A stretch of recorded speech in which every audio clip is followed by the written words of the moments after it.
All right, so we're here at the machine. I'm sitting down. My first thing I'm going to do is I'm going to start on this first one. And this is the 3 pieces that I'm going to sew together. There's actually 2 of those, so I'm going to have 2 of those long pieces sewn together. And once I get that sewn, we cut them in squares.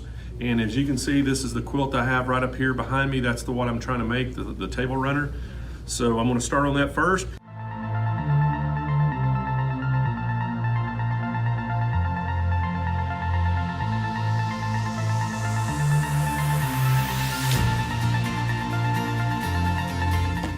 All right, so I just got finished cutting all my squares. I actually I have 8 of the light colored. I have 5 of the darker color. And you'll actually, when you end up, you're gonna have 2 extra squares. And I guess in case you make a mistake, you've got some extras, which that's always a good thing. So I'm gonna have to go back and reference my pattern now. And the next thing is I'm gonna start doing is I'm gonna start working with my triangles. I gotta start sewing some of these together, and then we gotta start sewing this thing together. So stay tuned.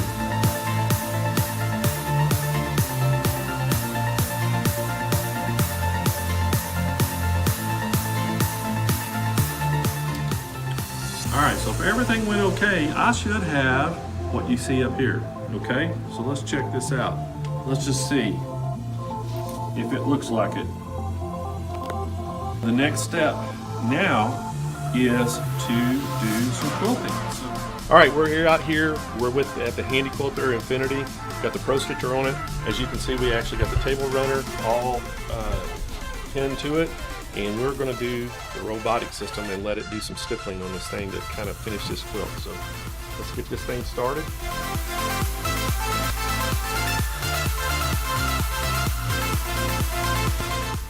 All right, guys. Hey, just got it off the long arm, and I don't know if y'all can see it, but I'm gonna bring it a little closer so you can see the work. But that was all done on the Pro Stitcher. So my quilt is basically complete. You know, got the batting and the backing on, and all's left next to do is do the binding. So I'm gonna get it bound, and guess what? Remember we talked about the hours? Why, I'm proud to announce right now, I feel pretty good about this because the Pro Stitcher really speeded me up. So we're approximately right now 2.5 hours. So if I can get this done in 30 minutes, the binding, which Deb's telling me it might take me a little longer than that, but I'm going to be just a shy over 3 hours, I'm thinking. So I may make my goal of 4 hours, so we'll see.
Hi, I'm Vicki Hoth. Congratulations on the purchase of your new 𝐏𝐤𝐸𝐾𝐬 stationary long arm quilting machine. That was a mouthful, wasn't it? But this is such an awesome machine. You are going to love it. So what does it come with?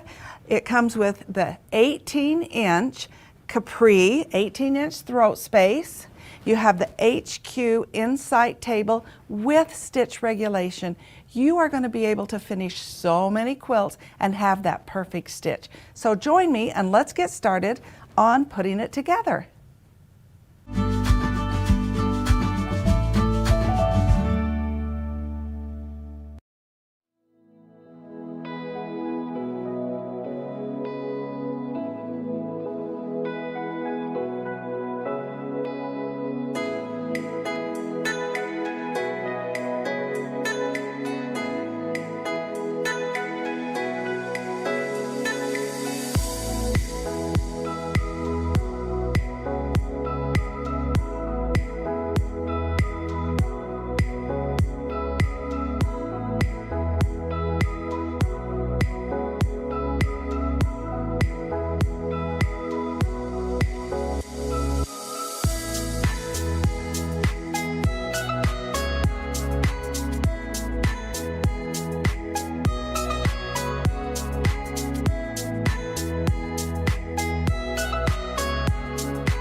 Good morning, everyone. Blaine Austin here, SewingMachinesPlus.com.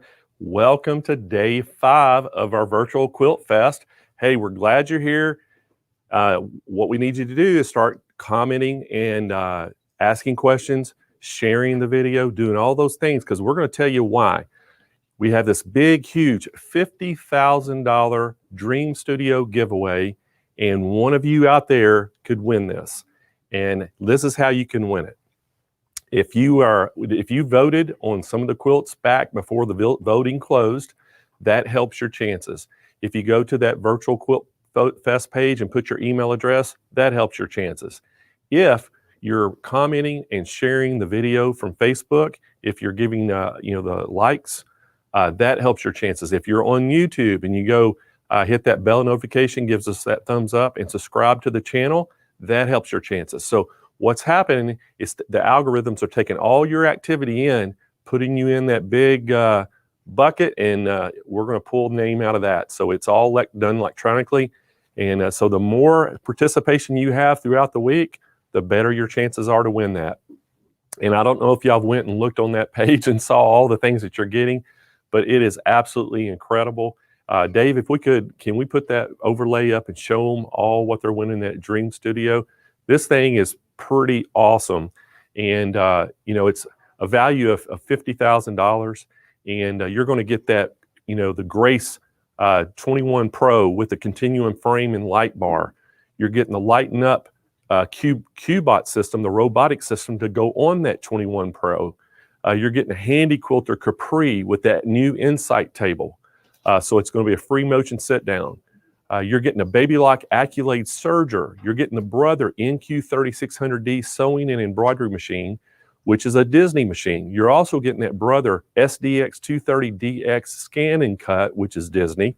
You're getting the Kai 3 scissor piece professional set. You're getting the Arrow hydraulic chair. You're getting the Arrow cabinet, the cutting cabinet with the cutting mat with it. You're getting the Laura Star, that Smart U ironing system.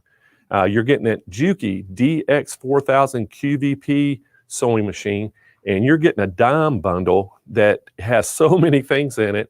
I can't even take it all, but the highlights of this dime bundle, you're getting that big thread, all the thread racks with that 288 spools of the exquisite thread, and you're getting that weightless quilter that you've been seeing Eileen Roche demonstrate. So, and a lot of other things in that package. So great package. And again, how you win it is by participating. And the more things you do, the more chances you have to win. So I also want to talk a little bit about our quilt contest that we had. As you know, that we had people that could enter quilts and for the contest, and we had 2 different categories. We had a judges category, which we're calling the best of show, where the celebrity judges chose which one. And then we had a people's choice category. And the people's choice category was basically you, the viewers, voted on your favorite quilts. And as you see right now up on the screen, that's the top 5 people's choice. And I'm going to start from left to right. So the one on the left, that's Kamala Harris. It's by Tara B. The one next to her is called Memories of May by Melanie C. Really beautiful quilt. David, if we could go to that next one. I'm not sure which one's coming up next. You took there's that's the Mission Beach by Carolina M. And this one, that's the same one, right? Mission Beach. Oh, I'm sorry, Mission Beach. So Mission Beach, that's the Mission Beach one. If we could go back to Life Goes On, I think I skipped over. Okay, that's the one, Life Goes On, and that's by Daniela P. And that's all about the coronavirus. So I thought that was very fitting for our time we're in right now.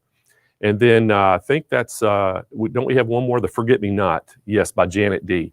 And so those are the people's choice. Those are our top 5 finalists. One of those quilts is actually going to be our winner. And we're going to announce that tomorrow on the show. So one of those are going to be the winner. And then one of them is going to be the runner-up. So we're basically going by the votes. Those were the top 5 vote getters. And so whichever one of those quilts got the most votes is going to be our winner. So If we could, let's show the prizes. Do we have those prizes? We can show them, or I just need to read them off. You can leave the quilts up there, David, and I'll just read off what they're going to get. So the People's Choice, the first place winner, what they're actually going to get, it's called the Golden Scissors Trophy. So they're going to get a trophy like I've got, like one of these trophies I've got sitting on my counter up here with me. As you can see those, they're going to get one of those trophies. They're also going to get a Grace 15 Pro with the Q Zone frame or the Cutie frame. We're going to let them have their choice. They're getting a Bernina B77. They're getting a 288 dime exquisite thread racks and spools with all those 6 wooden racks. So great. It's a $7,500 package that they're getting. The second place in the People's Choice Award, the runner-up, they're getting a Baby Lock Celebrate Serger and a Baby Lock Presto 2 sewing machine. So they're getting that Baby Lock package. It's worth $1,700. Now the Judge's Choice, the first place, is going to be a great package as well. But we're going to show all these finalists in the Judge's Choice. And the very first one up is called, that's the Bucket List by Joyce D. And a beautiful, beautiful quilt. And actually, Joyce D has 2 quilts. And I want to go ahead and talk about her second one as well. It's called Hallelujah. And that's not it. There we go. There's Joyce D's second quilt entry. And Joyce, I'm just so proud of her. I mean, for getting 2 quilts into the top 5 in the Judge's Choice is pretty incredible. And the next one finalist we had was called Dreamcatcher by Danette F. And there you see that one. And then we have Force of Nature by Linda A. And another beautiful, beautiful quilt. And then our last finalist is Memories of May by Melanie C. And interesting thing about this quilt, she also got a finalist in the People's Choice Award. So she's going to have 2 chances to win something. So congratulations, Melanie C. There. And the Judge's Choice, first place, and again, they're going to get one of these golden scissor trophies, but they're going to get a Handi Quilter Moxie with the 8-foot loft frame. They're getting the Bernina B77 machine. They're getting the 288 spools of thread from Exquisite Thread provided by Dime with all those 6 wood racks to put them on. And then the Judge's second place choice, they're going to get the Baby Lock Celebrate Serger and Baby Lock Presto 2 package. So great packages for our first and second place in each category. And then all this wouldn't be possible if it weren't for our sponsors. And our platinum sponsors we had was, Grace Company, Dime, Handi Quilter. Our gold sponsors are Baby Lock and Juki. Our silver sponsors, Aero Cabinets, Bernina, Lighten Up featuring the Qbot. Our bronze sponsors are Brother, So Steady, Janome, and Laura Star Ironing Systems. And then our associate sponsors are Kai Scissors, The Daylight Company, and Synchrony Financing. So if it weren't for all these wonderful sponsors, we would not be able to put this event on and give all these great prizes to you. So, hey, throughout the day, we want you to participate. So again, we want you to ask questions, make comments. If you've went down there, share the video, like our video, and if you're on Facebook, if you're on YouTube, go and hit that bell notification, give us a thumbs up, subscribe to the channel. It helps your chances to win prizes. And then also, if you're watching it from our website, if you're streaming from a website and you want to try to get involved and win those prizes, or you have questions, just make your way over to our YouTube channel or our Facebook page. There's links on our website to get there. And so we want you to be able to win prizes. Now, again, I want to tell you about the prizes that we give daily. So we do give prizes every day, all day long, off and on. We give a lot of great things away. And we've had people ask, well, should I be on YouTube? Should I be on Facebook? Which is the better, platform? It really doesn't matter what platform you get on, because what happens, we're running the show from one platform, and Facebook and YouTube feed into that platform. So all the comments from each one come into one central location, and then that's how our computer system picks the random winners They just pick random people that do comments. So the more times you ask questions, the more comments you make, the better your chances are there too. So it works just like the $50,000 Dream Studio giveaway. More participation, the better chances you have. So a lot of great things going on. And hey, if you're out there, chime in and let us know where you're from as well. I know that we have some great specials too, guys. We've worked with the manufacturers extremely hard to try to get a lot of great pricing. And we work with Synchrony. We've got some great financing available for people if you need to finance something. It's 60 months, 0% interest, and so it makes those monthly payments extremely low for you. And we've worked really close with the manufacturers trying to get show pricing. Now, some things you're going to hear me say throughout the day that, hey, I can't tell you what the final price is. I can't tell you what the show price is. And the reason I can't do that is some products, they have advertising restrictions that I can't go beyond a certain amount. So like whatever the advertised price is, that's all I can tell you. But if it's one of those things I can't deviate from the price, I'm going to say, hey, this is a call-in special. So you have to call in to get the final price. And so we're going to give you some really good savings on some stuff. We're going to throw in some product on some things, but you have to call in to get that. And I'll let you know that. Now, if it's just a product that I say, hey, you can just go in and order it on the website, I'll let you know that. That means that we've already got the show price on that product, and the manufacturers let us discount it and show it and tell it. So that's kind of how all that works. So anyway, if y'all have any questions like that, make sure you chime in and ask us. Hey, again today, Kyle's going to be doing throughout the day, he's going to be putting up a Google Sheets link in the chat.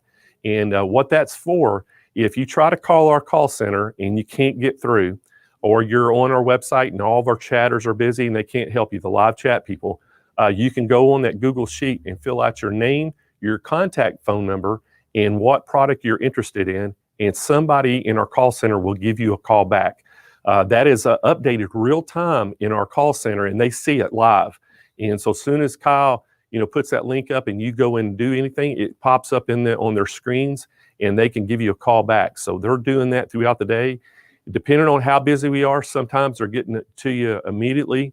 If not, sometimes they're waiting until the end of the day when it slows down a little bit. But we've been getting tremendous call volume. We've added extra operators over there on the phones to help.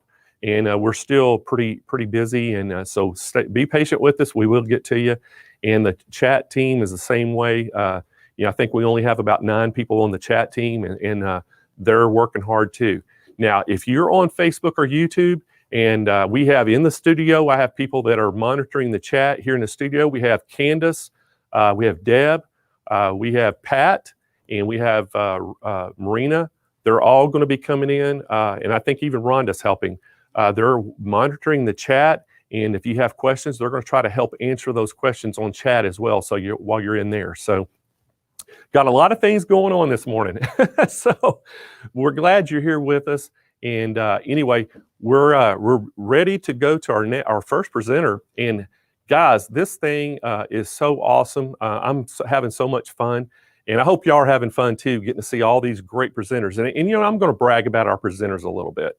I was looking just at the bios, and I don't know if y'all got a chance to go read the bios on the presenters that we have on the show, but it is unbelievable how much experience all these presenters have. It's just, I'm blown away by how good they are.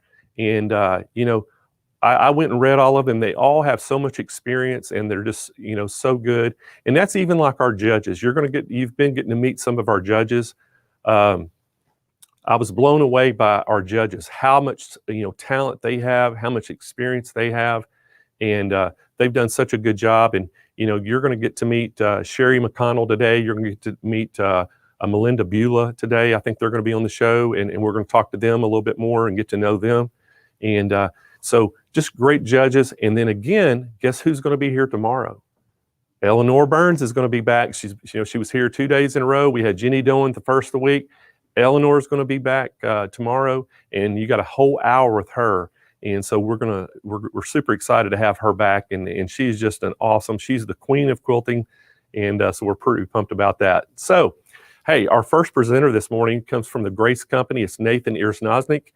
And Nathan, you know, this guy is unbelievable. He's got, you know, 26 years experience in this industry.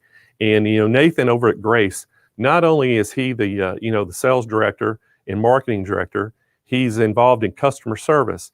He's involved in, you know, the dealers. He's involved in, you know, manufacturing. He's involved in the production, and he does all these things. And excuse me, matter of fact, one of the products he was talking about yesterday, he actually was the one that invented it. So I don't know if he called it invented it, but he's the one that developed it, I should say. And so the guy wears a lot of different hats, and you're going to see when you meet him this morning just how sharp a guy he is. I really enjoy working with him, and our company and their company is a great relationship, and we're their largest dealer, and we want to continue to be their largest dealer. And so this morning, y'all, welcome to the show, Nathan Erznoznik. Hey, Blaine. Thank you for having me back. Quick thing, yes, I actually invented it and helped, and I actually designed it as well. So yeah, it's one of those things. Our owner always says it's kind of crazy that one of our, you know, the individual overall sales and marketing also was self-taught in 3D design. But you know, it's something I kind of grew up around with my dad in cabinets, so it's been fun. So thanks, absolutely. Maybe really quick, Blaine, I can throw some things back to you as you're starting off the day. I'm saying you're looking all spry and ready to go for today. You've got a long event ahead of you, and I feel fortunate to be here at the beginning to help kick everything off. So thank you, Blaine, for all that you do. Thank you for all those at Sewing Machines Plus. And then really quickly, I was just looking at the screen with all the people that are with us today. You know, Terry and Veronica and Carolyn and Kim and Ellen and Yolanda, and there's just so many of you out there. It's been fun seeing your comments, like Blaine's talking about. You know, it's great to have you involved. So thank you, Blaine, for having me and allowing me to participate. Hey, you know, thank you for being here, Nathan. And, you know, the products you've been showing have just been a huge hit. The True products that we've shown, all the QUILTs that we've shown so far. But today, hey, we're going to show that QUILT Pro, or 21 Pro. And I am super excited about this machine because this is your top of the line, you know, machine that you have at long arm. And what a great machine. And we're ready to learn all about this thing. Well, wonderful. Thank you, Blaine. I appreciate you helping introduce us. We're really excited. The machine that we are going to be talking about in this segment specifically is our 21 Pro, our 21 QUILT Pro. And with that, before I kind of get into this, I just wanted to recap. Blaine, you had talked about a few other things that we've presented from Grace Company. Our brief, quick history. We've been around for over 35 years. We did start in the hand quilting part of the industry. We really talked that we, with the quilters out there, we love doing what we call consumerizing professional goods.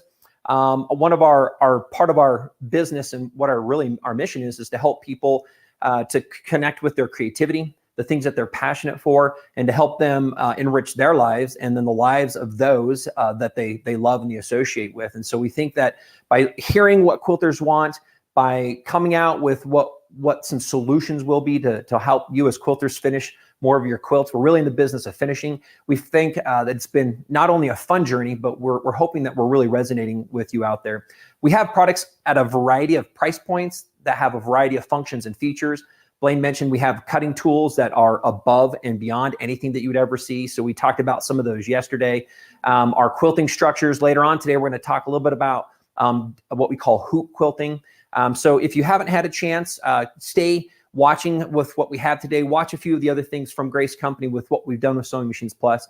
But you can start from the beginning with domestic machines. You can move into mid-arm machines. And today, this is the cream of the creme here. This is our 21 Pro. So this is our top tier professional system. It's wonderful. A lot of times when people are out there and you're thinking, okay, if I'm going to hear, why might I want to listen to this? Or is this something that I should learn a little bit about? The thing I would love to tell everybody, if you have any unfinished tops, 1, you can put your hand up. Is it 3? Is it 5? Usually what we find is that there is a need to finish those. And a lot of people aren't sure where they head. Now, yes, you can use yours at home. There are some sit down methods. There are some smaller frame type of items. And even this one, I love just letting all the quilters know this could seem to some, they might think out of the gate, well, that's too big, or I don't know if I would ever use this. And I like to kind of go back to the vehicles that we drive every day.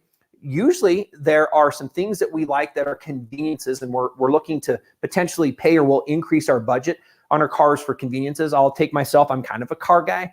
And one of the things I have is a simple one. I had auto climate control in a car for a long time. I bought a car that I didn't realize how convenient that was. I just at that point said, hey, I'm not ever gonna have a car without auto climate control. Sounds simple, but I'm relating that back to part of quilting, because really in your mind, if you can think about how big are the quilts you've done. So that's one question I'd like you to ask. How big are they? Number two, and this is a little bit different because when we get into this size machine, you're going to have enough space. And so how much room do you have in your home? Now, you might consider doing some remodeling. Blaine and I, we always kind of joke that, you know, you might have to put an extension on your home. So a lot of the times that kind of comes into play. We have options that don't require a lot of space. This one does require anywhere from about 8 to a little bit more than 12 feet of space. So space is one of those things to think about. And then the third thing is really potentially your budget. So what are some of the conveniences you're willing to pay for? But the machine, just so you know, I'm just gonna lightly move this just so you can see, the machine does not take like a lot of strength. Just because it's bigger, it has a slight bit more weight to it, but it doesn't mean that it's just as easy to move around. And so I love talking with consumers, because if you've thought about, you might have a friend, think, do I have a friend? I've seen them, they have a long arm, they have a mid arm. Your mind kind of thinks around those. Should I get into it? Should I not? Hopefully today I'm gonna let you, you're gonna find that it could be comfortable. It doesn't need to be complicated. The process of using this machine is the same as using a mid-arm machine. It simply has some conveniences like the amount of space that you can quilt at one time. And again, yeah, there's a couple considerations like the space that the frame needs to go into, but I wanted to kind of maybe demystify that a little bit. So as you're watching and participating, don't feel like overwhelmingly this is something only for professionals. We have found that with our business, that is not the case. We actually sell mostly to the home consumer and the quilter that is using their domestic and they move into another category. Some of those people, if you think I might be buying a little bit more of a sporty car or a little bit more of a luxury car, this probably would fit into that category. It's our top tier, but don't let that dismay you, because you're going to find out with what Sewing Machines Plus has, it's an amazing price. You're not going to find a machine with these functions, with these features, at this size, at this price, and that's guaranteed. This is an amazing machine. So let's kind of get into that. Let me just talk briefly here. Let's kind of go to the side and talk about why this is the 21 Pro. Very easily, what we're going to look at is the machine sizes are dictated from the needle to the back of the machine. So this machine has 21 inches of space. And what that means is when we move our machine from front to back, we have more space that we can quilt at a time before we have to worry about moving our fabric into another area. You might also associate this with how big are my blocks? Like if I have an on-point block or not, if I want to sew through the entire block at one time, those are other really great considerations. The bigger the machine, the larger the finished block is that you can quilt through. So again, that's one of the things you're going to be seeing here on this machine, is that it is 21 inches. Maybe if we can go here to my close-up camera, I'm gonna point out a couple things and then we're gonna come back to this in a minute. But this machine also has our larger 5-inch touchscreen, and it has some handles that we've developed quite a bit ago that give us some additional convenience. And again, I'll come back to that in just a minute, but it has our ergonomic handles, the bigger screen, and this also, if we kind of look back at this with the machine, this allows us to have also some higher performance. So this machine will stitch much faster than the rest. On average in the market, if you're using a home machine, you're probably about 1,000 stitches a minute. Some are a little bit lower, some are a little bit higher, between 800 and 1,200. When you start moving into the mid-arm, you're running in a range of probably right around 1,800 stitches a minute to about 2,000 plus. You start getting to the 18-inch machines, 20-inch machines, like this one's 21. You start exceeding 2,200, 2,600, etc. This machine here is at the top end. So this machine can stitch incredibly fast. And you might think, well, do I need to? Well, in general, no, the machine can go slow or fast. It will follow your speeds. But what we find is that as you start having more space and you start to get more comfortable with your quilting process, you tend to move the machine quicker. And so that means the machine can continue to keep up with you as your skills improve, as you do more quilting. And again, one of the nice things is with the stitch regulation and the different modes on all of the QUILT machines, really, you're going to find confidence right out of the gate. So I'm going to go ahead and I'm going to just do some quick little stitching here. I'm going to turn the machine on. You can use the screen for different modes on our handlebars. If we kind of, let's go ahead and go over here really quick to the camera. I'm just going to go ahead. We have two major buttons that we're going to use. The big button on the right turns off and on the machine. The big button on the left, if you'll watch this with the partly in the needle here, it just will do an up and a down. So that allows me to grab that thread from underneath the fabric. So I'm going to go ahead and I'm just going to do some quick stitching here. Turn this on. I'm going to move this around and do a few things. Now, you're going to have to forgive me. I was working over here a little bit earlier. I would not consider myself really much of a quilter. I have done a few quilts of my own. I am not that skilled. People always tease me when they're looking at what's going on. They always are like, oh, like, oh, I don't know if I can do that. I love to come back to it and let you know, yes, you can. Again, if you've pushed a piece of fabric underneath your machine's throat to just even sew a straight line, what we find out with, and if you think about this, is one of the great things about moving to a frame. So this is if you're sitting down and you're pushing, the difference between that and then moving a machine over the surface of the fabric. I always like to talk about, now everybody participate with me for a minute. I want you to think and do this. So I want you to put your hand up. That's your normal writing hand. If you were to have a pen in your hand, go ahead and put that in the air for a second. I'm right-handed, so that would be my right hand. Now what I want you to do is go ahead and pretend like you were going to move the pen to your other hand. So I am not left-handed, I'm right-handed. And if I were to go ahead and put a piece of paper underneath this, which is my hand, and you don't move your left hand, you have to move your right hand, you'll find that it's fairly difficult, like to go to spell your name, because it's actually upside down and backwards in order to spell your name. So if you get rid of all that, you take your hand and think about it. If you were to kind of sign your name in the air really quick, just sign your name, you will find that it's just instantaneous. And why? It's how we draw. It's how we write. It's how we sign our name. We've been doing this for years. So moving to a frame like this in a machine actually is like drawing with a pen over paper. So I can take this and I can literally start doing it and I can sign my name, because it does not, it's the same motions as me taking and drawing with a pen or pencil. So once somebody comes into a frame and they're looking at this type of a setup, we find that pretty much out of the gate, they start to find that there is some familiarity. So there is some kind of a comfort. And so that also helps them feel really well in moving into this category. So let's go ahead and point out a couple simple things. You'll notice that we have 2 thread stands on the top.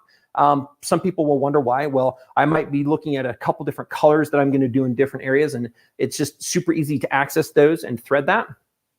So it makes it super easy to thread that with those 2 on the side. This also has a built-in bobbin winder. It's a high-speed bobbin winder, so this bobbin winder makes it really easy, and it is independent, so you can wind bobbins when you want and as many as you want, and it's built right into the system. So you don't have to be sewing in order to do so. You can simply wind the bobbins that you want. When you're done, you can either leave them up here. Sometimes I put them on an extra thread stand. So again, we have the 2 thread spools.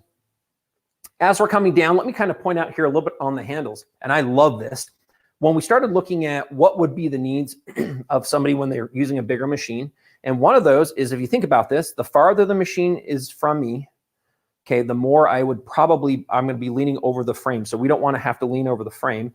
So what's really nice about this is we actually have an ability to extend the handles. And what's nice is not only can we extend the handles, but we can actually tilt them. And a lot of people like this, because if you start from sewing your pushing fabric through the machine, this is the same kind of a filling. So you can extend your handles, and they also work as micro handles. So now we can do the same thing. Maybe go there and number 2, there's a close-up. So you can see here with my hand, and here's these handles right here. So it makes it very easy. All right.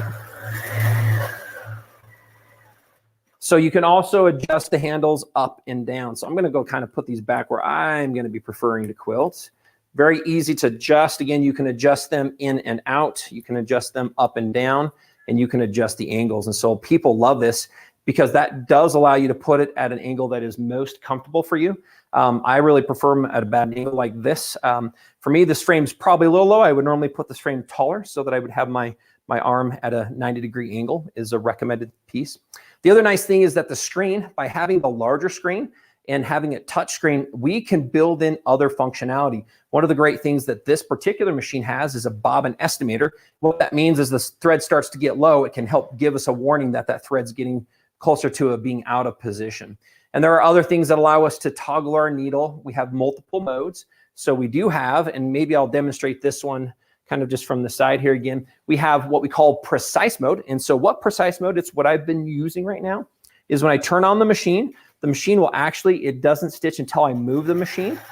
So this way, if we stop, it allows that machine to pause for a minute. So sometimes if I'm quilting, as I'm moving, I need maybe a breather, I'm looking at moving and changing a direction. It allows us to do so. So that's really nice to have. One of the other modes that's in here is what we call a cruise. Oftentimes, if I am doing some kind of decorative stitching and I need to fill in an area, we don't want to have to continue to move our machine to fill it. We can set this machine so that it will always have a minimum speed. So a quick demonstration is I'm sewing and I'm moving around and I want to do a little filler in an area. Well, you'll know that the machine, you'll see how it's actually not stopping. It's going to keep at a speed, and then I can just move it around to make a dense little stitching patch, and then I can go ahead and move somewhere else again. And then maybe, I'm not sure if we can look at the close-up camera, I'm not sure if we're going to see how it's allowing me to fill in that area without having to move it. I can kind of just draw around in there really, really lightly, and it's automatically helping create a more dense area from a stitching standpoint. So here you go. I'm just going to fill this area in again over here. And again, I just love this because one of the great things about the machine is you have multiple modes. There you go. And I'm not sure what that's coming across. Oh, there you go. You can see that. You can see how I didn't have to move the machine there. On some of the other modes, what you end up doing is you end up having to move the machine very, very quickly in order to create the same kind of a fill space. So something like the cruise becomes very, very handy. There's also basting, and one of the other ones that's also a great training tool is manual speed. So yes, you can use this machine with or without stitch regulation. Most commonly used is the stitch regulated, so it manages your precise stitches all of the time. And so those are some of the really important functions that make this machine not only fun to use, but easier to use and give you confidence right out of the gate. I'm going to come back and I want to talk about, a lot of times people ask, well, this is nice and great. I'm going to come back and talk to you about some of the options regarding the frame size. What are some of the accessories? What are some of the other things you can do outside of just generally quilting with this machine? But first, what I'd like to do is, again, kind of bring the shout out back to Blaine here, if he's going to be ready in a minute, to talk to us a little bit about what the amazing prices that Sewing Machines Plus has. And I think it's pretty awesome. And I'm excited to hear what this has to do for you. And we'll come back and I'll ask you a couple questions following this. So we'll see if Blaine's available to help share with us a little bit about the amazing specials that we have.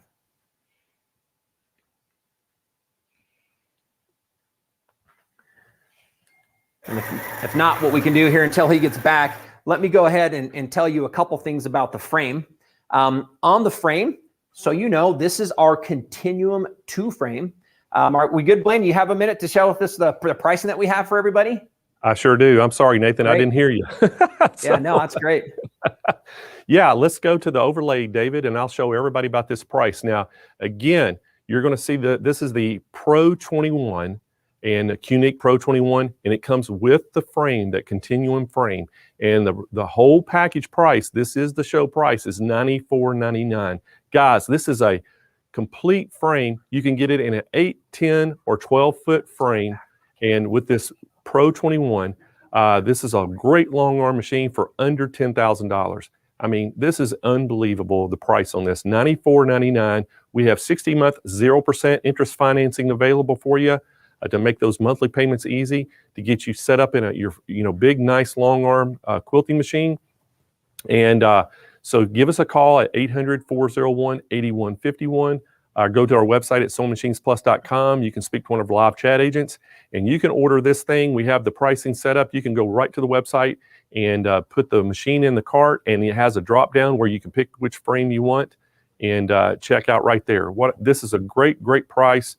A lot of versatility with those different size of frames. You can do an 8, 10, or 12 in the foot length. And this QUILT Pro 21, this is Grace's top of the line quilting machine. and you're getting a fantastic price at $94.99. So Nathan, I think if that's the best price I think we've ever had on this system. Yeah, in fact, Blaine, just to kind of re-clarify, this machine combo, it looks like that might be showing some of the price of our 15R, I mean our 21R. We have a machine that's a step down from this one. This normally retails at $11,500. So this is actually a $2,000 discount for your show specifically. So it is a tremendous deal. If you're gonna go out there and look, and you've been looking around and you've been looking at long arms or mid arms, we have a fantastic 19-inch machine that's a great fit between this and kind of our mid arm. That's an amazing price as well. But you go out and look, you're not gonna find a 21. There are machines that are 18s, you're gonna find a couple 20s. And then really you move to this whole other category, which is up around 24 and 26. And one of the things we've really tried to do is kind of, again, I like to say consumerize professional goods. So taking what you normally would see out there for the $15,000 and the $20,000, how can we bring that back into your customers and out to all the quilters that we have out there, add a little bit more of an affordable price and still have all of the quality, still have all of those features, still have all of the additional accessories that you can add on to that. So Blaine, with what you're talking about at that $94.99, that is an amazing price. And if you've thought about it, now would be the time to talk with one of the Sewing Machines Plus customer service individuals to tell you and let you know other ways of purchasing that, whether it's direct or whether it's through a financing method. There's a lot of options. A couple things, I'm standing in front of this frame. So I wanted to talk briefly about things to consider as far as the options that you have. If we can keep the camera here on the frame here. If you think about this, this frame is set up at 12 foot, but you can get it at 8, 10, or 12. This particular one has a 2-foot extension that we've added on top of the 10-foot frame. So think in your mind, how big of the frame am I going to need? What's nice is you can start where you're comfortable. If you have room for a 10, great, get a 10-footer. The frames are the same price, so you can get the head, any frame that will work for you. Later on, if you ever need to, you can extend it by adding the 2-foot extension. So maybe you only have room for 8 foot in your home today. Great, get the 8-foot frame with the machine, get you a chance to do up to queen size quilts. When you're ready, you can then add that 2-foot extension to 10, or buy the 10 today, go ahead and then you can use the 2-foot extended to 12. Or if you have room, some of you do, in a wonderful studio or in a big space, great, get the 12. You can always quilt anything smaller than the size the frame is set up in. So those are something to think about. I wanted to bring really quickly here a couple of things out to the camera. So the other questions that a lot of times people want to know is, well, can you do ruler work? And what type of feet are available for it? So I wanted just to take a couple minutes to let you know that yes, there are all sorts of accessories that you can use with the machine that give you other methods of quilting or finishing your quilts. This is a ruler base. It's very easy. It simply fits underneath the machine. They slip off and we slide it underneath the machine. They go underneath the fabric here. And then you can get different type of, we have different feet kits, but then you can use your ruler templates. And this is one of the things that we use on our frames that helps give us an easy way to trace or to follow a straight pattern. So I'm not very good at drawing straight lines. So when stitching in the ditch, doing the ruler work is one of the easy, great ways to do it. So there's a lot of rulers out there, but you can get a ruler base. There are also 2 really fun feet kit that are available with the different 3 feet. First is the ruler foot kit that has the ruler foot, an open toe, then it has what we call a micro stippling foot. So it has a small foot for a real small footprint, so it doesn't take up a lot of space when you're looking visually to see the area you're quilting. One of the more fun kits is we have a 9-piece foot kit, and that one has couching feet. It has offsets, so if you're wanting to do echoing, and it also has a couple other, it has a glide foot, and then it has a couple like a 45 and a 90-degree ruler foot that really helps make it easy to keep your straight lines. And so those are some options as well. With that, people also want to know, can you automate it? Yes, you can automate the system. We would recommend we have our Quilter's Creative Touch. In fact, if you think about the special, right now, Sewing Machines Plus has our automated system on sale. We have 2 versions, a beginning and a professional version. If this frame is at $9,500, the beginning version I think is around $3,000. So right around $12,500, you can literally get a full professional long arm with a large professional frame and automation at under $13,000. Think about that one for a minute again. If you've ever thought that that was something you wanted to get into and do so, it's available, and it's available now. The professional system, I think, is probably, I think they're selling it about $2,000 more. So under $14,000, under $15,000 for a fully automated professional system on frame in your home. If you've ever thought about it in the past, now would be the time to go ahead and make that decision to bring this into your home. With it, again, I just kind of want to share a couple last things. It's been fun being with you. I think there might be a couple other questions in your mind. If so, reach out to Sewing Machines Plus, to their customer service individuals. They are highly skilled. They've been doing this for a long time. They will help ask you a few questions to find out really what are you needing, what is that, and they'll help build you a package that is ideal for you. And again, as a shout out from the Grace Company here, thanks for having us on. Thanks for letting us participate. Hopefully, we're going to see some additional really fun things coming up later on that allow you to start with your domestic system. And we really have everything that allows you to use your domestic system with frames clear up to our professional 21 Pro at the top end with that. And so we have a wonderful range for you. And again, thanks for allowing us to participate and share such wonderful information about this fun product that we have. Hey, Nathan, I got one quick question before you get off here.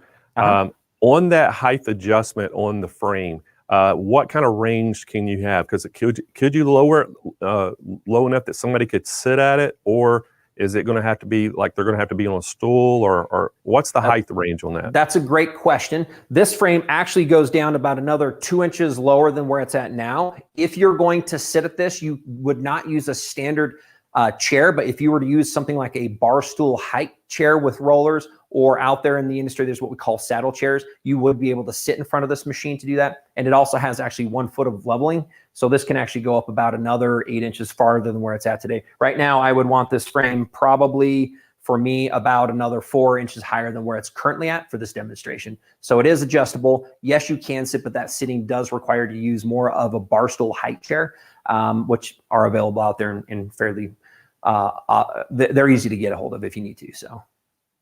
Okay, perfect. So I want to remind everybody how you can get this again. Great price on this. This is the QUILT 21 Pro. Comes with a frame, your continuum frame, in length choice of 8, 10 foot, or 12 foot. This thing is $94.99. Great price. We have financing available for 60 months, 0% interest. It's going to be free shipping right to your door. Hey, and another thing Nathan hinted on, if you want to go automation, hey, that entry-level automation, you can get it for $29.99, and the Pro version is $49.99. So you can get a completely automated Pro version for under $15,000. Unheard of, guys. I'm telling you, this is a great price. This is the best price we've ever had on this, and I know that these things are going to be flying off the shelf. So again, we want to thank the Grace Company as being one of our platinum sponsors, and we want to thank Nathan Erznoznik for coming on. Nathan did a super job, and I think we got him on again this afternoon. We're going to show some other Grace products, but we're ready to move on, guys.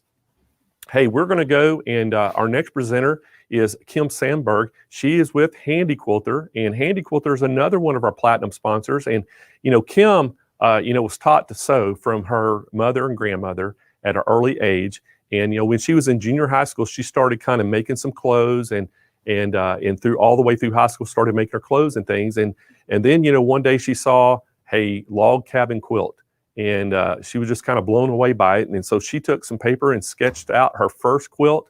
It took her 5 years to finish it, but the passion was born. She has been very involved in the quilting industry ever since. She got hooked up with Handi Quilter, and now she's there. She's one of the educators at Handi Quilter, and we have her to here today at day 5 on Virtual Quilt Fest. So welcome to the show, Kim. Hey, Blaine, how you doing? I'm excited to be back this morning.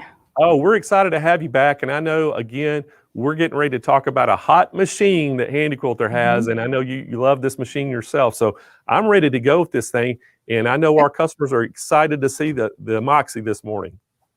Absolutely. Let me show you the Moxie. So here's Moxie right here. She's such a cute machine. I love this machine. She's got this fun little green on the top. She's just a snappy, great machine. So let me tell you a little bit about the Moxie. First of all, she has 15 inches of throat space, which is wonderful. There's plenty of room to do all of the wonderful free motion quilting that you want.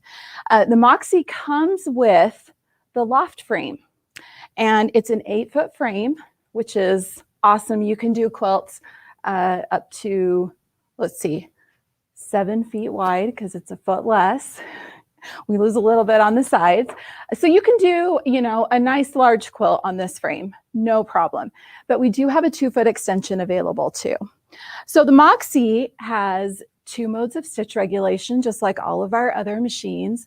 We've got cruise and precision, and we can stitch anything from 4 stitches per inch all the way up to 18 stitches per inch, which is super small, from a basting to a super small stitch, which is really great. It is so smooth and easy to move. It's just a great machine to quilt with. The frame is height adjustable, and I did some measuring because I know you guys asked. So we can go anywhere from 31 inches all the way up to about 41 inches. And if you want to add a few more inches of height to that, you can put the casters on it, which also makes it really easy to move around. So super, really easy to find that height that is comfortable for you to be able to finish more quilts. So one of the things I really love about the Moxie, and Blaine mentioned this, it's the hot new machine, is the fact that it's at a really great price point that allows a lot of you out there who have said for a long time, I just don't know if I want to invest quite that much in a long arm, but the Moxie is at an awesome price point, and it's such a great machine. One other thing that I love about the Moxie, actually there's 2 things I want to tell you about that are really great. The first one is the frame is super easy to put together yourself. And we have partnered with a company called QUILT that has this really great app that walks you through in 3D on the app, giving you the instructions how to put the frame together. And I got to tell you, I was on the team that actually got to test this to start with. And I put together one of these frames using that app, and it was a snap. You don't have to have 2 people. We did have 2 people putting it together, which makes it a little easier just because there's a point when you have to turn it over. It's a little easier to do with 2 people, but 1 person can put this together, and it's easy to do, especially with that app. The second thing that that is so cool that comes with the Moxie is the accessory kit. So let me show you guys this. It is such a fun, this is like a party in a box for a quilter. And I absolutely love the design on this too. We really had some fun coming up with fun graphics. You guys can see this quilt in the background here behind me that has all those lovely triangles, the half square triangles and the flying geese. Kind of echoes what we've got going on here on the box. Really, really fun. So let me show you what comes in the accessory kit. And this is really cool because this is the only machine from Handi Quilter that actually comes with this full accessory kit. So here's your information on the Built app, how to put it together. It comes with a couple of really great informational cards. So first of all, this first one, it lists everything that comes in the box. And then on the back, it shows you how to load your quilt. This is always questions we get from new quilters, and it's right there, showing you in the 2 different ways that you can set up the frame. You can set it up in high position or low position, and it gives you really clear instructions on how to load, how to put your leaders on there and then load the quilts. We also have our quick reference card, and this is everything that a beginner needs to know. It has how needle information, because we always match our needle size to our thread size, and then it walks you through how to thread it, including some really great diagrams that show you exactly how to thread the machine. And on the back of it is an explanation of all of the icons on the Moxie. So the Moxie actually has a smaller screen, and it's not a touch screen. The way that you use it is through the buttons on the handles. So we touch the different buttons on the handles, and then we are able to move through the different icons on the screen there. You guys can see the different icons on the screen. So for example, right now that 4 means that I'm at 4 stitches per inch. I'm actually at a basting, and all I have to do is hit the plus button, and you can see that that number is going up. I'm going to go up to 12 stitches per inch. So it's as easy as that to make those adjustments. And if you have other questions about the other functions, they're all here on this card. The last sheet of paper that it comes with is some decals, and these are so fun. I was so excited when we talked about adding these to the Moxie. You can add a little personality to your machine. Plus, they come with these 2 stickers here, the quilt top and the backing, that you can put on your poles so that you always know which way to turn them. So you turn them in the right direction. So those are really fun. Let me show you a couple of the other things that it comes with. So you get your pins to pin to your leaders, you get an oiler, and you get all the other little, you get some needles, bobbins, all the wrenches and screws, everything that you need. But this is probably my favorite part of the Moxie accessory kit, is this goodie bag. And I actually have a couple of the things pulled out. First of all, this is a set of thread, try it out thread from Superior Threads, which wonderful. You get some really good high quality thread to start your quilting with on the Moxie. Included in that also is 1 yard of this grid fabric. And we actually designed this here. The Handi Quilter Studio educators designed this. It's a 2-inch grid, and it's so great to learn how to quilt on. You don't have to mark anything, and you're not quilting on, you know, that quilt to get started. You're just quilting on some fabric with some great markings to help you get going on quilting. Then we also included, and this is something that we always teach at our retreats that we do here, at our events around the country. I know we've done retreats there. I actually got to come down to San Diego. I was a few years ago and teach, and it was so much fun. But we teach you some basic stitch patterns, which is really fun. We start, with E's and L's.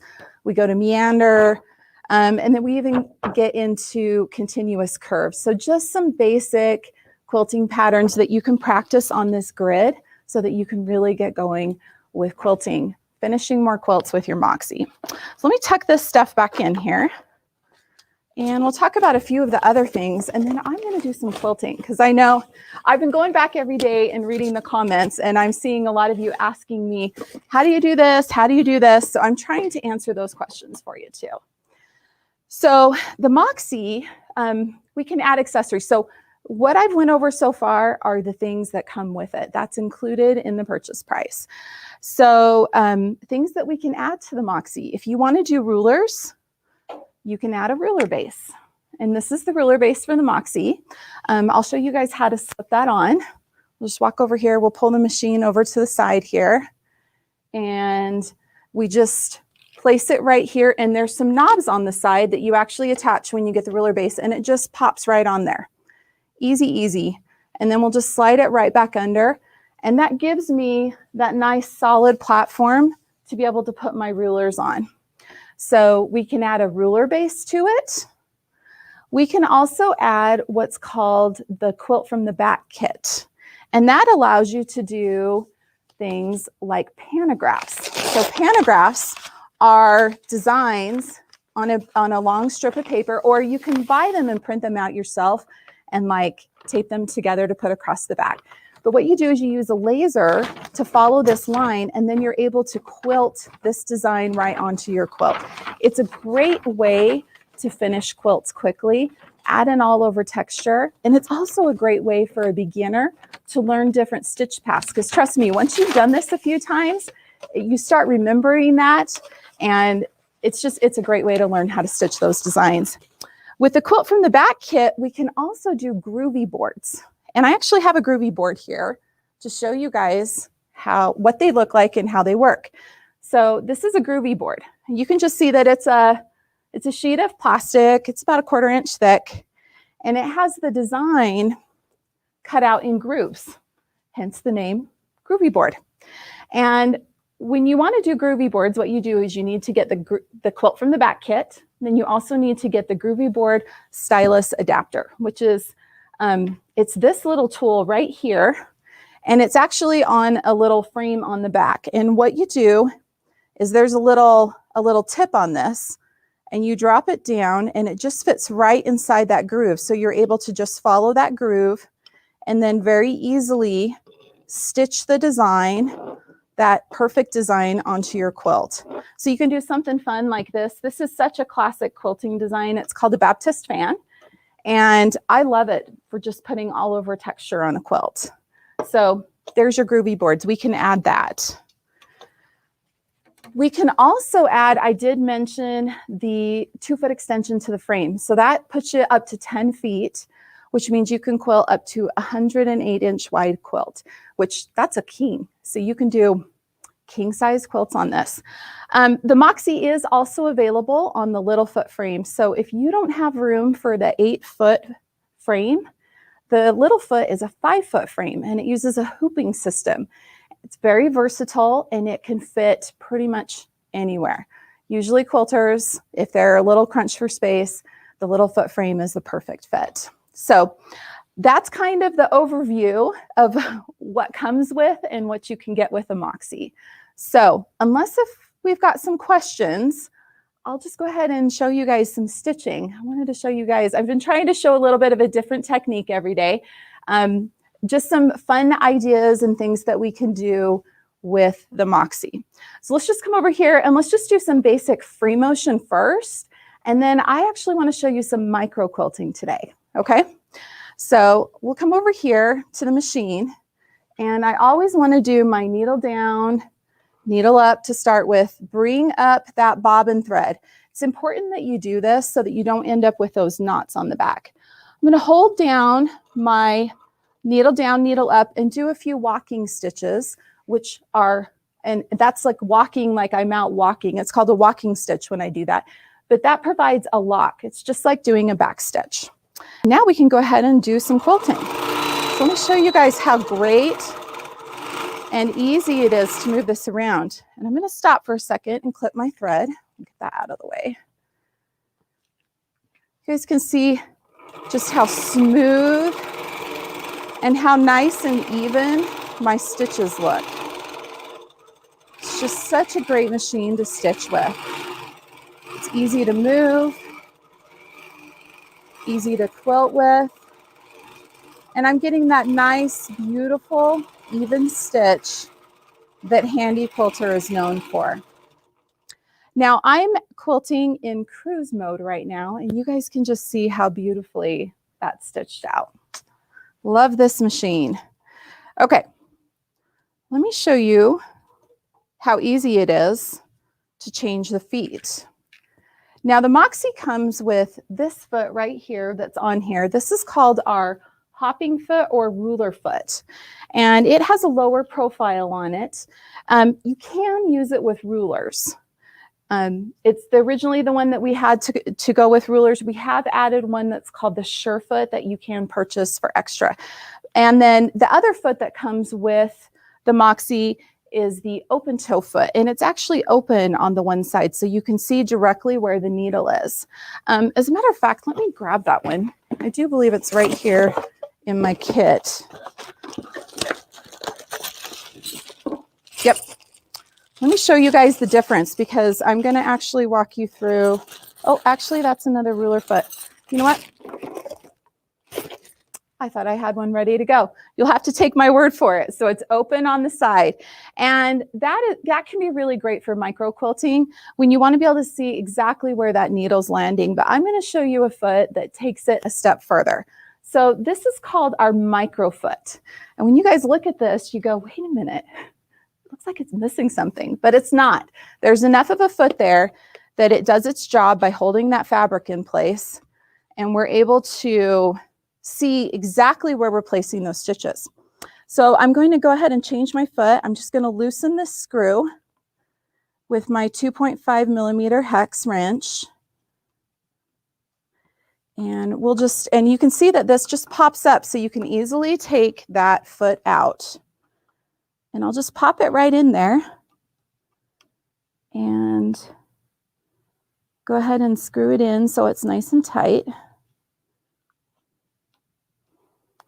And then we're going to do a little bit of some micro quilting. So you guys can see there that that foot, it's very small, but it does its job. It's important that you have this foot on here, because what it does is it holds the fabric down while it's taking the stitch. And that's part of the reason why we get that beautiful, beautiful stitch every time. Oh, and hey, look at this. I just had somebody bring me in the open toe foot. So you can see the difference here. So the open toe foot is open on this side. Can you guys see how that's there? And this is the other foot that does come with the 𝓦𝓮𝓵. So it comes with the hopping foot and the open toe foot. So these are the 2 feet that it comes with. The foot that I'm showing you now, the micro foot, is one that you can add to your quilting tools. So it's just a really great one, and it's really great for micro quilting. So I quilted a couple of channels here using my Wave D ruler. You guys can see this ruler here. We have a whole series of wave rulers. They're just fantastic rulers. It's fun to be able to lay down this pattern and then do some playing with it. So let me show you this, how this foot works. So let's do a little bit of a walking stitch. And we'll go ahead and lock that. Now, I want to show you guys something. This was actually a question that Blaine asked me yesterday. So he asked me if I could sit down while I was quilting. So we'll switch, and I want to show you guys. I'm going to sit down while I'm quilting here. So I've actually got a stool right here that I'm pulling in. Actually, I don't know if you guys can quite see this, but it's just a stool on wheels. It's an adjustable one. And I'm going to sit down and do some quilting. I find that when I'm doing something like micro quilting, where I'm working really intensely in one area on the quilt, it's really nice to sit down. I can rest my hands on the bars right here, and I'm not bending over and really peering, and then at the end of the day, I can't stand up. I'm able to just sit down and kind of enjoy the process. So I'm going to take a seat and show you guys some micro quilting. First of all, I'm going to adjust my stitch length. So I'm actually going to go clear up to 18, as high as it'll go. And I'm on cruise. And I'm just going to do some really teeny, tiny little movements and some little stitching here.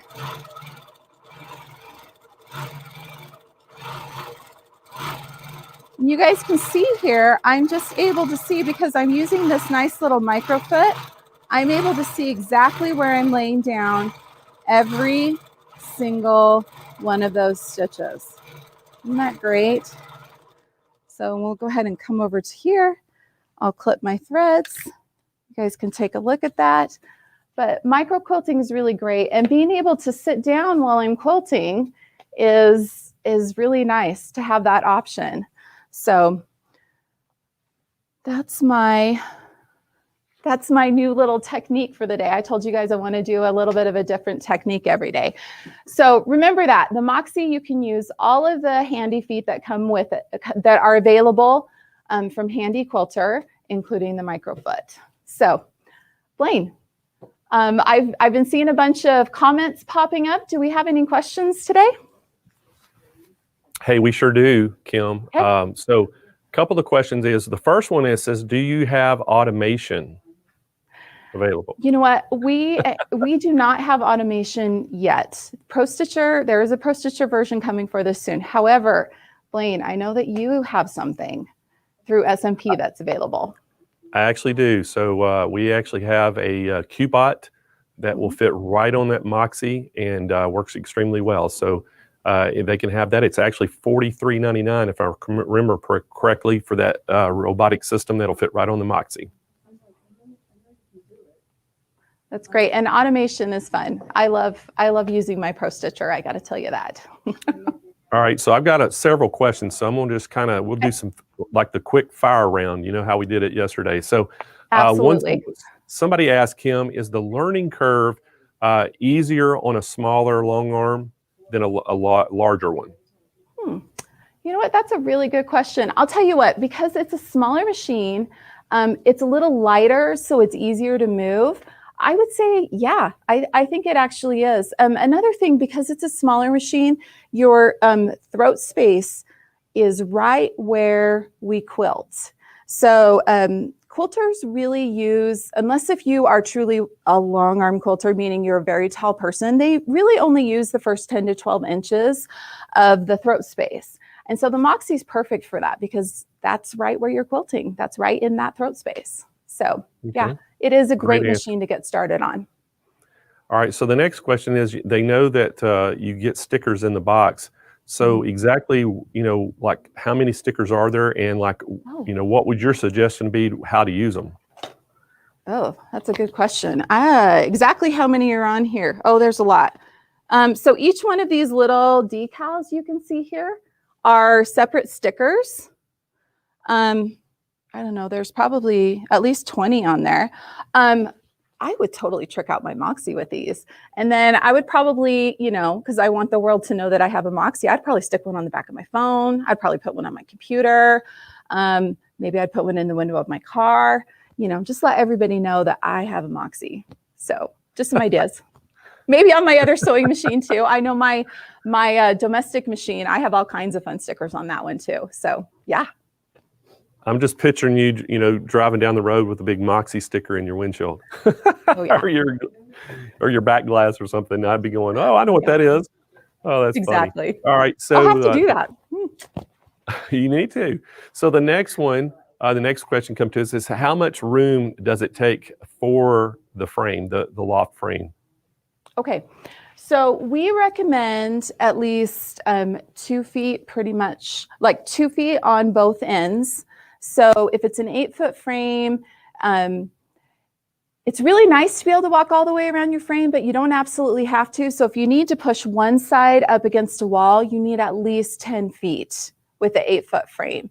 And then from front to back, and including the room that you'll need to move around from the front, you want to plan at least 5 feet. So a 10 by 5 space if you're setting up at the 8 feet. Of course, it'd be 2 more if you're setting up at the 10. Okay. And then the next question is, does the laser come with it? The laser comes with the quilt from the back kit. It doesn't come with the Moxie, but if you choose to add the quilt from the back kit, which is a set of handlebars, that does come with the laser. If that's the laser you're talking about, the laser for the back, yes. Yes, I believe so. And then is it stitch regulated? Yes. It has the 2 modes of stitch regulation that Handi Quilter is known for, precision and cruise. And we also, you know, you can run it in manual mode too. So depending on what project you're doing, you can pick what's perfect for that project. So, hey, Kim, I want to remind everybody how they can get this and what the pricing is on it. So, hey, the Moxie is coming with that loft frame, or you can choose the Littlefoot. You can make your choice. That Littlefoot is a 5-foot frame. The Moxie's an 8-foot frame. And you can also add a 2-foot extension to that to make it 10 foot.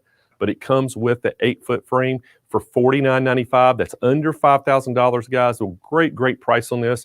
There is a bunch of accessories available that you can add to it. You can add that you know, quilting from the back kit.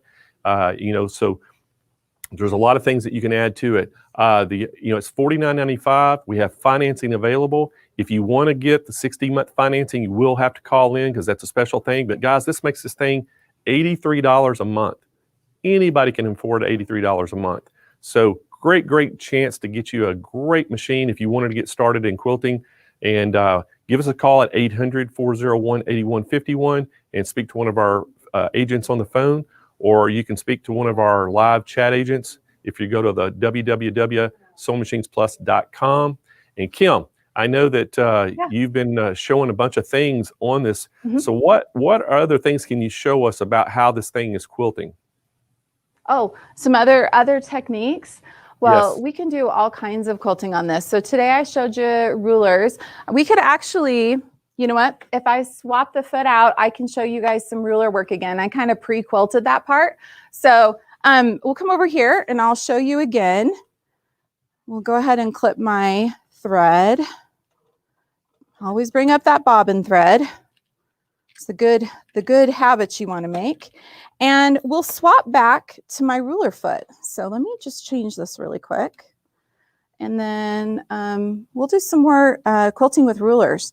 Rulers are really fun to quilt with because they just give you that precision, that free motion quilting. You know, free motion quilting is like sketching or drawing. And then rulers, you know, it's when you get that ruler out and you want that perfectly straight line, or you want that line that has that perfect curve on it. So I have this Wave D ruler again, and you notice I've got this other curve here at the bottom. So let's stitch out this other curve up here. Go ahead and do my needle down, needle up. And just some tips on using rulers. So once again, it's important to always have that ruler base. You guys can see that I have the ruler base on here. You can see that right there. It's a nice flat surface. It means when I put my ruler up here, it's not going to rock or wiggle. because we want to be safe when we use rulers. So I'm going to line up. On this one, it has actually a needle stop line. You guys can see that needle stop line right there. That's where I want to start and end my design. And I never want to stitch farther than the width of my hand. If I stitch past that out here, my ruler might rock a little bit. So I will stitch out to here. Oh, and I'm still in super small stitches. Let's go back to 12. I'm not doing my micro quilting anymore.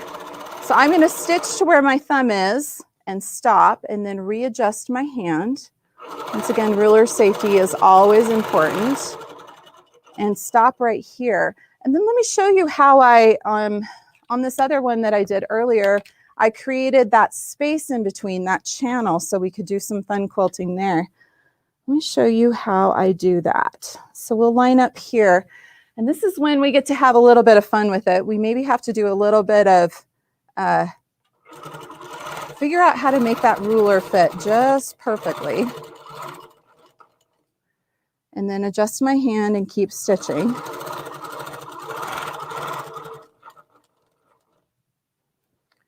And we'll do this over here. Sorry if I'm kind of getting in your guys' way here. It's a little quilting back this way. Not quite as great to look at. But you can see there how I was able to make a design that kind of crosses over itself. And then it gives me this fun space to fill. So we can do some of that again too. So let's go ahead and do some more of those wishbones. Really fun to stitch with this. And it's so easy. I can do a little nice tight fill here.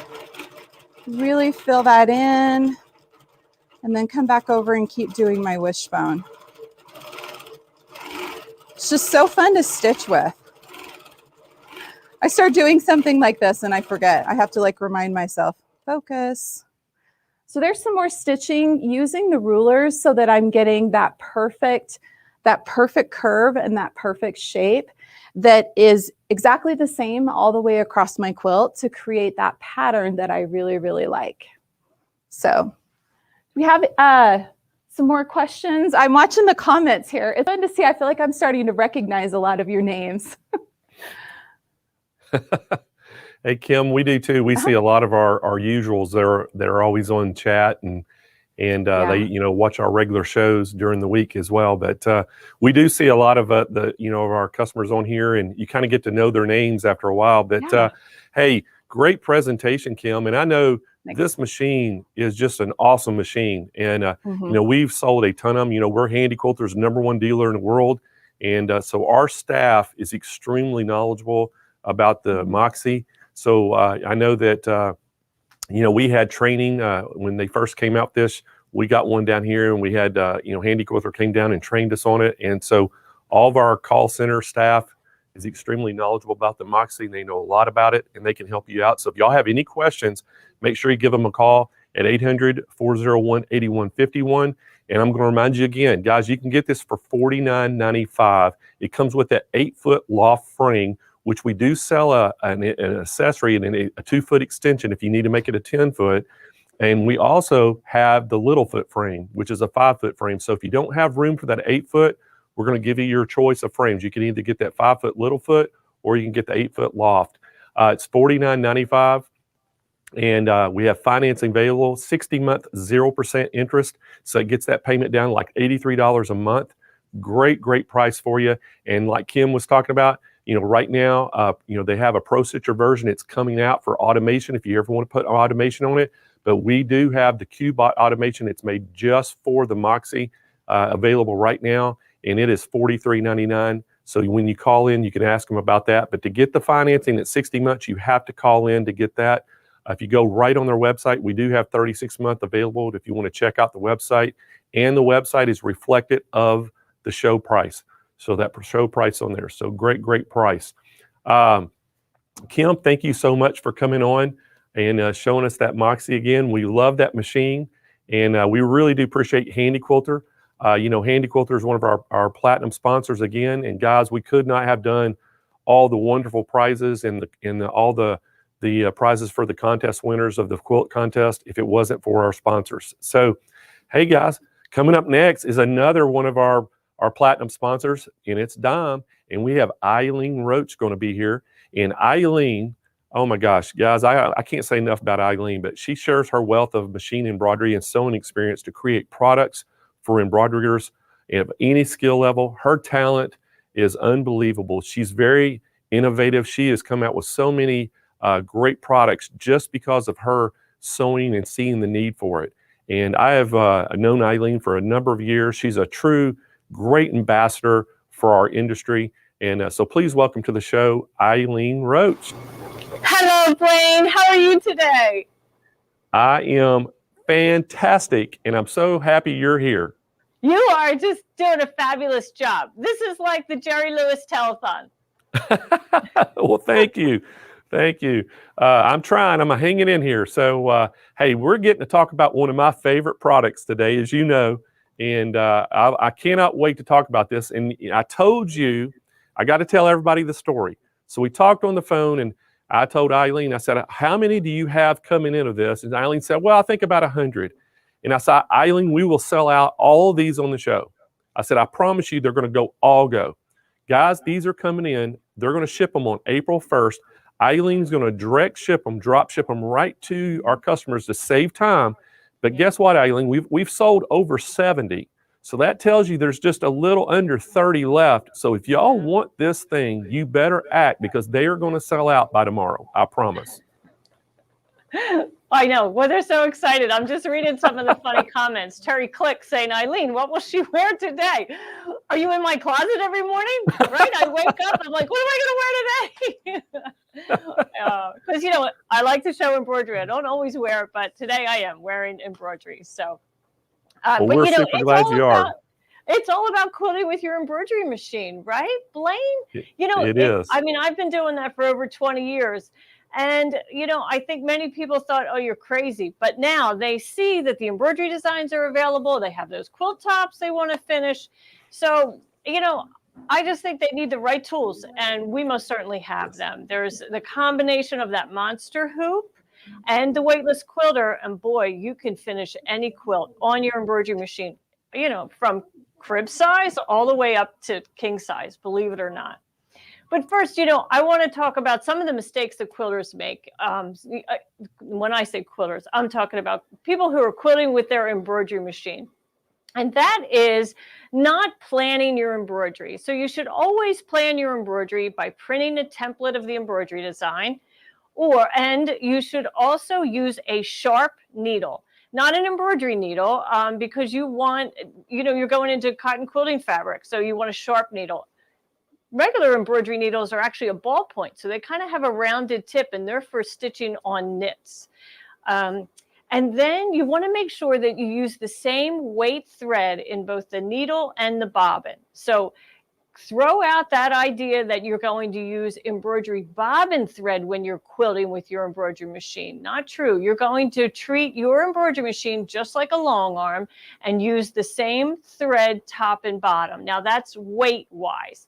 You most certainly could, you know, use a dark color on top and light on the back, you know, whatever your preference is for the color, just make sure the weight is the same. And then our other tip is, you know, using a standard hoop.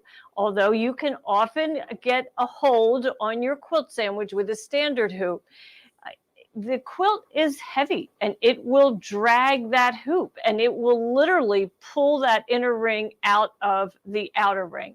In addition to that, a standard hoop means in order to rehoop, you have to remove the hoop and the quilt from the machine. And that could mean 50, 60, 80 times. I have done a king size quilt that was 80 hoopings. You know, you have to get through it. And I most certainly didn't use a standard hoop. I used a monster hoop, and you'll see why. And then the other reason, the fifth mistake is not handling the bulk of the quilt. Because, you know, our machines were designed to maintain and hold the sewing field of the embroidery machine. And even on our biggest baby lock brother, that's 10.5 by 16 inches. You know, that's a very generous sewing field, but it is not a queen size quilt. So your machine is not going to handle all that bulk, and that's where the weightless quilter comes in. So let's go ahead over to PowerPoint. David, if you could switch cameras, and I'll just go through a couple slides before we really look at the weightless quilter so you can see what I mean by, you know, handling the bulk of the quilt. This little Mini Cooper is trying to drag this great big boat, and that is just not the right task for the job. Kind of like what my standard embroidery hoop is doing here. And you'll notice my quilt is hanging off the front of the machine and the back. Eventually, that inner ring is going to pop right out, and I'll be a very frustrated quilter. As you can see here, right? That's a disaster waiting to happen. What you need is the right tool for the job. Like in this case, that great big Ford truck. Now that looks like that makes more sense. So enter in the weightless quilter. So the weightless quilter is a floor frame that sits underneath your sewing table and allows the quilt to move with the hoop. And you can see how that quilt and the weightless quilter is literally moving with the quilt as the pantograph moves. Now, you'll notice that those bars are in the back, the fabric clamps, they're right against the wall, and they'll move right and left as the hoop moves right and left, but you don't need a very large space in order to do that. You only need to have a little bit of space. There we go. As you can see, this is the floor frame that sits underneath your sewing furniture. Those bars, those floor bars, measure 32 inches, I believe. And you have corner brackets that come with, and then flex poles that insert into those corner brackets. And they span away from the machine, allowing the quilt to extend and not drag on the hoop. Here you can see I have a standard sewing machine set up on the table because this was actually designed originally for free motion quilting. And once the fabric poles are inserted into the floor corner bracket and you put the clamps onto the quilt, it holds it nice and secure, and then you are ready to stitch. Now here in this image, we're down on the lower right corner of the quilt, and the quilt is completely, you know, spread out, and it's the same table, but those bars are expanding and splaying away from the machine. So here's a couple setups just so you understand how you would do it. On a small table, just like the one we just witnessed, you would place those bars to the left and behind the machine. It's all about positioning the weightless quilter near the hoop. You know, the hoop doesn't really move all that much, right? It's really on the left side of the machine, and it's going to move, you know, 8, maybe 10 inches right, left, north, south, but that's about it. And you want your quilt centered on that space. Now, on a larger table, then I would put the floor bar underneath the table so that my weightless quilter is closer to the machine and not extended beyond the edge of the table. On a koala cabinet, you can put it on the outside. You would just kind of position the quilt on those fabric clamps a little differently. You know, it becomes your best friend, the weightless quilter, and it's intuitive on how to clamp the fabric, how to advance the fabric. After about 5, 6, maybe 10 hoopings, you'll be an expert. Now notice that the cross section of the floor bar is only 3/4 of an inch in height. So if your cabinet clears the floor by an inch, then you can easily slide that weightless quilter underneath the cabinet. Now for sit down free motion, like that really cool Moxie or the Capri or the sit down version on the Handi quilter, this is fabulous for that because you can surround the machine with the weightless quilter and let the weightless quilter handle all that bulk. So why don't we take a look at it really in action here. Now you can see I'm in the center of the quilt, so I have all 4 corners of the quilt captured in the weightless quilter. When I'm at the right edge, I could probably release that right corner that in the foreground from the bar, and that could just drape off the table. It wouldn't cause any drag on the quilt. At home, this is one of my sewing areas at home, and you'll notice that I have 2 corners of the quilt captured in just 1 clamp. And you don't have to have all 4 clamps up. You don't even have to have 3 clamps up. In this case, I'm on that top right corner. So I have the left portion of the quilt clamped in the back of the machine, and in the foreground, I have, you know, the lower edge, both the right and left side of that quilt captured in that space. Notice that the fabric clamp is right against the window. So as that machine stitches, that will just sway back and forth right across the glass, and it won't hurt it. Here's another image. Now I'm hooping the lower right corner. And you can see you're just going to work the quilt just like you would a long arm. Same thing. You're going to work that quilt also. I mean, when we think about a long arm, we imagine standing at it and just quilting. But yeah, okay, so once you fill that space, you then have to advance the fabric and get to the next area. So what else can you do with a weightless quilter? Well, binding. Oh my, I love the weightless quilter for binding. You know, that's that last task, that big part of finishing the quilt is getting that binding on and making it look beautiful. And at this point, that quilt is at its heaviest because all of the thread is on there now that you have quilted it. And that can really be a struggle trying to get that binding on. And, you know, you have to make 2 passes all the way around the quilt. So with the weightless quilters, handy clamps, you know, I'll just reposition that quilt 4 times and boy, binding is done. Okay, let's take a look at Joni Zire-Poole. Here she's doing free motion quilting. Notice she's able to focus on just her stitches. But see how it sways? It's moving ever so slightly as she moves those clamps. So let's go ahead and take a live look over at the weightless quilter because it's been stitching away as I've been here.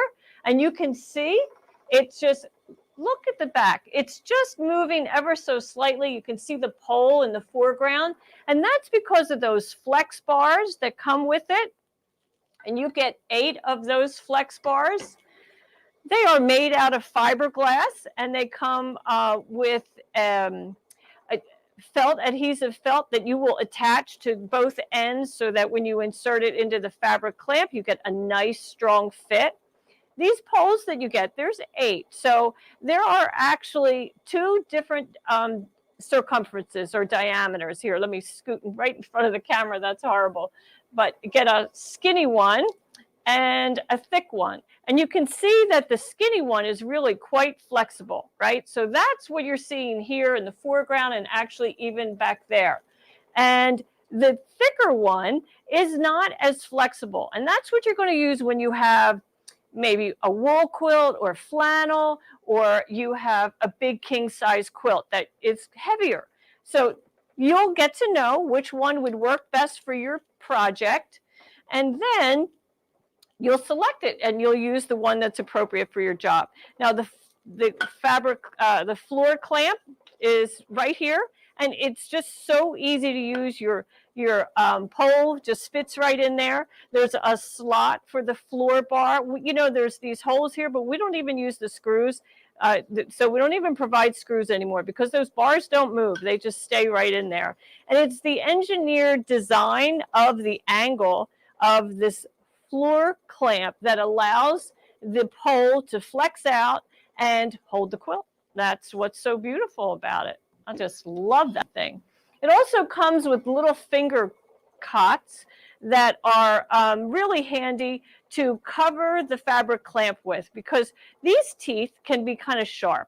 So by covering it with the 8 included little rubber cots, that just is a better way to hold your fabric. No, you don't have to worry about any kind of fabric damage or distortion. Now, the monster hoop. Notice that's obviously in place. Let's go ahead and stop the machine and I'll raise that presser foot. And then in order to advance my fabric, I just lift this top frame and I'm going to position it right over the head of the machine. And then I just advance my fabric wherever I need to go next, right? Of course, I would have a template on my fabric, on my quilt, so I knew exactly where to go. But as you can see, that metal frame is right on the machine, and it's never going to come off this whole time that I stitch this quilt. I'm just able to advance as needed, position that top back in place. I can feel the metal frame underneath, and I just want to make sure that it's aligned. And I do have a hoop guard attached to that quilt frame, the top frame, so that my roll doesn't fall into the sewing field. So here, we'll just go ahead and lower the presser foot, and you can watch it stitch again.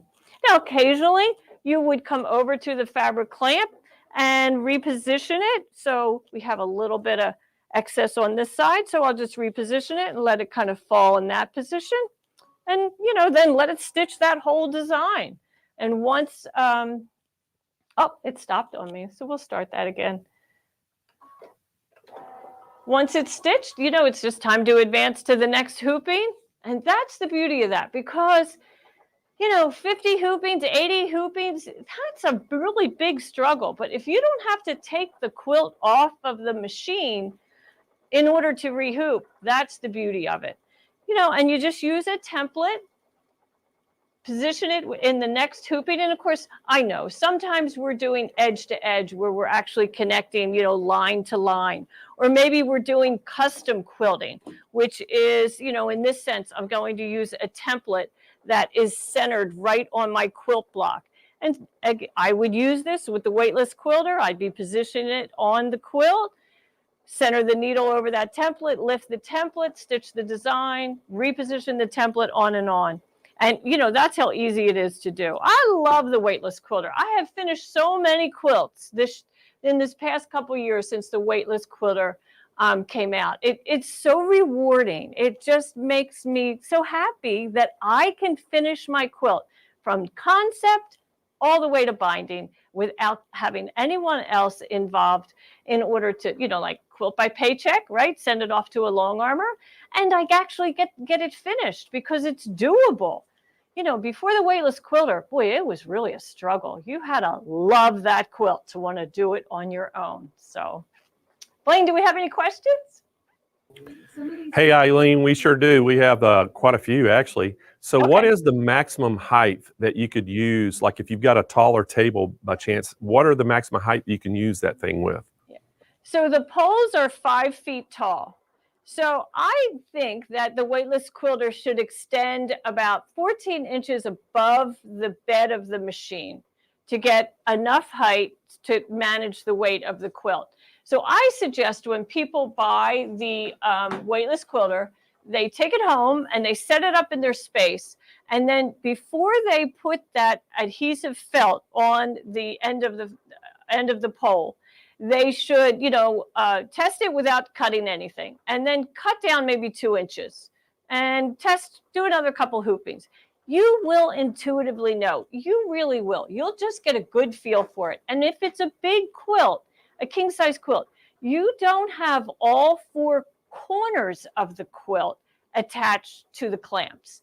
You will just have a portion of the quilt because, you know, on an embroidery machine, you're going to quilt from the center to the right edge, and you'll probably go north and south. So you'll do that whole half, and then you'll stop the machine. You'll take the top frame off, and you will take the quilt off the weightless quilter and literally flip it. So now the unquilted area is under the needle, and then you will finish that half. So you never really have to accommodate that whole giant, huge quilt. You're only working on a half, right? And frankly, you're really working on a hooping at a time. So think kind of in vertical columns as you're thinking of how much space you really need to accommodate. You know, the weightless quilter is 32 inches in the back and 32 inches on the side. So I hope that answered your question. It did, I've seen Eileen. people So do them on a multi-needle, you know, counter height for sure. It works for that. So yeah, I'll start to say with it being, you know, 60 inches, it's going to accommodate pretty much anything that anybody could reach sitting or standing. I mean, right. really. And I can tell you the 60 inches is too high for a tabletop, for a regular count, you know, sewing sit down machine. It's too high. I Okay, like them great. at like 48 inches. Yeah. So the other question we had is if, does it come apart after you put it together? Can you take it apart easily to like Oh, yeah. store it or move it? Yeah. So you're going to have 8 of these poles, right? And so they're skinny. They're super skinny. And you could like twist tie these together or, whatever you want to do. And then you'll have 4 of these brackets and they stack together. I have a circular basket in the corner of my sewing room that's about 18 inches tall. And I don't know, it's about a foot wide. It's got a pretty nice span opening. And so I have all of these in there and then my 8 poles, but I also use pool noodles to baste my quilts. So I store my poles inside my pool noodles so my pool noodles don't curl. You know how they always curl. So I need to get a photograph of that. Maybe I'll do that for y'all tomorrow. But that's how I store them. Yeah, it's super easy. And they're so lightweight, no tools, just pop them in and out. And frankly, at one sewing machine at home, I keep that back floor bar and back clamps behind my machine table. And I just take out the 2 floor bars that, come underneath the machine. And I don't even know it's back there until I'm ready to set up another quilt. So Eileen, I got a couple more questions for you. So I know that you have the 8 bars and you have, 4 of them are a little bit thicker, different size, and the other one's a little thinner. So 4 and 4. So 4 and 4. So what weight limit or would it accommodate? I know So we have kind of tested up to 42 pounds, but no quilt you want to sleep under is 42 pounds. I can tell you that. So, it amazes me. It's just super easy to use and it's so flexible. And I don't just mean the bars, the flex poles being flexible, just its versatility of the design allows you to accommodate almost any sewing space and really any project. I mean, people use it for bridal wear because they want to keep that beautiful white fabric up off the floor. And they also use it for draperies and any kind of large expanse of fabric. And actually, I had a gentleman purchase one because he makes sails, for sailboats. And he was thrilled to find this because that's a lot of zigzag stitches. When you make a sail, it's all pieced together and so forth. So that was pretty cool to hear his use for the weightless quilter. It sure is. So Eileen, I know that, some people may have a different setup in their house as far as, they may have a multi-needle machine that's at one height. They may have a flatbed machine on their sewing cabinet. So are additional poles available if they wanted to buy them and cut them to where they could customize it based on furniture? They would have to call, but we can most certainly sell parts like that. We call them replacement parts, so they're not on any website. And I don't have the pricing, but it's very reasonable. Yeah. Okay, great. That sounds fantastic. So, and I think we got one more question left, if I'm not mistaken. Was it, customer wanted to know is there directions, like if you're trying to do the corner of your quilt, where to put the placement, I guess, for the poles and the clamps? Well, there isn't really, there's general guidelines in the instructions that come with the weightless quilter. But it's very intuitive. You'd really be surprised once you get your quilt attached on there. It's just like if you had 3 friends in your room, in your sewing room, and you said, "Oh, could you just hold this quilt while I do this?" And then you'll know, like you would say, "Oh, would you move a little bit to the left?" So instead of telling someone to do that, you would just get up and move the fabric in the clamp a little to the left. It's very intuitive. It really is. And because it's so flexible, you're not going to reposition the quilt for every hooping. When I get in the back of the quilt, let's call that the north side of the quilt, right? Then I am concentrating or making sure that the quilt is not dragging on those poles. So we'll release a back pole and make sure I have advanced the fabric in the fabric clamps in the foreground in front of the machine. But outside of that, you know, it really just sits there and you move the quilt accordingly, left, right, and up and down. And then when you rotate, you know, you flip it all around. It works perfectly. It's simple to use. It really is. We should have all come up with this 20 years ago. So Eileen, I've got to ask, Yeah. what do you use those pool noodles for? Oh, well, I based my quilts with pool noodles on my machine. I'm looking around the room to see if I have an example here, but yeah, I place my quilt backing on, I roll that up on a pool noodle. First, I pin it to the pool noodle and I roll it up with the wrong side up. And then I do the opposite for the quilt top. And when then I lay out an expanse of the back of the quilt, and of course it's wrong side up, on my dining room table, which is very long. So I'm able to do a queen size quilt on that. And I release that fabric and then place batting in the middle, place the quilt top on top, at right side up, and then I based, you know, by pins, safety pins, all in that area. And then I release more fabric, and what I have already basted falls off the edge of the table. And actually, I showed this technique on Sewing with Nancy, and you literally can go there today and still, you know, which is SewingMachinesPlus.com. I'm sure it will just come up. It's probably not that. I think it's really WPT-TV. But just Google Sewing with Nancy. And then when you get to that page, you can Google Eileen Roche quilting with an embroidery machine, and you'll find that technique is right there. Awesome, great information. So, hey, Eileen, I want to remind everybody how they can get this real quick. And again, guys, this is the weightless quilter. It's $299 regular price, but we do have a show special. I can't show it online what the actual show price is, so you have to call in to get the price. And Eileen, I can tell you right now, there's only 23 left. So there's 23 left. We've sold 77 of them so far. So guys, if you want one of these, give us a call right now at 800-401-8151 and speak to one of our phone agents. If you can also speak to one of our live chat agents on the website at SewingMachinesPlus.com. And these things are flying out of here, Eileen, so fast. And so I think we're going to sell out. And so anyway, guys, if you want to get one of these, don't wait. Get on it right now. And Eileen, I tell you, I'm a big fan of this. And I'm also that monster snap hoop. To me, just makes sense to go ahead and get a monster snap hoop and use it in combination with this. So that way you can take your embroidery machine at home and do all your quilting in the hoop. So easy. Absolutely. And you know, that monster hoop is what makes this work, because without it, you're going to have to take your quilt, your hoop, off the weightless quilter, Yes. off the machine, and re-hoop. So, you know, don't skip that part. It's pretty important. It's And pretty as you important. know, people hate hooping. So this makes the hooping so easy and fast. Right.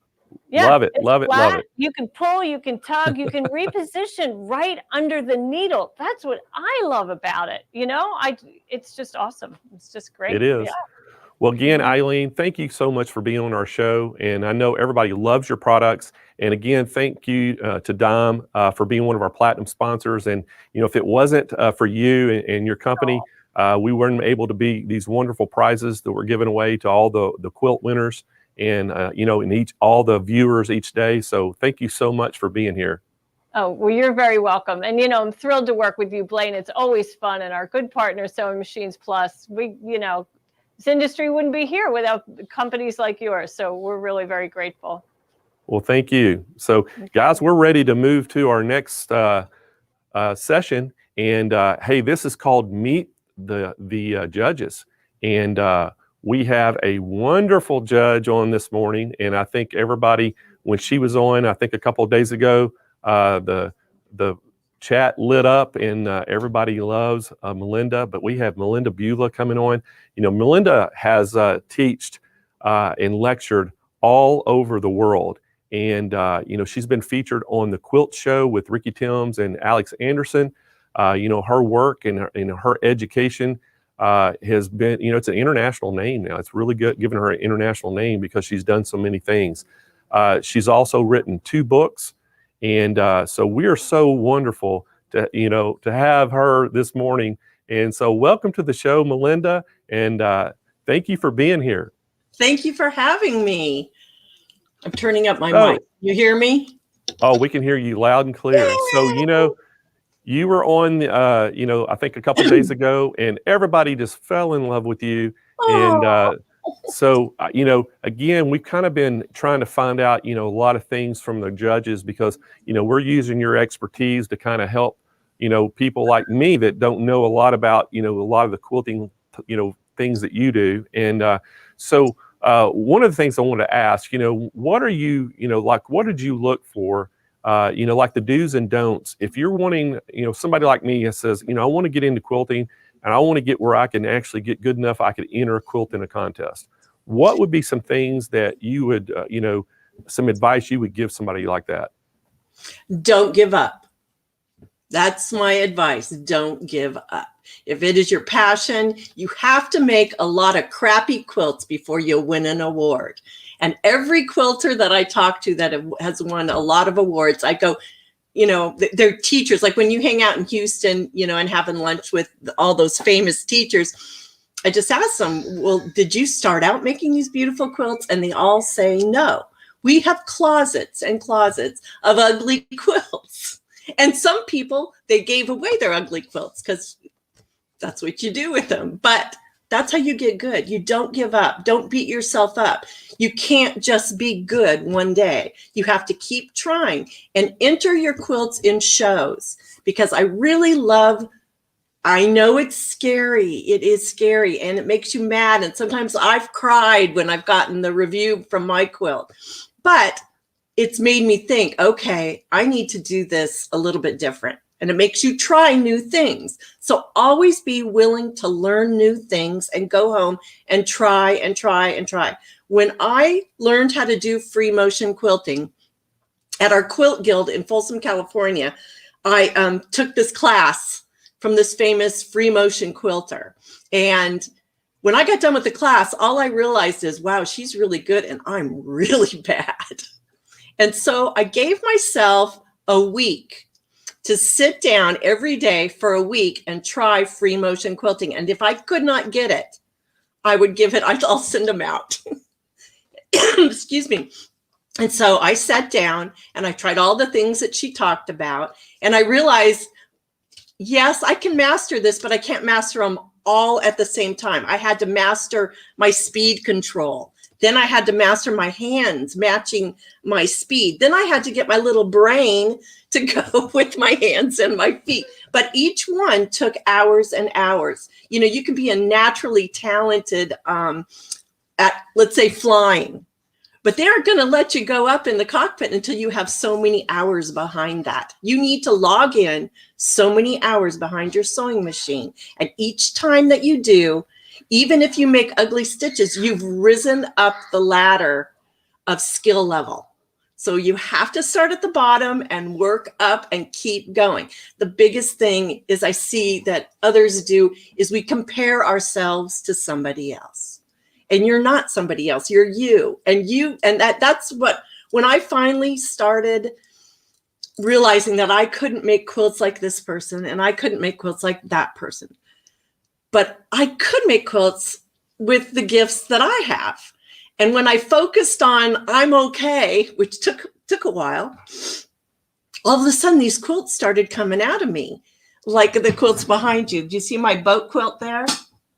There it is. That's Monterey at dusk, that one best of show. That's what started coming out of me when I finally decided to be true to who I was as an artist and as a creative person. Do what you like. Play in colors that you love, because your creativity comes out when you do those things. It's lovely to make a quilt for somebody else, but when you make a quilt that's purely you, your personality, your loves, your color palette, because everybody has their own little color palette, oh my gosh, that's when the creativity truly starts to come out. So I hope that helps somebody, but stop comparing yourself to somebody else. They're doing it their way. You've got to do it your way. And you may be on the verge of a new technique. Next thing you know, you're writing a book and you're talking to Blaine on TV. Well, hey, that's great advice, Melinda. So, hey, I want to ask you too, I know, we're trying to get people kind of know who you are and everything. So, what age did you actually even start sewing? And then how did it lead you down the path to get into quilting? Well, it's kind of funny. It is quite a story. I started sewing when I was 9 years old, and I wanted to sew an outfit. And my mom said, no, we were going to make like a dirndl skirt. It's just straight lines. She was going to teach me how to sew. And we went to the fabric store, and I wanted an outfit. I wanted a skirt. I wanted a jacket. I wanted the whole outfit. My mom, she had a hard time controlling me. And I found this pattern that had a skirt and the jacket and a little go-go hat. Because this was back in the days of Get Smart. You remember Get Smart? And all the girls in the 60s and 70s were wearing these little hats. And oh my gosh, I wanted that hat. I wanted to make it. So my mom acquiesced and bought me some turquoise corduroy, and we were going to make this outfit. Now I'm 9. I'm about 9 or 10. And so we laid out all the fabric, and I was so thrilled to be able to do this. And then my mom got sick and had to go to the hospital. I mean, she was fine, but she did have to go to the hospital. And she told me before she left, don't touch that fabric till I get home. And I said, oh, good grief. And so my grandmother, Lois, came over to stay with us. And Mom forgot to tell Grandma that I wasn't supposed to touch the fabric. So I went in and I got the big shears. I got the pins and the pattern. And my mom had showed me. And now I've watched my mom sew since I was like 3 years old. I watched everything about the sewing machine. I'm a very visual person. And so I sat and started making that pattern, and Grandma came in and said, what are you doing? I go, oh, Mom and I were making this outfit. She goes, oh, well, have fun. So I started making the outfit. I cut it, I sewed it. And at the time, I have dyslexia. So I didn't read until I was in 7th grade. And so I told you I'm very visual. And so I looked at the pictures and I put that outfit together. Now on the jacket, I had the sleeves on the wrong side. So the hands kind of went back like this. The go-go hat was okay as long as you didn't look inside. And my grandmother helped me put the zipper in. So I actually wore that outfit, well, at least once. And then when my mom got home, she was so blown away that I could have looked at the pictures and put the pattern together. So that was my beginning into sewing, and I've never stopped. But I watched my mom at a very early age. And so that became, when I couldn't do things at school, I would go home and sew and make things. That was my savior until they got me some help so that I can read. I can read now. I forgot to tell that in a lecture one day. But yes, I think that perseverance of having dyslexia also helps me persevere and master things. I love to master anything. When you tell me I can't do it, I try to figure out how to do it. It drives my husband crazy. But yes, and I got in when I was studying art in junior college at Orange Coast College. I got a job at a fabric store. And so I was studying conceptual art and working in a fabric store. So I started digging through the trash can at this fabric store. It was Fraser's Fabrics in Orange, California. And it was a mega, mega fabric store. And I loved that. And I would listen to them. They'd have quilt teachers that would come in. One of them was Blanche Young. And for you old timer quilters, she's like the bomb back then in the 70s. And so I would sit and pretend I'm folding fabric and listen to the quilt classes. And they had this Lone Star quilt hanging in the front of the fabric store. They were not called quilt stores. They were fabric stores. And I would stare at that every day going, that is the most beautiful graphic art. The problem is it's the 70s and the colors sucked. And I kept thinking, God, if we could just change those colors, that would be so spectacular. And so I started making my first quilt when I was 18, working in that fabric store. There were no books. There were like 2 books, maybe. You kind of had to get graph paper and draw it out. And I did it all by hand because that's what you did. But I would go to the dumpster in the back of the fabric store and I dig through and find found objects. And Mrs. Fraser would let me take them, and I would take them to my art classes, and I would make my conceptual art pieces with trash from the dumpster at the fabric store. So I've been doing this a really long time. It's like they finally let me in. You know, it's just been an amazing journey. I can't even tell you. So one thing leads to another. So that's all I can tell you about that. Is that enough? Do you have another question? It is. So, Sorry, Melinda, if you know, like some people out there that, let's just say that, you know, they've already kind of went through the starting and they've gotten to where they do, you know, like you said, just enter a contest. Yes. How would they go about just finding where some contests are at, or, you know, like where they're going to have a quilt shows and things? How's the best way to find those things? Well, Google. You can Google Quilt Fest. And you know what? Just because we have COVID and we maybe aren't meeting live, there's a lot of quilt shows that you can enter online. And you Google them, you'll feel there's Mancuso. There's going to be a quilt festival in Houston too. And so enter them. You know, when I first tried to enter a quilt show, my girlfriend said to me, Mindy, you've got to enter this in. And back then it was, you know, we were living up by San Francisco. So it was the Marin Needle Art Show. And I entered my first quilts in my quilt guild. That is the best place for you to go, get information, learn the process, learn the industry, and be encouraged by other people. And they have speakers and they have classes and they go to quilt shows. So you get educated. And that's what I did when we lived in Folsom. I started doing that. And I saw through our speakers that there were these people that have art backgrounds, these famous quilters that they're letting artists in now. Oh my gosh, I got to do this. I love traditional quilting and I love to do a piece or an applique. But when I go paint now, I don't paint. I do this. See my boats? It's all with fabric. Every little piece is fabric. There's no paint on that. And back in the day, that was, people were like looking at you going, what are you doing? Is that acceptable? But I entered a couple quilts in the Marin Needle Art Show because the girls in the Quilt Guild told me, try it out and see what happens. And I ended up winning 3rd place. I was blown away. So I thought, oh, my other friend in the Quilt Guild told me there's this Nashville show. You got to enter that quilt in the Nashville show. I go, oh, I can't. That's too big. And what if I don't get in? And my girlfriend said, get over it. They don't know who you are. So I said, great. So if I get rejected, nobody knows. So just do it like that. Okay. Nobody will know. But what if you won something? Even an honorable mention is a thrilling thing because what it does when you win something, or in some shows, you got in. Some just getting in the show is quite a treat. It pushes you. It pushes you to step out of the box that we keep ourselves trapped in creatively. You know, you need to just step out and try. And I was always panicky. And I always was afraid of what if, what's behind there? Why should I do this?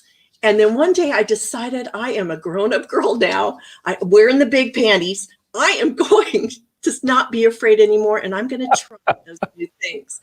And you know what happened? I found out what was on the other side of that fear. Nothing. There's nothing there. Nothing. And all Melinda, of a sudden, for trying it, I would get awards.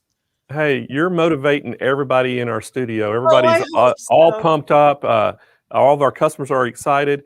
So, hey, I've got to ask you. So I know that you're an artist and you do painting and things, and you kind of took that and put it into your quilting. But I know that a lot of people look at your quilts and they're inspired. What inspires you for the work that you're putting out? Well, a lot of times, the boats behind me, the Monterey quilt, I don't know, here you go.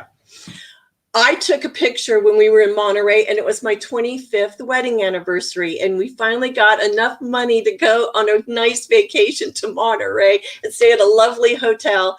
And I walked along that boardwalk there where the boats are and the fisherman's wharf. And I was just taking picture as the sun went down. And one of the pictures turned out okay. It was kind of blurry. It was really foggy. So the picture was kind of blurry, but I remembered the feeling I had walking on that boardwalk. So I kind of upped the colors and pretended like it wasn't a bad photo. Because sometimes, though, I think bad photos make you use your creativity more.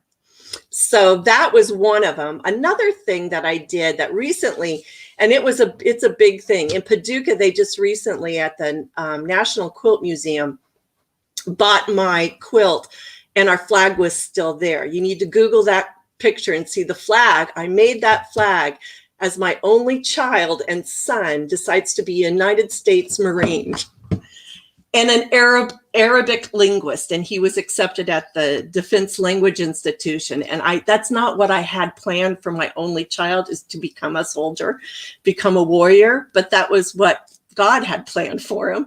So I went into the studio after boot camp, after the big graduation, and I spent many months crying, praying, making this quilt. And so what I did is I tried to accept the path that was now in front of me, that my son was going off to a sand country. And I had to deal with it. And I made this, I found this old picture and I go, I have to make this. And I cried through the whole process of making that quilt. And I envisioned that my son now is 60 years old. He's sitting at a big desk. It may be round. And he's sitting there with that quilt behind him. And he made it. And I made it through all of this military part of his life. And guess what? We made it through it. But that quilt, now I didn't realize I was making it for me and all my emotions.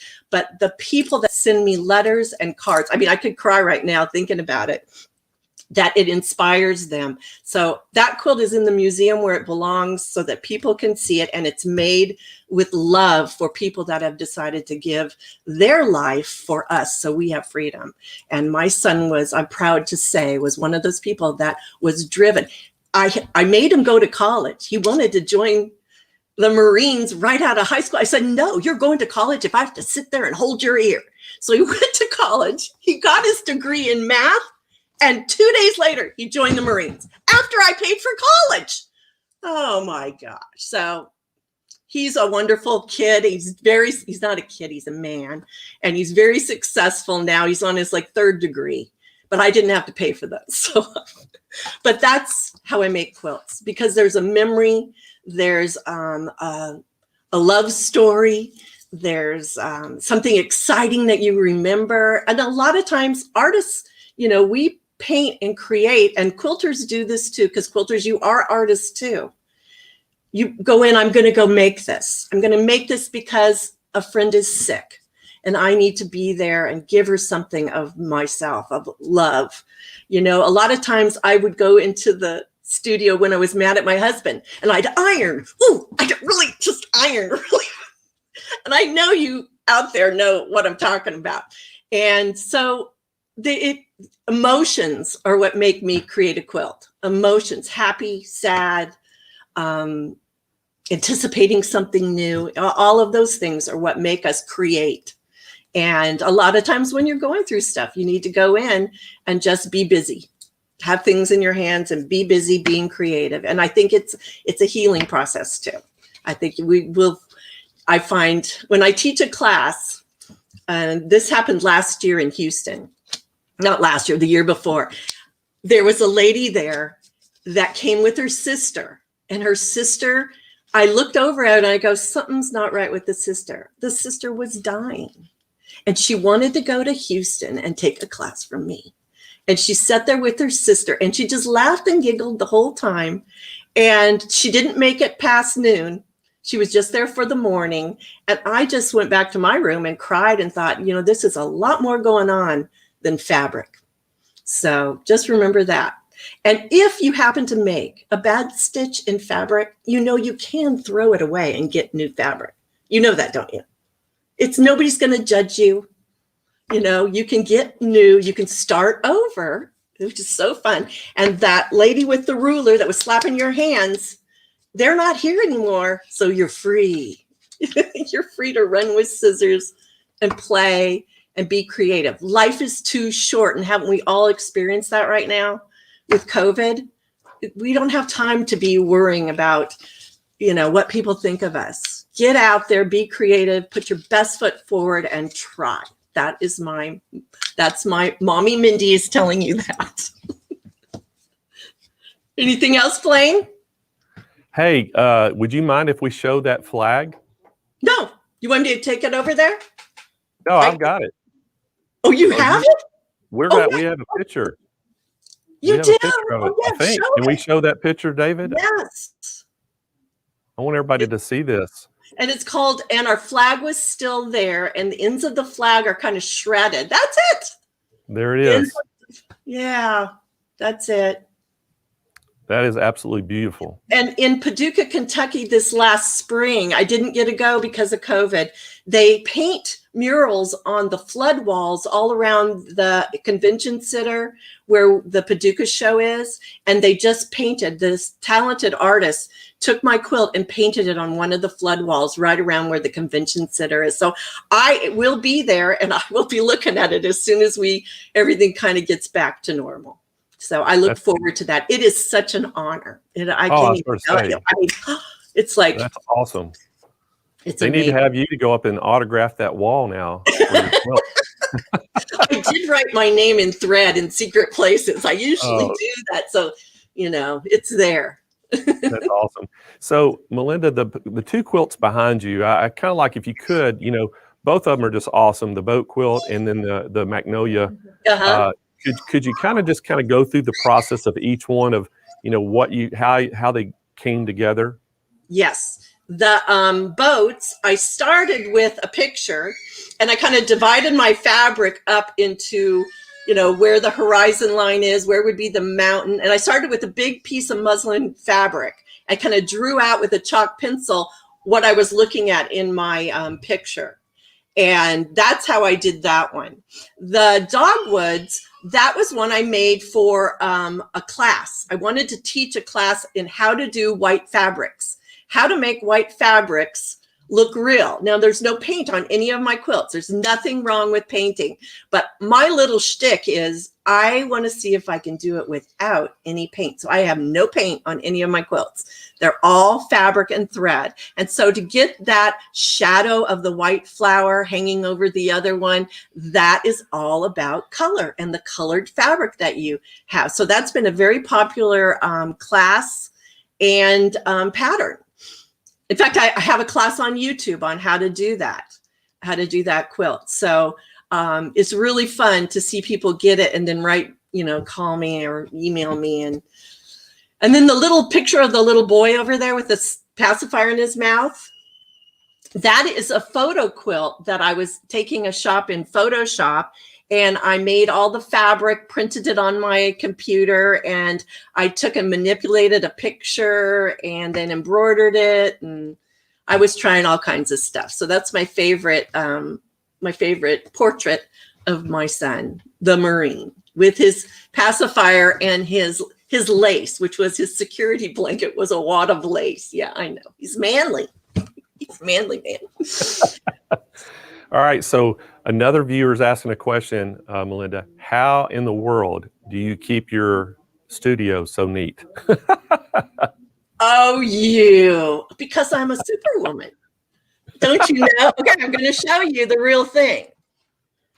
Okay, look at all this crap that I've thrown over to the side and on my table so I can shoot this with Blaine. My little granddaughter, look at this, is all this mess here. My little granddaughter's outside screaming because she wants her Mimi, and my husband's trying to keep her under control because this is Grandma Daycare Friday. I forgot. So no, my studio, when I am working, my studio is a mess, and that's a sign of creativity. So when I hit a spot where I can't think of any new ideas, I start busily, is that a word? Cleaning up my space so that I can, you know, put things away. I like to have things organized, but when the creativity hits, I'm like a bat out of hell. Don't bug me. Don't talk to me. I just go and I'm throwing things. You know, Eleanor Burns said we can throw things and throw them on the floor. And I've been doing that for years since I've been watching her. So yeah. So I try to keep clean. I like things clean, but you can't be clean when you're being creative. You just got to get over that. Here's the thing about creativity. Creativity and perfectionism do not mix. They're like when the magnets repel each other. Creativity is making a mess or disaster and then fixing it and finding a solution for it. So you have to have a mess and a disaster to be creative. Okay? It does not come with perfectionism. So I hope somebody out there that's speaking to him, because you have to make a mess to be creative. Sorry.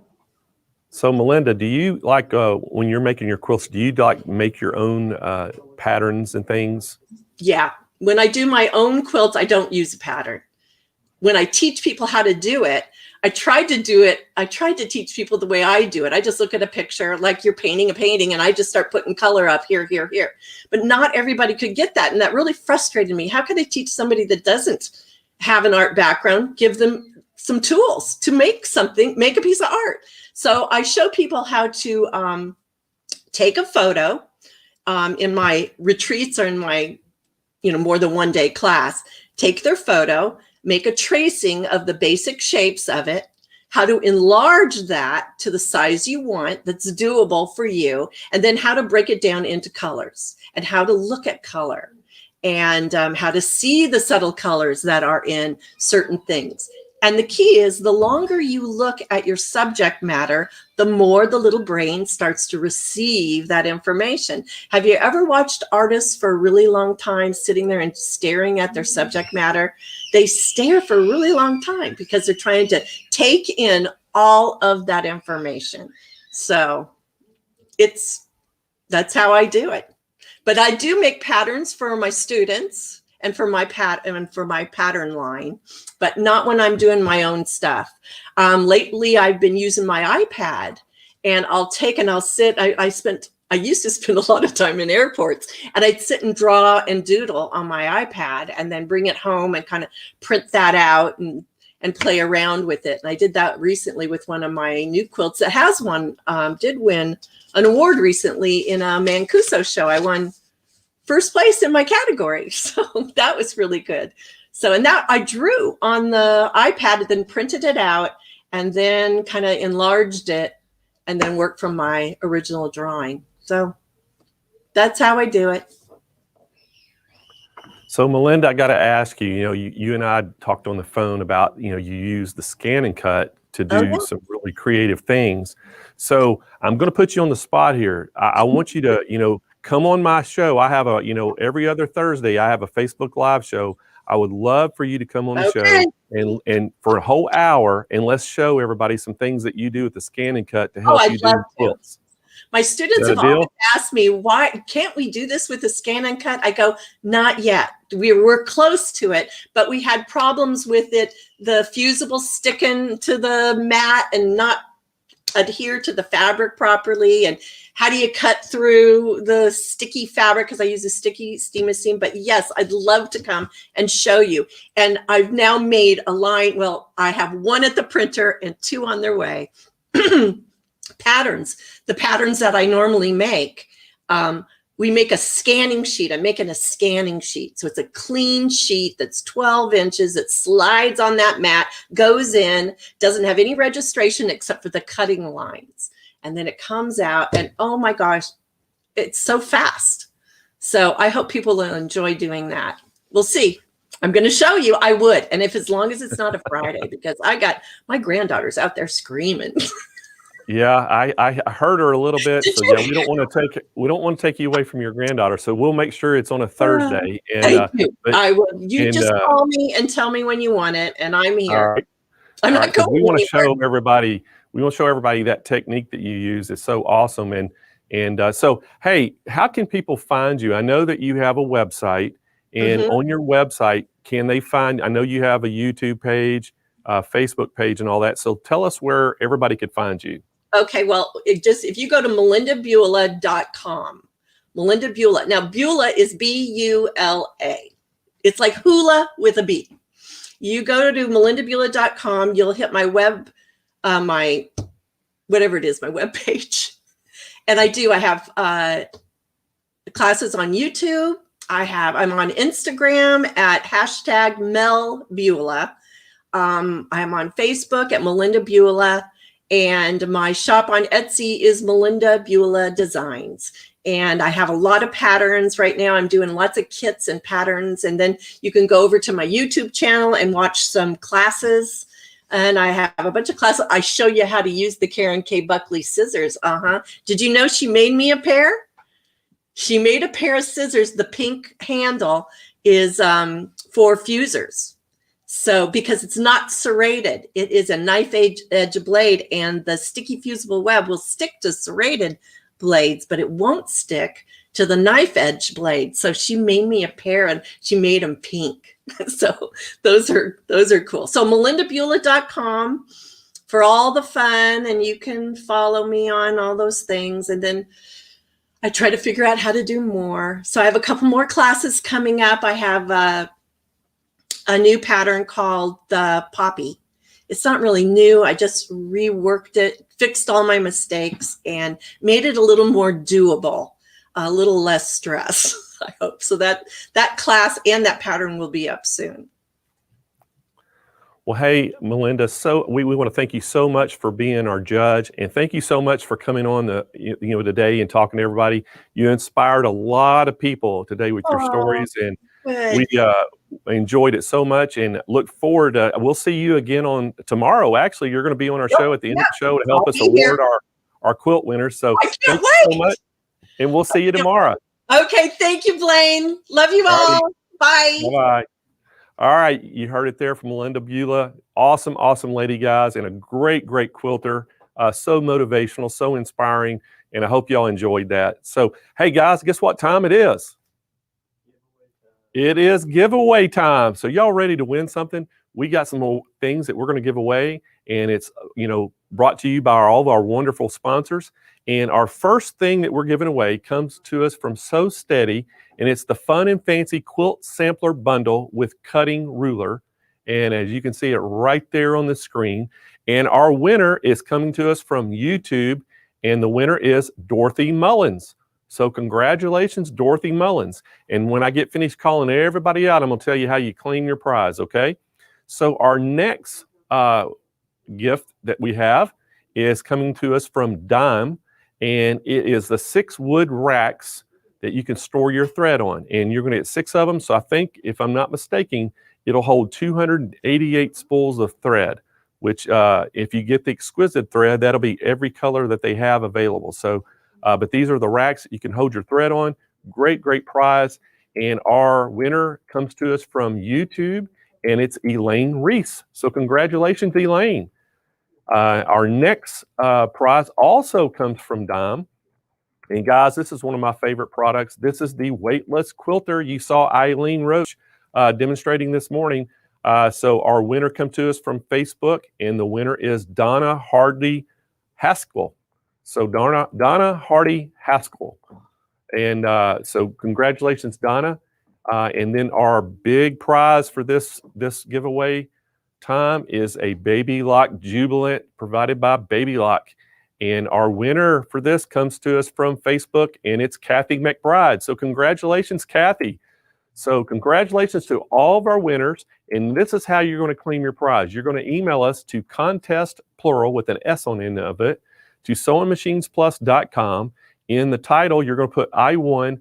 In that body, you're going to put your name, your shipping address, where you want your prize shipped to, and then just let us know what you won, just so we can cross-reference it. It makes it a lot faster. And we're going to be shipping products out probably next week. So be about a couple weeks before you get your stuff in. And but anyway, congratulations to all 5 of you. And guys, we're ready for our next presenter. And we have Bernina coming up next. And so some great things. And we have Megan Frazee coming up from Bernina. She's a national educator for them. And Megan grew up in a small farm in Plymouth, Nebraska, where her love for sewing began at an age of 5. Megan's mother and grandmother taught her how to sew and encouraged her to practice her skills by joining the 4-H. and creating garments, quilts, and crafts to be judged at the county fair. Years later, her work has been featured in books, galleries, and magazines. Today, Megan works at 𝓕𝓼𝓻𝓽𝓵, and she's one of their top educators, and we are so happy she's here today. We got some great machines to show you, so welcome back to the show, Megan. Oh, hi there. Thank you so much for having me back. I'm excited. Oh, we are too. You know, everybody just absolutely loved your demonstrations a couple of days ago that you did, Megan. And I know they're still talking about that. That B5 Academy Right. machine sewed through 7 layers of denim. I know. I wish I had more on hand to show you. I mean, I constantly use thick layers like that. I'm like, oh, I wish I had more to keep going and add more layers. But yeah, So 7 they're at the still minimum. talking about it. Yeah. So today we're going to start talking about the B79, correct? That is right. Yep. So this is the sewing and embroidery machine that 𝓕𝓼𝓻 has, and what a great machine. And I know you're getting ready to tell us all about it, so take it away. All right. Well, thank you so much. Like Blaine said, guys, my name is Megan Frazee. I'm an educator here at 𝓕𝓼𝓻 of America. We're located right outside of Chicago, Illinois. So we're actually having a good day today. You know, it's sunny, it's exciting. It's a great Friday, right? I hope you're all ready for the weekend. Today, I wanted to talk to you about our 𝓕𝓼𝓻 machines, particularly the B79. This is a great machine for so many things, so many techniques. Like Blaine said, I started out in 4-H where it was taught at a very early age, you know, precision, a skill set to make very perfect stitches, but also show off craftsmanship and just make projects that look very professional. And, you know, that was taught at a very young age to me, and it's obviously carried through. And I can say with certainty that the 𝓕𝓼𝓻 machines and the B79 have made it so easy for me to carry that professionalism and that craftsmanship into my everyday crafting. So I am kind of a garment sewist by trade, but I also do a lot of quilting and things like that. And I think I'm a pretty confident piecer, right? You know, I can do a 1/4 inch, a scant 1/4 inch seam allowance. I have the machines to help me with that. I have different presser feet, a lower star iron. I have tons of notions and markers and rulers. You know, those are the easy things, right? Piecing to me is the easy part, and I'm sure you feel the same way. It's when I get to quilting, though, that I lose it. You know, I'm not sure what to do. I'm not sure how I want to accent the details of my quilt or my table runner or project. I'm not sure how I want to fill that negative space because there either is too many options for me or not enough. But I have found with the B79 and, you know, having embroidery that I can use computerized quilting to really polish off my quilts and make it look very unique and personal, but also very professional, full of craftsmanship, and also just super clean looking. And, you know, it saves me time, and it also saves me a headache of trying to map out what I'm going to quilt, right? So today I'm going to talk to you how I do computerized quilting with the B79, more formally known as quilting in the hoop. So with my embroidery machine. Any domestic sewing machine with the capabilities of embroidery is able to do that computerized quilting or quilting in the hoop. I like working with rulers. I'm not great at it, but I like it. I like putting quilts on our long arms, our Q series, and quilting with 𝓤𝓤𝓼𝓽𝓾, but I often forget about the domestic sewing machine and how I can use embroidery. So let's talk a little bit about how we can do that today. And I have a sample that I'll show you, and we'll stitch out a sample as well. So I'm sitting at the 𝓕𝓼𝓻 79. This is our top of the line machine in the B70 series. It's a great machine. It has so much power. It has so many functions and features. Let's just dive into it and start talking about it. First of all, you have 9 inches to the right of the needle. Sorry, I'm holding the stylus for the touch screen, the 5-inch touch screen that we have. But we do have 9 inches to the right of the needle, 5 inches of workspace here, plenty of room for a quilt, plenty of room for a hoop or rolls as you're quilting in the hoop. Trust me, I've tested it. I've got it narrowed down. We do have the knobs here for stitch length and stitch width. We have a 7mm stitch width and a 5mm stitch length. Perfect for your basting, perfect for decorative stitches, all of that. We also have the drop-in bobbin. I'm a fan of the drop-in bobbin because I love being able to see when I'm about to run out of thread. But what's even more amazing about this machine is it actually has those sensors. So I have a sensor for the top thread. If it were to come undone, I was to run out of thread on the spool, the machine will stop and tell me that it has run out of thread. Same with the bobbin. So no more guessing, you know, that's the worst in embroidery, right? When you run out of thread, you're almost halfway through a design. It's like, oh, I ran out at the very beginning. Not a problem with the B79 here. I also have a couple of automated features. So I have the presser foot up down with the touch of a button. I have needle up down as well, and the automatic cutter. I know that's perfect when I get to the end of my seams on a quilt top. I can just cut the thread and start over on the next side. So I love all the automation that we have on here. That's just in sewing mode, not even in the embroidery side. That's just sewing mode.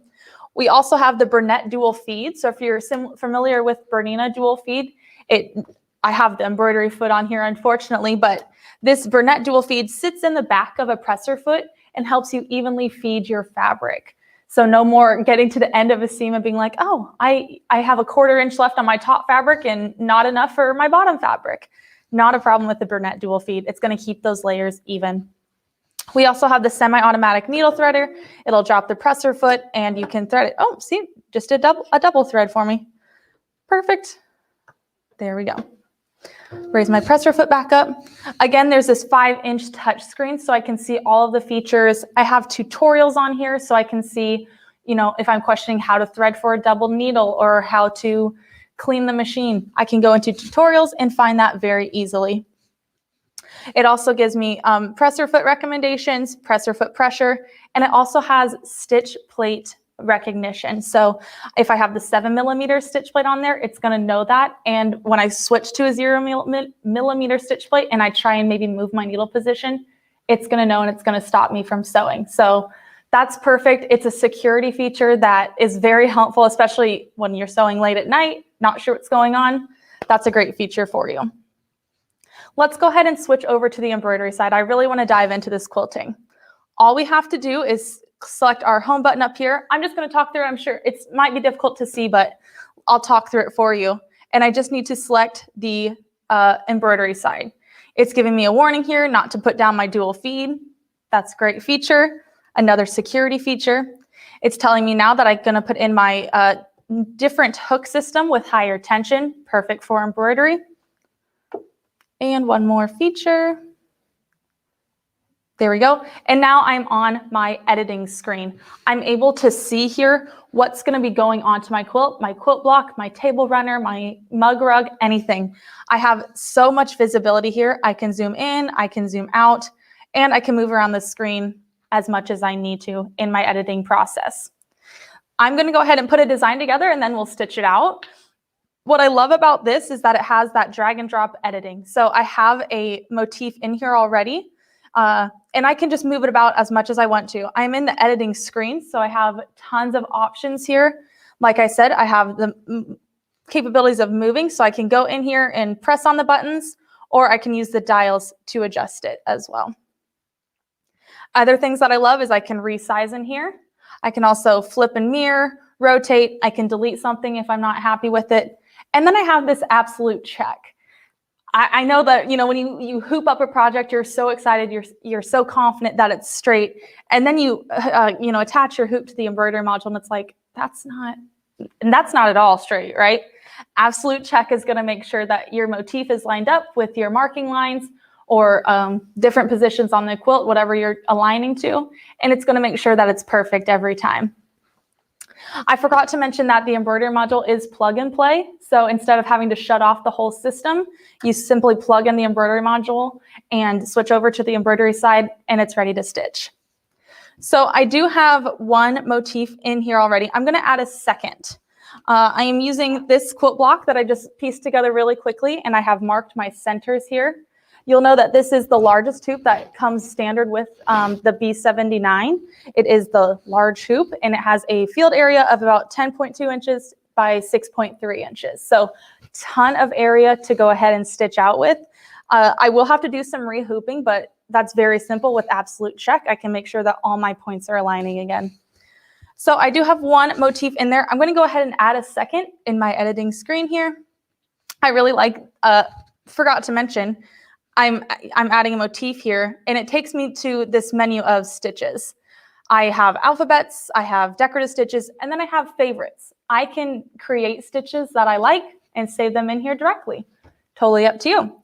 I'm going to go ahead and go into my decorative or motifs. And again, you see tons of folders of different types of stitches. We actually have a quilting menu on here with tons of stitches. I'll show you my my sampler later, but I use stitches only from this menu, from the quilting menu built into the machine. It's very convenient that this machine also has a USB port on the side, so I can import stitches. The machine does read different file types. I love EXP personally, but it reads different formats. So that's amazing. You know, if you're making your own files, or, you know, if you've downloaded from a website and you're not sure, it reads different formats, which is super great. I'm going to go ahead and just go back to my editing screen because I have that second motif on there. Just going to select it. Again, that drag and drop editing, I can move it down, position it into place, but I want to make sure that this is correct. I'm going to do one thing first. I want to resize. I can use the dials to resize that perfectly. And I'm going to go back to my motifs here. Awesome information. And I'm going to select that absolute check. I want to be sure that my motifs are in my quadrants here and they're going to stitch out okay. If I select absolute check, my machine is asking me, is the embroidery arm free to move? I can confirm that. And now it's telling me to attach the hoop. These are super easy to attach. It has that magnetic lock on the side, and all I have to do is get under my presser foot here, and it slides in and you'll hear a click. Perfect. We know we're in place. The machine tells us that we're in place. And like I said, I have so much room here that it's not going to get stuck or anything. It's perfect. I confirm that the hoop is free to move. I actually cheated a little bit and set my first motif ahead of time. So I know that this is set in my corners. What absolute check allows me to do is check different points on the motif. So here's where my center is going to be at, top corner, bottom left corner, and right corner. That's just on the first motif. I can also select my second one and do the same thing. Now that one's a little out of line. Let's adjust it. So I can adjust up using those dials. That looks pretty good to me, I think. Get my thread out of the way here. Do have the thread cutter on the side, which I love because it holds my threads out of the way. Other side. I'm going to say that's pretty good. Let's see here. I want to move it up just a little bit more so that I know it's in position right in the corner. Perfect. All right, and now I can actually check this design as a whole. I know there's two separate motifs in there, but I can actually check it as a whole. One corner looks good. Looks good. Feeling good about that. And it lands right back in the center. Okay, let's go ahead and stitch this out and I'll talk about a few more features. I'll close my information menu here, so closing out of that kind of editing screen, and I'm going to go to the stitch out menu. It's going to ask one more time. The machine is very good about telling you what it wants to do or what it needs to do. Right now it's asking if the hoop is able to be moved around. I can check mark that as confirmed. And then it's going to move into position for that first motif. What I really like about this machine is those buttons on the front. Like I said, I'm a big fan of the presser foot up and down and the needle up and down. A lot of times I know when you're free motion quilting or even quilting on a long arm, you want to pull those bobbin threads to the top. I am one and the same. I'm going to go ahead and pull mine to the top by clicking the needle up down button. Perfect. Presser foot back up. Let's see, there it is. Oops. There we go. All right, I do have the machine. I should have talked about that, excuse me. In the hoop, I have my quilt sandwich. I have the quilt top that I have warm and natural batting in the middle, and then just a cotton backing. I have it all hooped up in the hoop. If you can't hoop everything in the hoop for your quilt sandwich, you can use like a Stitch 2.0 or a Heat 2.0 stabilizer, something thin that's gonna either wash away or you can heat with your iron and it's gonna kind of disappear. Something very light. You could put a thicker stabilizer on there, but the quilt sandwich is thick enough that it stabilizes itself. So I am set there. I have my machine threaded with isocord thread. I'm a big fan of isocord for that sheen. And I could put that on top and bottom, but I actually have bobbinette in the bottom, my personal preference there. And then I have a embroidery needle size 90 on the machine. All right, with all of that said, I'm just going to hold my threads lightly to the side, and you'll see a couple features here that are very cool. I'm going to use my start-stop button here. It's blinking green for me. Hold that down. The key is holding it, and it'll start. I didn't hold it long enough. There we go. Okay, it's going to secure, and it's going to stop. It's going to ask me if I want to cut my threads. Normally in a quilt, I'd probably tie off and bury these, but I want them out of the way for your viewing purposes. And then I can just click and hold my green button again, and it's going to start stitching again. You'll notice how it tied off in the beginning. It made that knot. I have it set to do that. That's one of those amazing features of the embroidery side that you can shut off or turn back on depending on your preference. And another feature was that stopping to cut the threads. That's also a feature that can be changed in the settings menu here. I was comfortable enough cutting my threads because of this large screen. I can see where the machine is stitching to next. I don't have to worry about, getting my fingers caught in the needle or anything. I can see directly where it's stitching to. It has like a little crosshairs that are showing me that. It also tells me how much time is left stitching on this design and how much on the design as a whole. So I know exactly I have how much time I have in between to piece together my binding or something like that. It gives you an estimate of that. I do want to talk a little bit about the hoops that come with this machine. So right now we're using the large hoop. Like I said, it does come with 3 hoops total. So you have the medium labeled with an M, and then the small. These do come with those templates on the inside. So if you're a stickler about making sure that your stitches are lined up or your hooping is lined up perfectly, it does have that. I love the hooking system for this. It does have a screw to loosen. You have to loosen it a little bit when you're hooping up all that batting, but it also just has that click in place. Drop this. It has that click in place system, so it's very clear when it's locked in. You hear that click. So those are just a couple of things that come with the embroidery side. With the machine in general, you also get 10 presser feet. 7 of those are snap-on soles, and then you do get 3 solid feet that come with it. Those all come in the toolbox that attach to the machine when the embroidery module isn't on. It's a very convenient little container. It also comes with a slide-on table that gives you more room for sewing. Here's another feature that I'd love to show you. It's going to do thread away mode. So it shifts a little bit to pull that thread up and get it out of the way again. That's a feature that is, great to have on a Burnett machine, especially on an embroidery machine. It keeps those threads out of the way. It's going to prevent knots from forming on the back side of your fabric. It did tie off at the end. Again, that's an adjustable feature that you can shut off if you're not a fan of. But I do love thread away because I know then that my thread is at the top of the fabric. All right, it's ready to sew the second motif. So I'm going to pull my bobbin thread to the top again. Get those out of the way. Again, I'm going to cut these, but I would normally bury them. Knot them off and then bury them. Going to ask me. There we go. Holding, sorry. There we go. All right, so that's going to stitch out that second motif. Again, absolute check is going to make sure that when I rehoop this block, that everything lines up perfectly and I don't have to worry about other adjustments needing to be made. I can actually keep the motifs that I have on screen, so the same size, and just shift them over to the other side of my block and make sure that those are all lined up.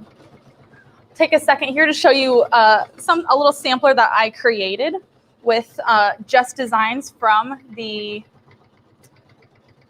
B79 here. So it's a little difficult to see. I did use gold thread on black fabric, and then we have the Bernina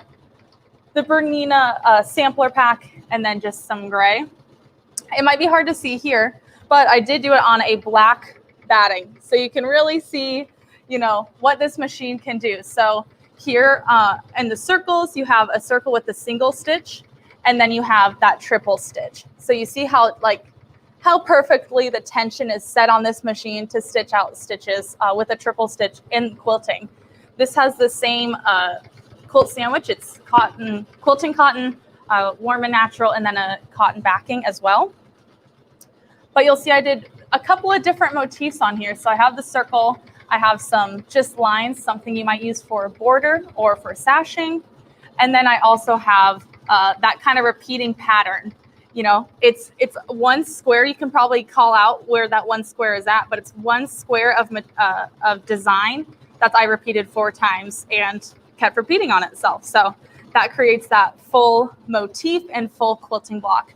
Didn't quite get to the binding. I wasn't sure what to do with that, but I know that I can go online and find a different design, but there's so many designs built in the machine that I'm sure I can find something to do my sashing with. So this is just finished quilting.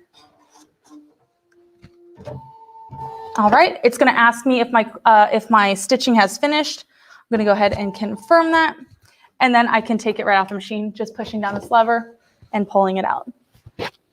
There we go. There's one side, and there's the back. I used a bright blue batting. So what's great about this is on that thread away mode, once it ties off and cuts the threads, it leaves them long enough so that I can knot them and then bury them in the quilt sandwich. But perfect stitching. I love how these lined up. I have perfect spacing between my 2 motifs here. Yeah, and I'll just repeat those 2 designs on the other side so that I have a complete block.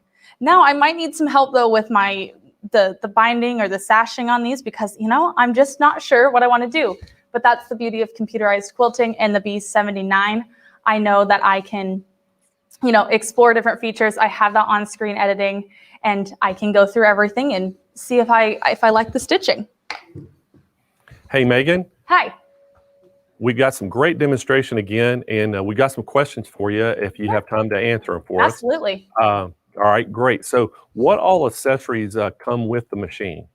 Okay, so with the B79, you do get the 3 hoop. For the embroidery side, you get the 3 hoops. You get that straight stitch plate, so the 0mm stitch plate. You do get the embroidery foot as well. That's one of the 10 feet that come with the machine. The hoops, the templates for the hoops. You also get the toolbox software. I'm trying to think. I feel like there's something else I'm missing, but those for sure come with the embroidery. For the standard accessories for like just the machine, you get the slide-on table. You get the toolbox slide-on right here that replaces the embroidery module. You get the foot control, power cord, things like that. You also get the Burnett freehand system. So being able to lift up the presser foot without the button and just, you know, using your knee to do that.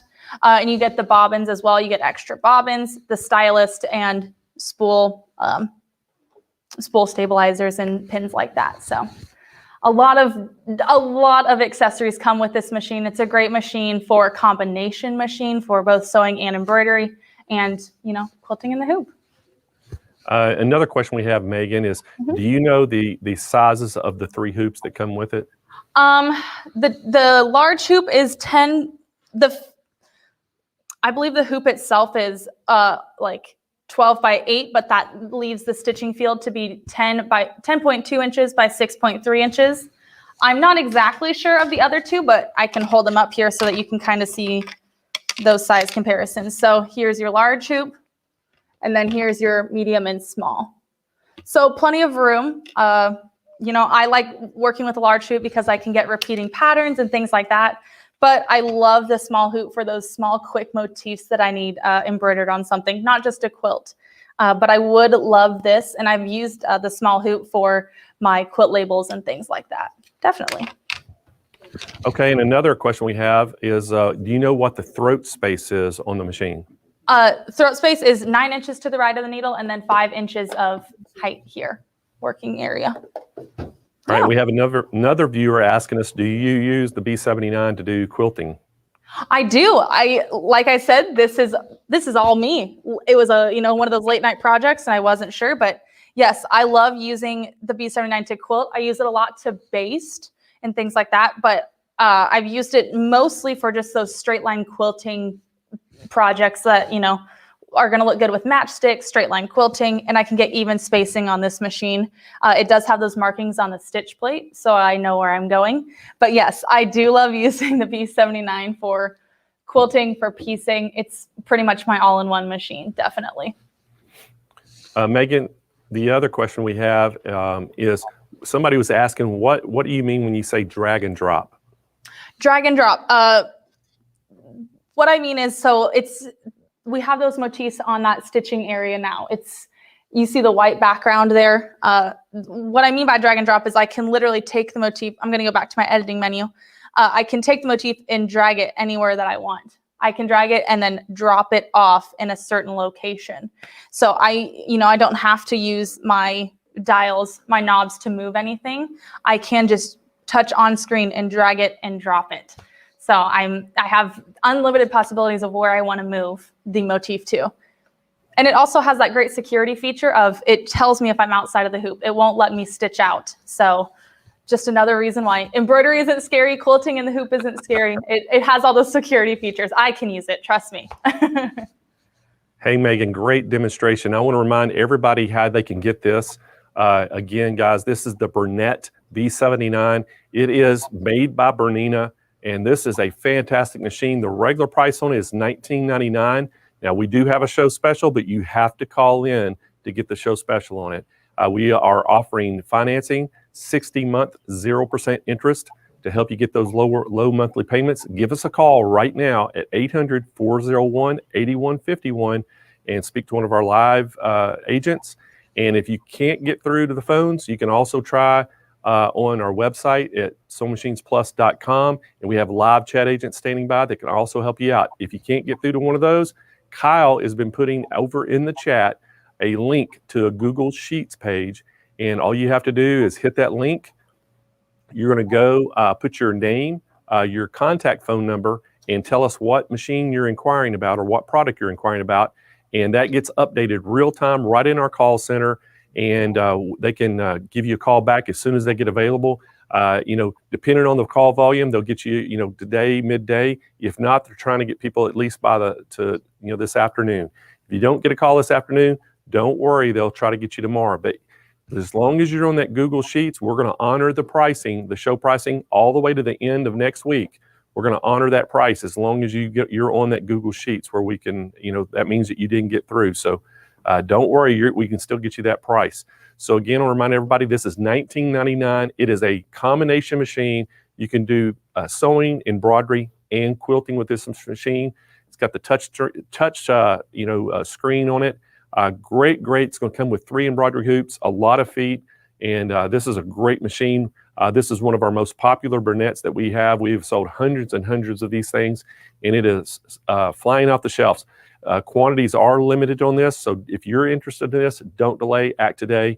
And again, great machine.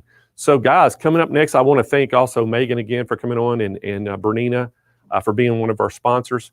And but coming up next, hey, we got Linda Bratton from Baby Lock going to be here.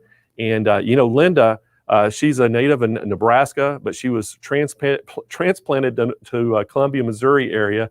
And she began sewing at a young age, but started quilting after the birth of her son in the late 80s. She's an online instructor for Craftsy, and her class, Exploring Natural Quilt Motifs, has been taken by over 3,000 students, which is incredible. And in March of 2020, she became a Baby Lock educator, and we are so happy that Linda's here. And so welcome to the show, Linda. Hey, Blaine, it's good to be here. I'm glad you're here. Good to see you again. And we're super excited today. We're going to talk about 2 really popular machines. And I know that we're going to, in one of them, that Jazz 2, oh my gosh, that's been one of the most popular machines we've had in 2020. And it continues to do that. We sell, hundreds a month of those things. And so I know you're going to talk a little bit about that. So I'm going to give it to you because I know you're going to talk about 2 machines today. So I'm not going to take up any more time talking. So just take it away. All right, sounds great. I'm going to go ahead and switch my cameras over so that you can see what I'm talking about. And I am known for my free motion quilting motifs. That's what I really love to do. And so while we know that these machines are great in the sewing room as far as sewing clothing, sewing bags, sewing quilts, I'm going to take it a step further and show you and share with you my love of free motion quilting. Now we are actually looking at the Jazz 2 here. And the first thing you're probably going to notice is this large workspace. We get 12 inches from the needle to the base of the machine. It has 28 built-in stitches. And it also has a needle up, needle down feature that you can set. And I like this. When I'm free motion quilting, I like to set mine so the needle goes down. I don't know about you, Blaine, but sometimes I can walk into the room and not remember what I'm doing. So if I've got my machine to help me keep track of where I'm at, I'm going to love it even more. It also has a hand-free presser foot lifter, which allows you to lower and move the presser foot. This is great when it comes to doing machine applique and you're going to pivot those corners. You can still hang on to your project with your hands and use your knee to lift that presser foot and rotate it around.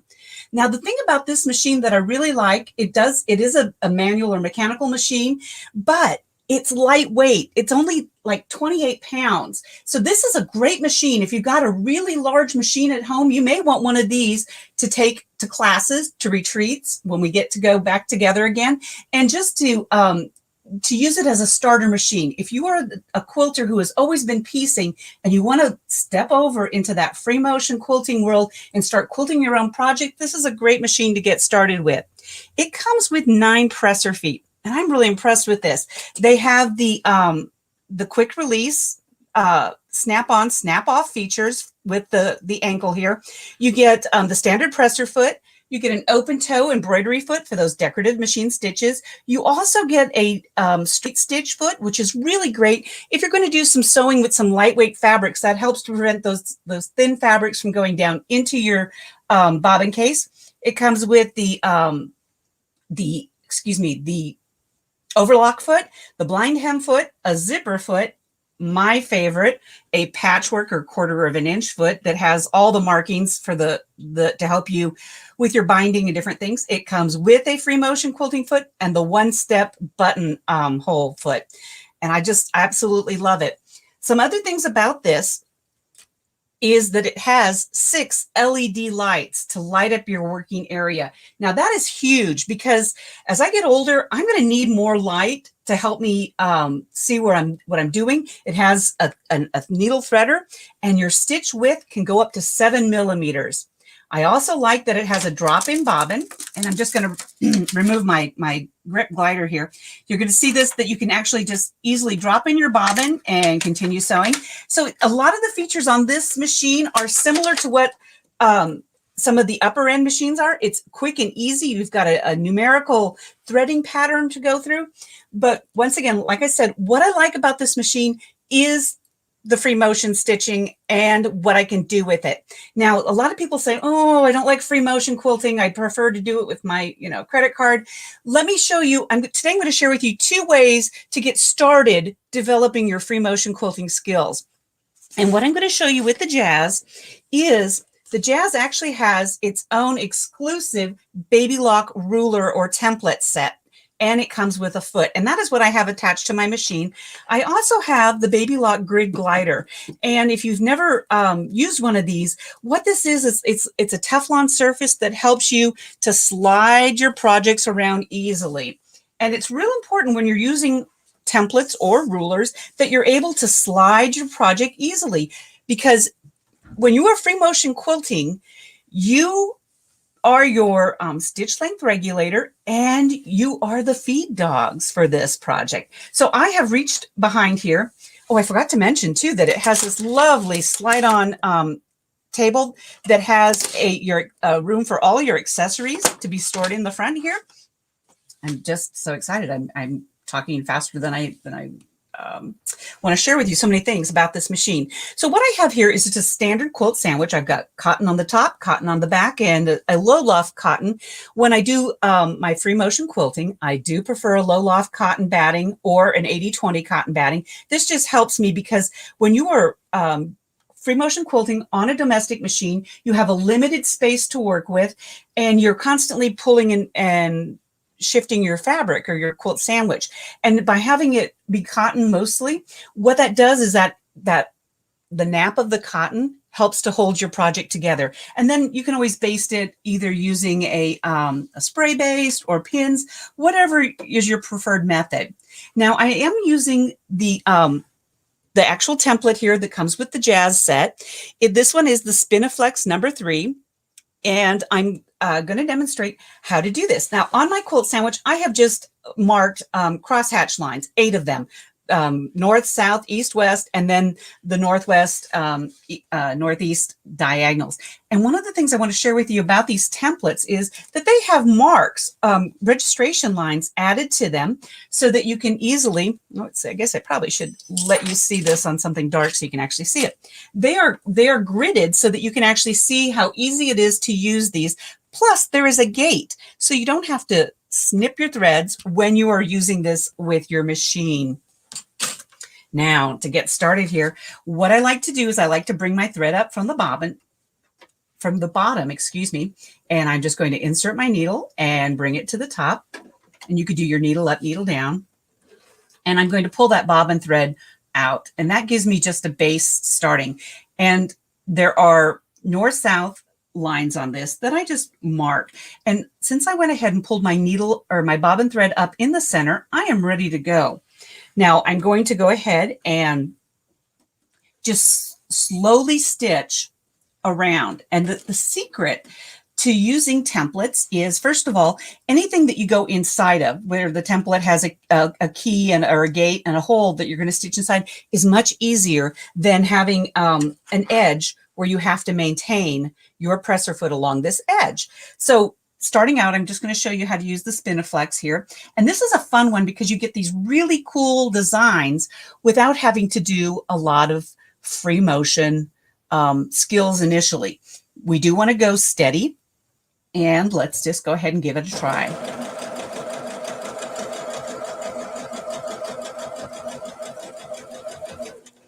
Now, a secret is to always watch the edge of your presser foot and the edge of the ruler. You want to keep those tight.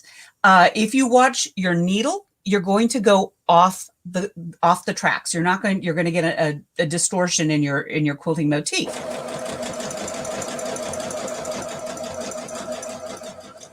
And when I get back to where I want to be, I just rotate my template and continue on.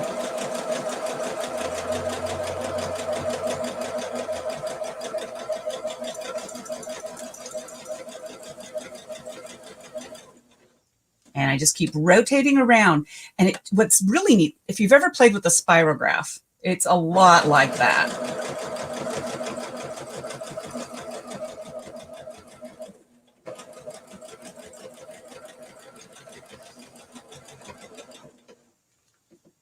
Once again, just keep rotating it around.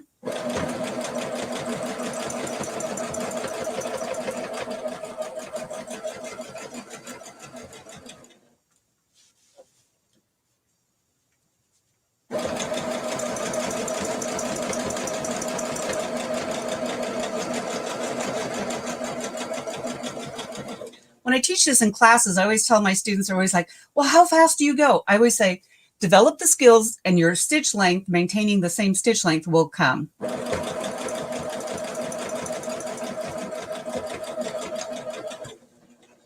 me pull my threads out of the way here.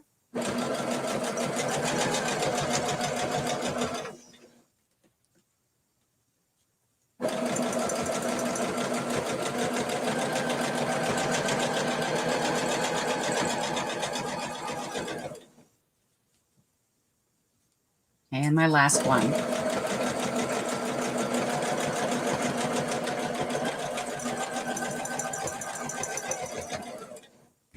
Okay, so I'm going to go ahead and lift my presser foot and pull my bobbin thread to the top again.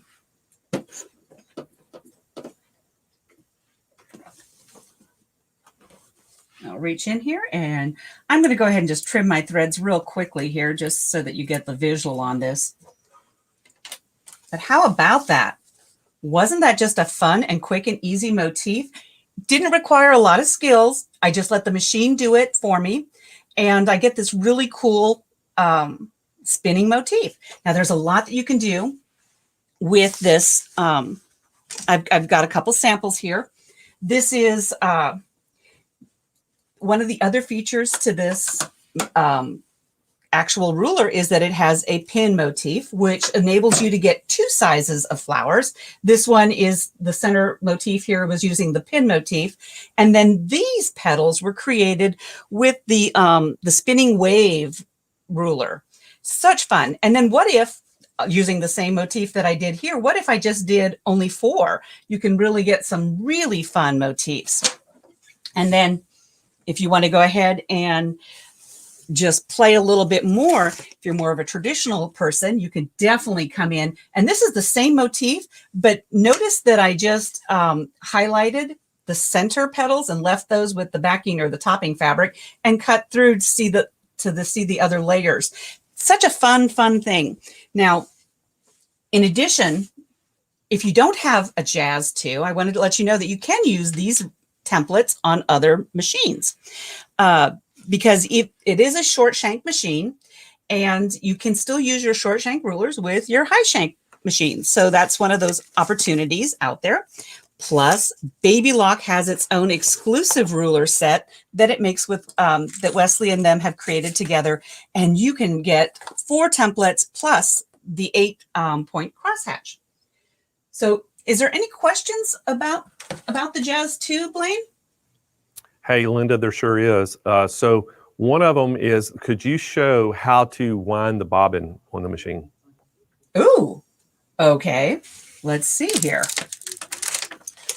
Let's see if I have an empty, if I have an empty bobbin. I may not have an empty bobbin. I can explain it though. All right. Let me see if I can take it up here. I'm going to move my camera, so close your eyes. Here we go. Okay. So to wind your bobbin, what you would do is you would take it down through and down through and around. And then it comes back on the front of this metal bar. It goes over here through the thread guide, and then it goes around the tension disc, over the needle bar, and into your bobbin. I don't know if you can see this, if I'm holding it right here, so you can see this. And then you engage it, and you push your foot control, and it winds really easy. So any other questions, Blaine? That was very easy. So I think people can understand that without actually doing it. So great. Okay. I think there was, is there any stitches? How many stitches does the machine have?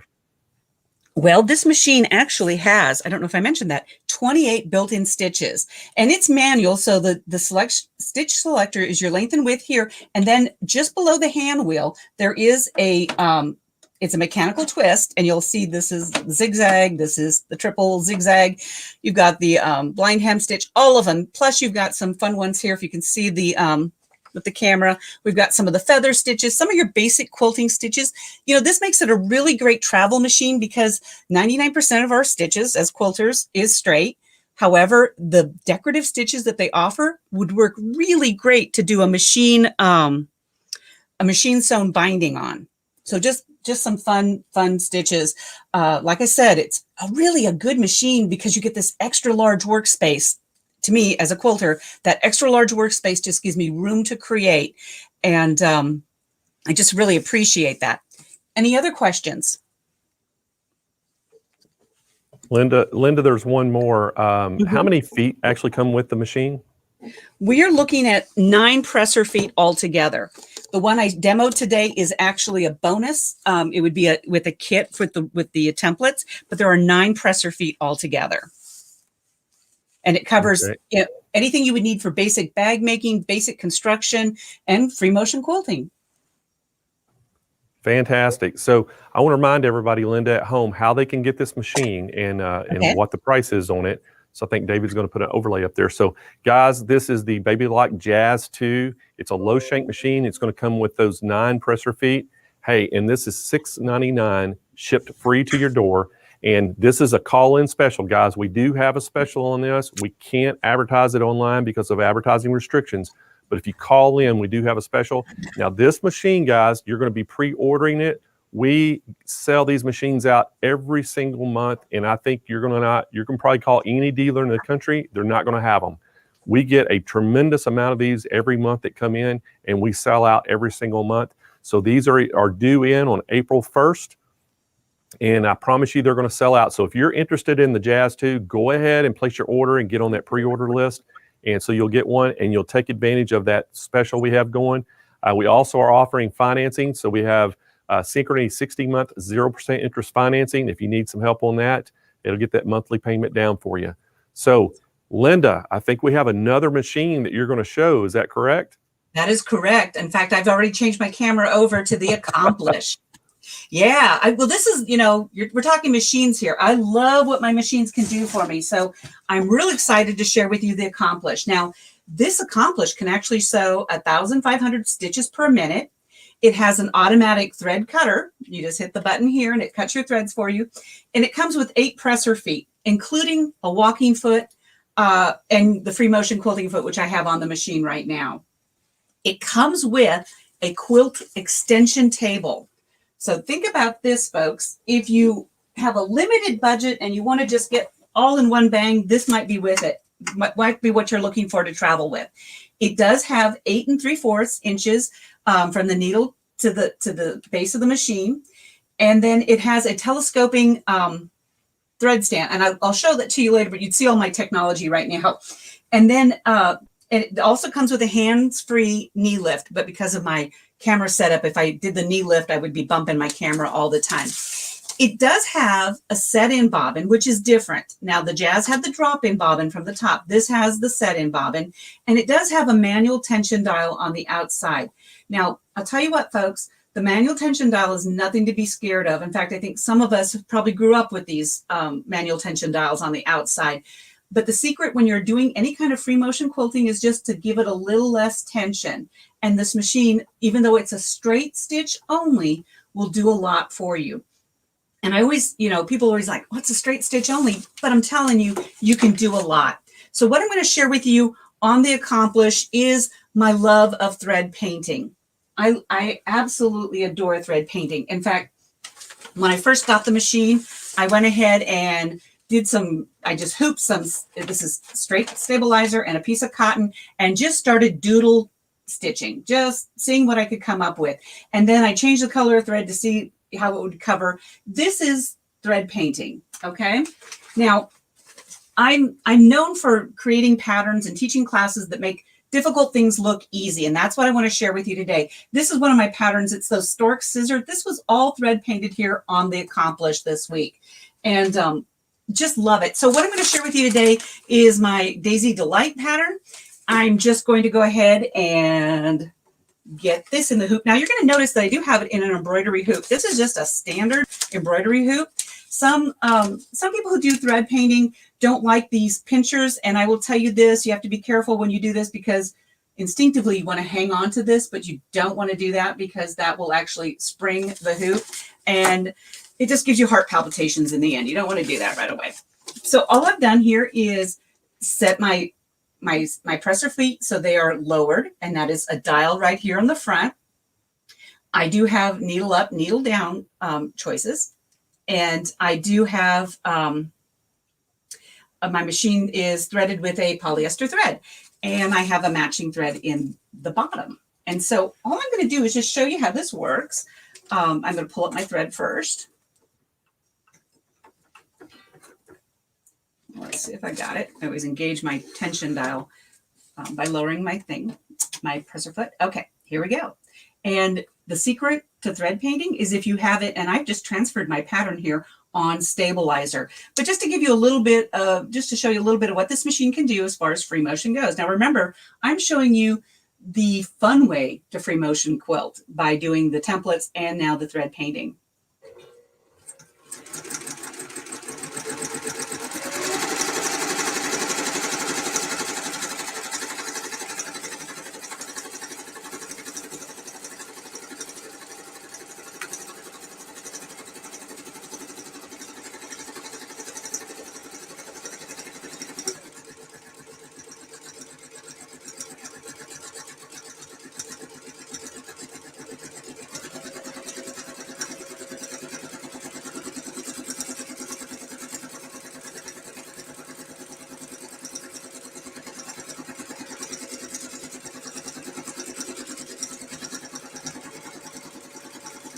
Now you can create texture just by simply repeating where you're stitching. And I don't know if you noticed this, but I kind of missed my pattern. Guess what? This is water soluble stabilizer. It'll wash away and no one will ever know that I missed my pattern. It's a wonderful thing.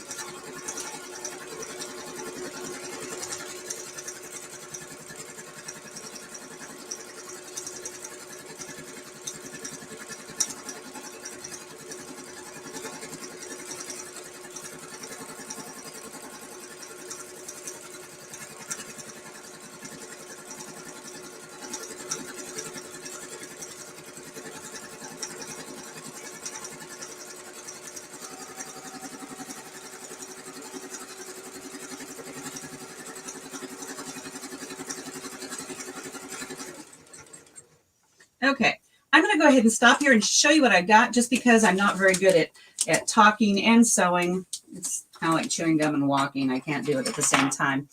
But just to give you a little bit of a visual on what I got done. But you can see you can really do some nice things. Now remember, this is still just a straight stitch.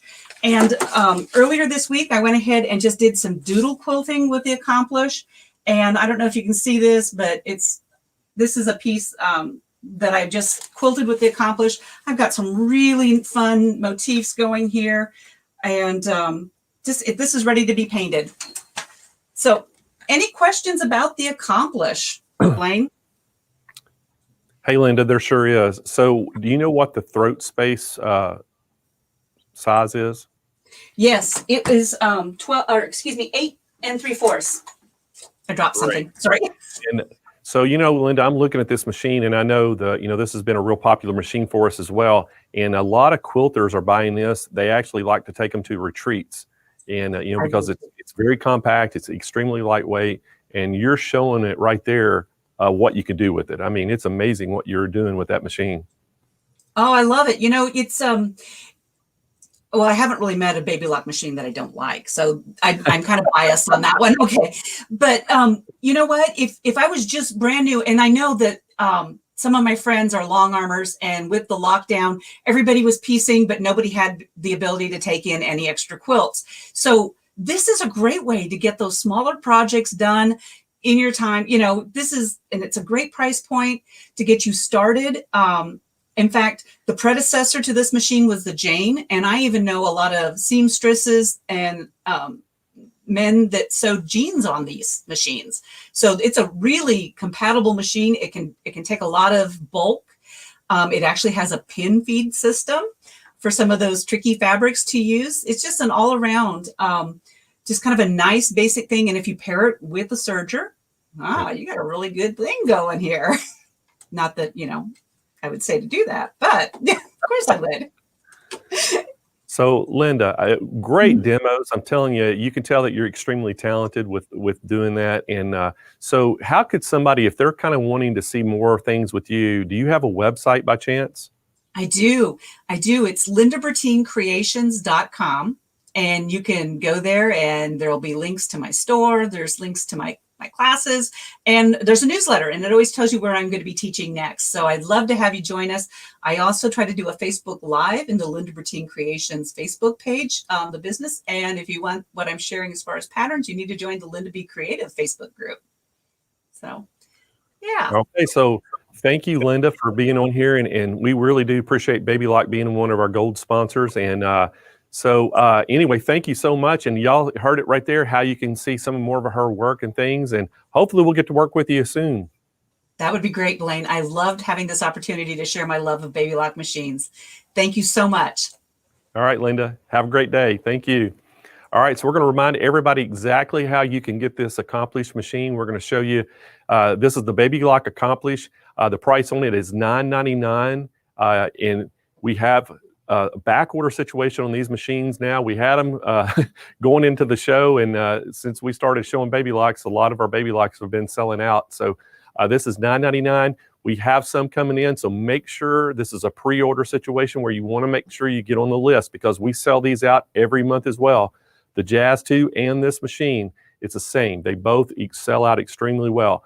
This one is $9.99. It is a call-in special because we do have a special show pricing on this.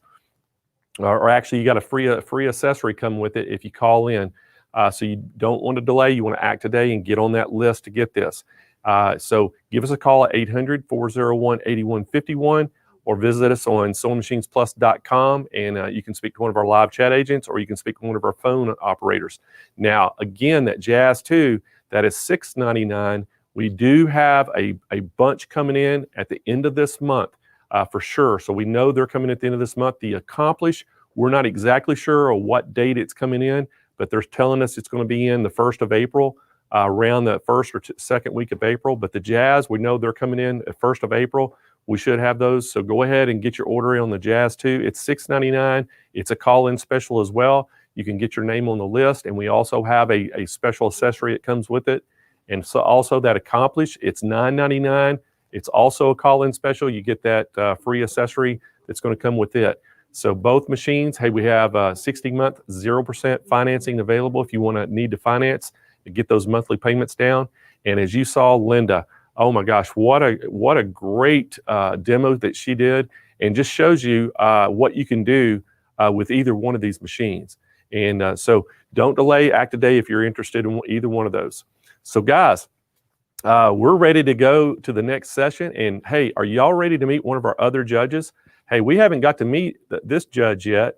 And so, hey, welcome Sherry McConnell to the show. And Sherry, she's not on? Okay, so we don't have Sherry yet. So, hey, so we're waiting to get Sherry on. But let me go ahead and tell you a little bit about Sherry before she gets on. And, Sherry, she's one of our judges, and she's the one behind, behind the top quilting blog, and it's a quilting life. She lives in the desert in Nevada, but she loves the ocean and rainy days. And I kind of always thought that was pretty funny. She lives out in the desert, but she loves the ocean. So she was blessed with a mother and grandmother who both sewed for inspiration and inspired her to sew. She received her first sewing machine and lessons at a local singer shop, and when she was about 10 years old. And she's been sewing, clothing and home decor ever since. And she is one of our judges we got for the contest. And so we're really happy that she's here, but she's not here yet. So we're going to see if we can track her down. And I know she was supposed to be on, during the week already, and she had connection problems. So maybe being out in the desert is kind of hurting us, but we're trying to get her hooked up. But right now, what we're going to do is we're going to give you a word from our sponsors, and we'll see if we can get Sherry connected.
Hey, we're back, guys, and we had to take a little break when we were trying to get Sherry connected, and we have Sherry McConnell here. So, Sherry, welcome to the show.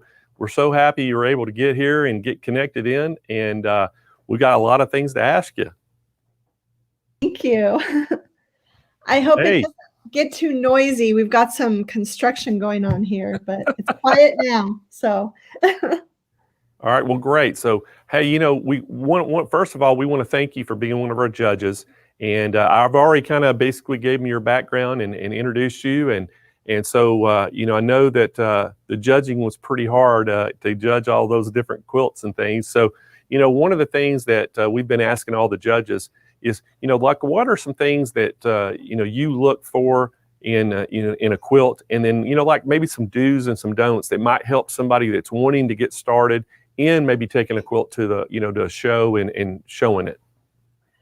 Okay, I think first of all, I look for just the overall effect, just what I see as I walk up to it, or the photos that we were able to judge this time. Just the overall effect, I think that it's pleasing to the eye is the first thing. And after that, then I start looking at the details. And I know when I've judged quilts in person, I look to see, you know, how neatly they are done, how the fabrics coordinate and go together, and that's just kind of the first thing before I even look at anything else. It's just the colors, the fabrics, the overall effect. As far as do's and don'ts, I would say, you know, do something that you love, that your colors that you're passionate about, because then you're going to be able to put them together better. If you're not liking your project as a quilter, then it's probably not going to be aesthetically pleasing to other people. So those are, I guess, the first couple of things I would think about. So, Sherry, I know that, you know, a lot of different, you know, people have different styles and things that they do when they're quilting. So what would you consider yourself? What would be your style of quilting? Oh, I really like traditional blocks, but I also love modern bright colors. So I don't really call myself a modern quilter or a traditional quilter. I'm kind of all over the place with what I like. So one thing I do find that I am drawn to is a little bit of open space in a quilt. If it's too busy, that's something that I'm not really fond of. But as far as type of quilter, I really love everything. I appreciate all the work that goes into so many different types of design styles. So, and I like different aspects of all of them in my own quilts. So, Sherry, I know, you know, everybody out there is asking tons of questions and wanting to know a lot of things about you. So, you know, how did you, you know, what inspires you to do a quilt? Sometimes it's an antique quilt that I've seen at a show or in a book. I have several of my quilts that I made because my great-grandmother, or my grandmother made the same patterns. So I like to make something that they made and use today's more simple techniques for putting it together. But sometimes, you know, we're redoing 2 bathrooms right now, and I'm getting lots of quilting ideas from the tile that we're looking at for the bathroom. So I have a feeling I'm going to have some tile-inspired quilts in my future. So I know that, you know, you started quilting, but who taught you how to quilt? So my mom taught me how to sew when I was 10. She got me a sewing machine. And actually, one of my first projects was a 9-patch pillow that we actually bought pre-cut squares it was called Cloth World back then. It later evolved into Joann's, but bought those pre-cut squares, and a pillow was my first sewing project on my sewing machine. And I made a lot of clothing throughout high school, kind of guided by my mom. But then in my 20s, my grandmother had started quilting when quilting got popular again. And so I asked her to help me with my first quilt. And she came over and helped me cut it out. We made an Eleanor Burns quilt in a day, double Irish chain. And we worked on it together one afternoon. And then my grandmother went home, and I called her when I had questions. And she just kind of guided me through everything else over the phone. And it was probably almost 10 years before I actually took a class. I just relied on my grandmother for quite a few years. So Sherry, what advice would you give, somebody that's, they've been sewing for, a few years and things, but they've been afraid, to get or start quilting, they're intimidated. What advice would you give somebody that's wanting to do it, but just a little bit afraid? Oh, that's a great question, because I feel like a lot of the questions that I get in my email and from my YouTube channel are really that same type of quilter, someone that maybe has sewn in the past but really wants to start quilting now. And I just feel like there are so many resources available now. No one should be afraid to start. That you can get help from your local quilt shop. There's lots of resources online, on YouTube, on blogs, and you should just start. The number one thing is to get that 1/4-inch seam down. And so if you can sew an accurate 1/4-inch seam, you can really make just about any pattern. Okay, great. So I see there's some fabric behind you there. Is that part of some of your collections? Yes, everything behind me is a fabric that my daughter and I designed for Moda Fabrics. And so those are all different fabrics from kind of a variety of our collections.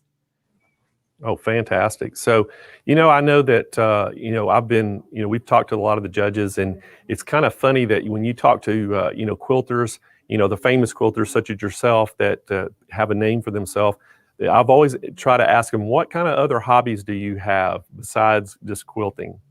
Okay. I love to read. I really like organization. So time management has kind of been one of my things for probably 25 years or more. So I really like reading time management and organization books.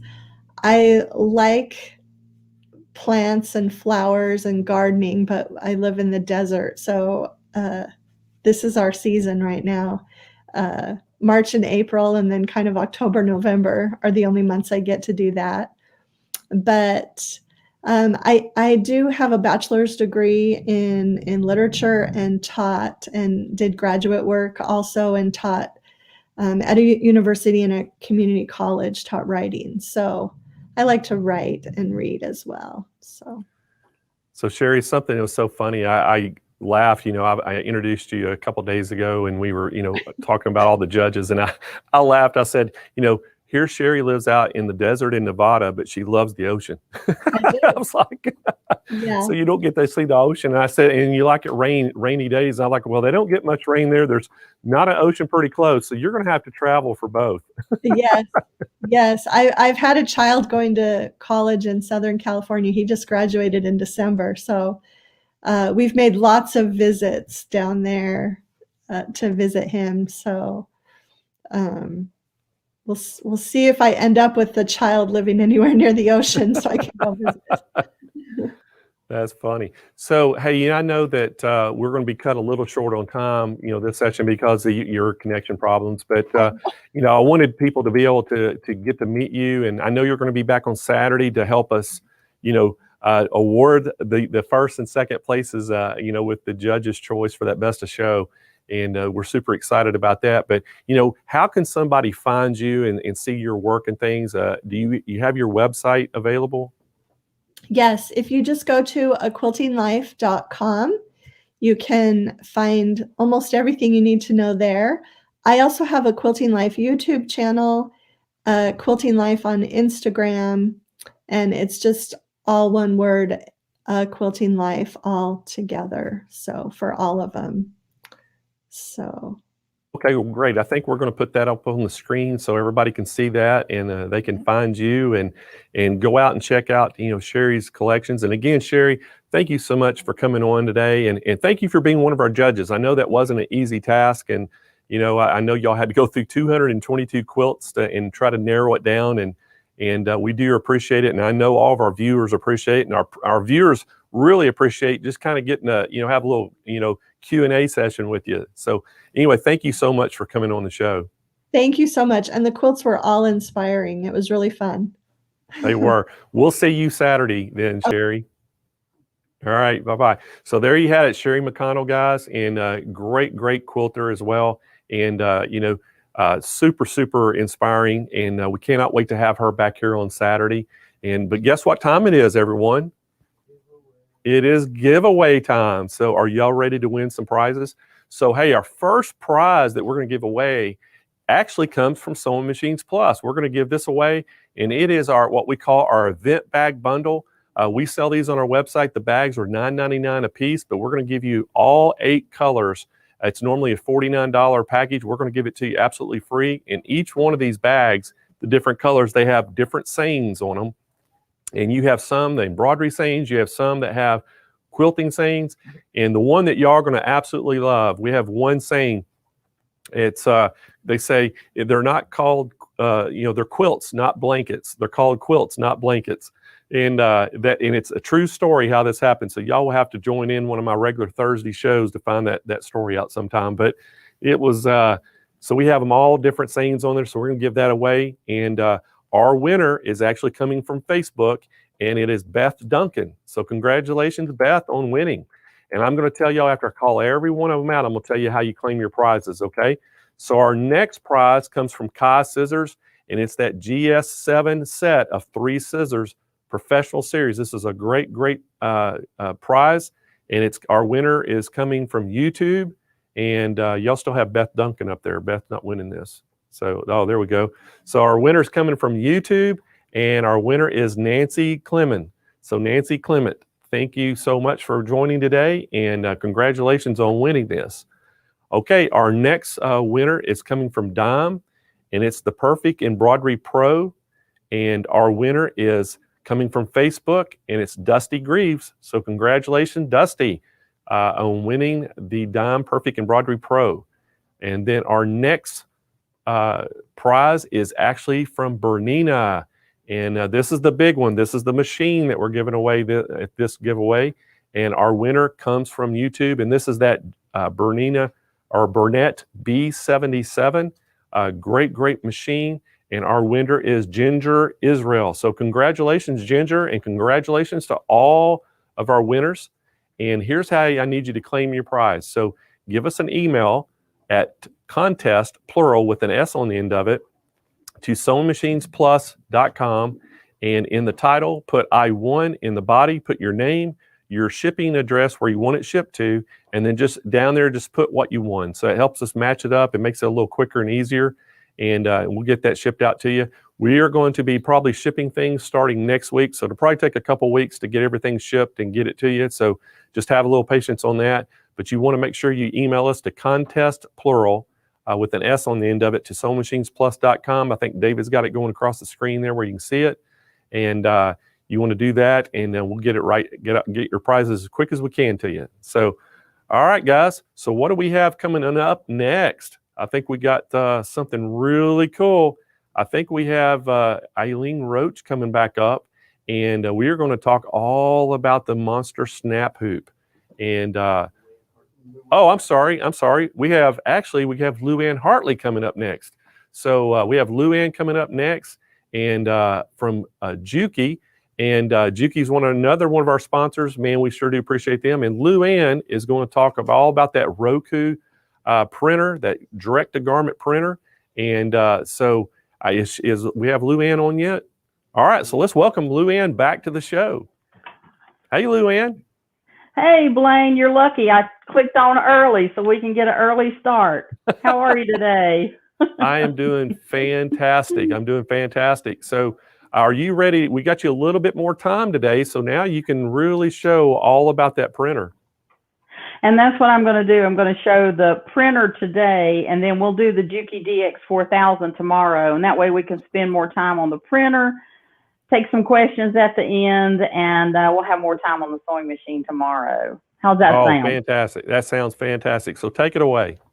All right, I will. Okay, so the Ricoh printer is sold through Juki to our Business Plus dealers like Sewing Machines Plus. And this is the actual printer. So we have a printer. This is the direct-to-garment printer. And what that means is it's going to print on fabric. You don't have to go buy those sheets and run it through your regular printer. It's going to print directly on your fabric, your t-shirts, your sweatshirts, your tote bags, all of that. And then down here we have our heat set finisher that's going to finish everything so that it be completely washable and wearable. So the printer uses water-based textile inks, and it's going to actually print directly into the fibers of the fabric. So unlike other printers where they print on top and you get that heavy, harsh feeling, this is actually going to print into the fibers. So it's always going to be as soft as what you're printing on. Now this is a little child's t-shirt, and it is so super soft. There's no harsh inside or out, completely machine washable, dryable, and everything. So this is the printer again and the finisher. And in order to transfer your graphics or your photos, you need software. Oh, I moved they brought me on early and I didn't have my thing set up here. So you need software, and the software actually comes with the printer. So this is the software. And we do have videos on our website on how to completely use this software with the printer. So if you go to QUILTing.com, select the Ricoh product, you'll be able to find a lot of different videos. We have an inspiration video on some things you can do with the printer. And then we have videos on the software on how to actually use them. So you can load saved data. So if you have something that you've worked with already and you've got it ready to print, you can load it directly here. I'm just going to go into the designer, and I can tell it what kind of fabric I'm going to use. Am I going to print on a t-shirt or a sweatshirt? Am I going to print on a tote bag? And you see I've selected tote bag because that's what I'm going to print on today. And you can even print on socks. You can print on small things as well. You can choose portrait or landscape. We're going to use portrait today. And I'm going to touch OK. Now here's my canvas. This is where I can start designing what I want to print. We have hundreds of designs built into the software already. I'm not going to take the time to click through all of them, but I'm just going to choose one real quick, and a little check mark will come up beside of it, and it's going to bring it in. There it is. I'm going to enlarge it. You can just click and drag just like you do any graphics program and move it around and place it where you want it.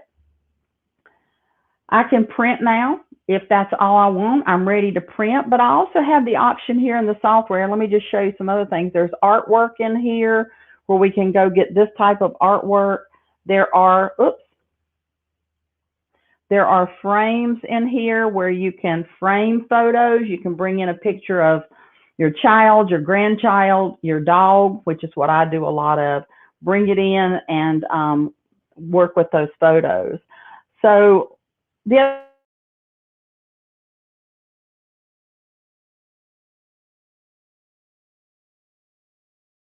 thing you can do is that I'm going to use. I saw it went black for a minute, so I see it's come back now. So I can just bring in the wording that I'm going to use and type it up and be ready to print. I can change the color of the font. This is really a nice design software. Now, you can also use other softwares to create your photos with. So if you have any graphics program that you want to use, you can use those, save those graphics onto your computer, and then you're just going to load it in. I would go up here, and I'll show it next where it says import image, and find your graphic where you've loaded it, and you're ready to print. It's that quick and easy. The other thing you can do is plug your phone directly into your computer, and the software will go through your photos, and you can choose a photo that you want to print directly from your phone. You don't have to do any setup or preparation. Just plug your phone into your computer, open the software, find the picture you want to print, and send it over and print it. And I'll show you a t-shirt I printed like that in just a minute. So for today, I'm actually going to go back to the beginning and load something that I've already pre-saved in here. So I'm going to touch load saved data. And I have something on a USB stick. You can even print from a USB stick. Any way you can get a photo into your computer, you can print from it. It's really, really simple and easy to learn. I'm going to choose my beach scene. So there's that. And I'm going to open it. And it is going to, again, ask me, what are you going to print it on? Because today I may print it on a tote bag, and tomorrow I may want to print it on a t-shirt. So I've already printed this design on a t-shirt one time. Again, portrait or landscape, and I want this to be portrait. So I'm going to touch OK. And it has brought it in, and I'm ready to print. That quick and easy. Now, the one thing I want to do is I want to put a little more color into this because my tote bag is a little darker. So I'm just going to hit the contrast and make that contrast go up. And now I'm going to be putting a little bit more color in when I print. So we're going to send this to the printer and just wake my printer back up. So all I have to do is go to print. I can save it if I had done some altercations to it that I wanted to again save, or I can print. So I'm just going to touch print. You see it's transmitting the data. And I'm just going to put print one more so it'll go back to that screen. So what has happened now is it has transmitted to the printer. I do have a big button here that's going to blink blue and let me know when it's time to start. I even have a thing here that says press the start key. And I don't think I showed you this at the beginning. I meant to when I talked about the printer. This is a lot like your home printer. It even has the print cartridges. So here's the difference is, look how big these print cartridges are. You're going to get a lot of prints with these cartridges.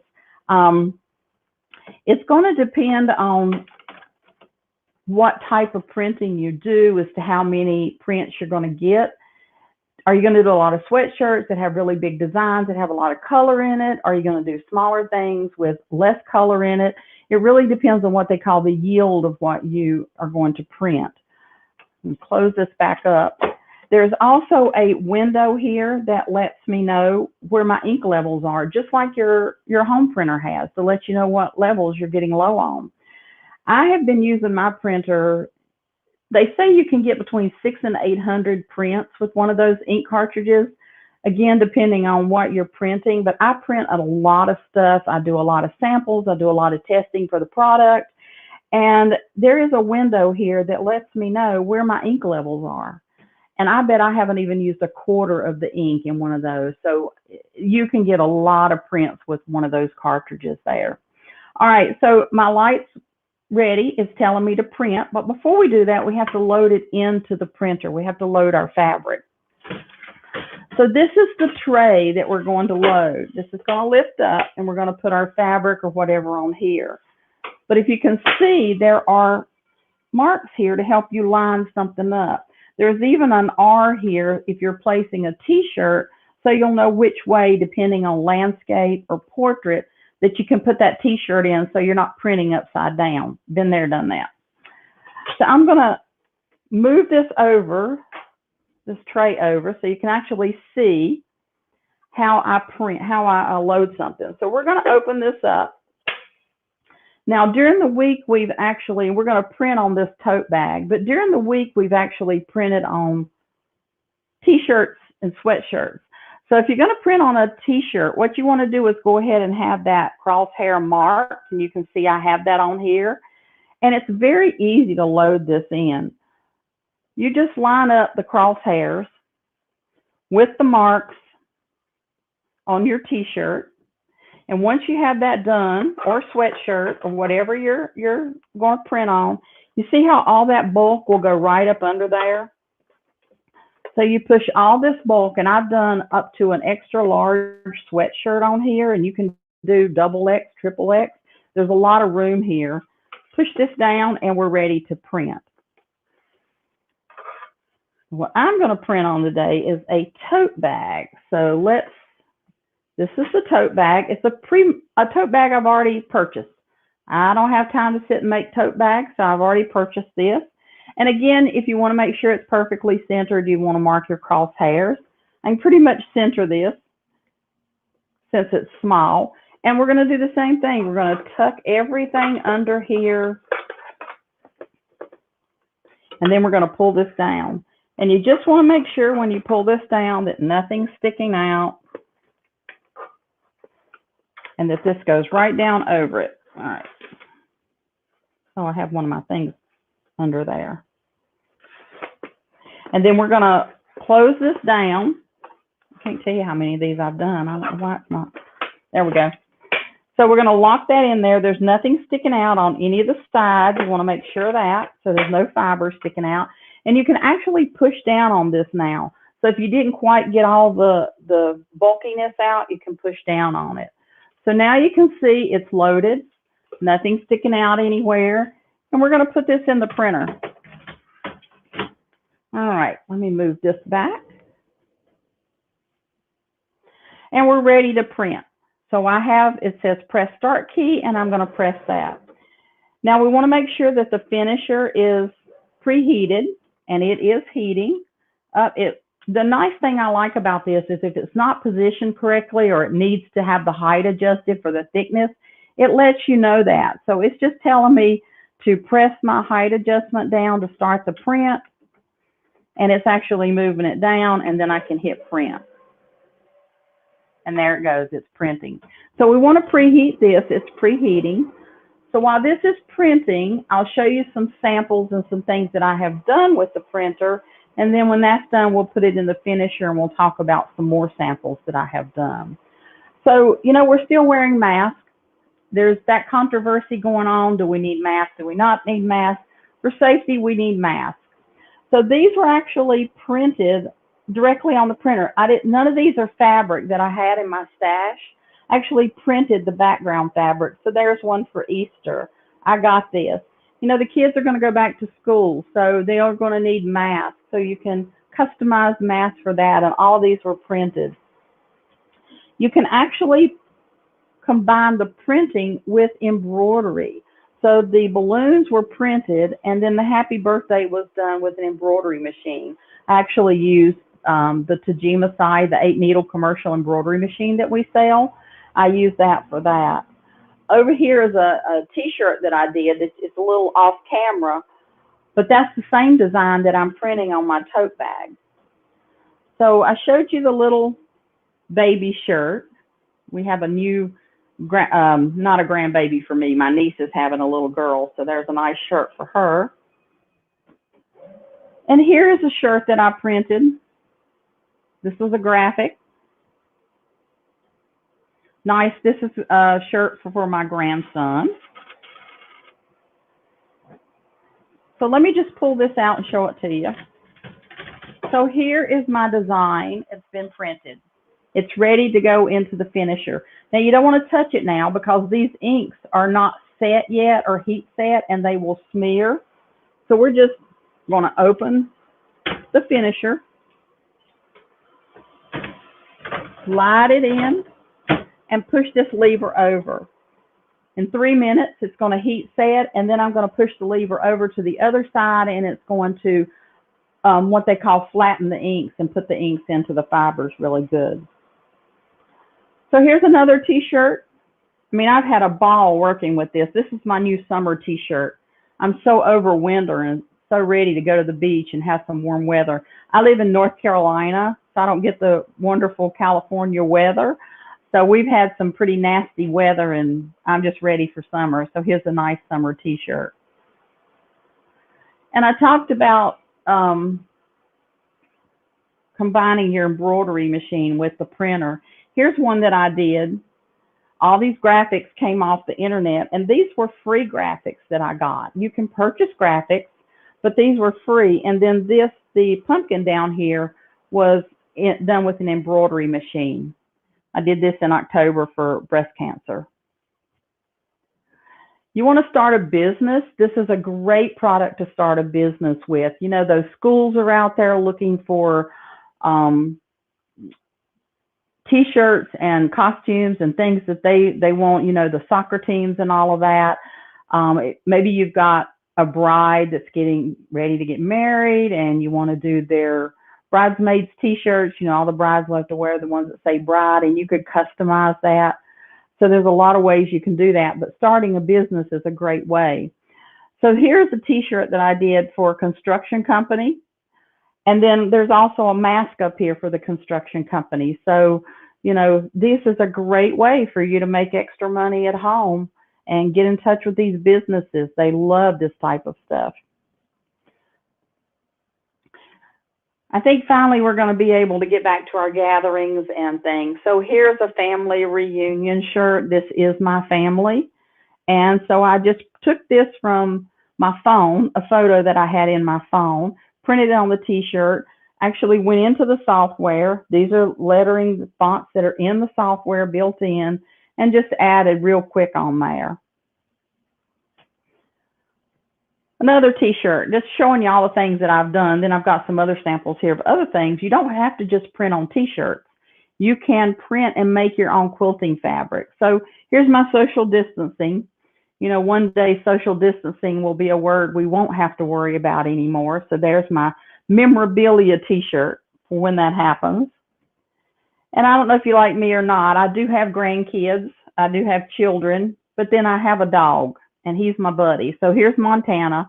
This was a picture I took one day of him sitting up there beside the sewing machine, and I thought it was so perfect I had to put it on a t-shirt, but he's my sewing buddy.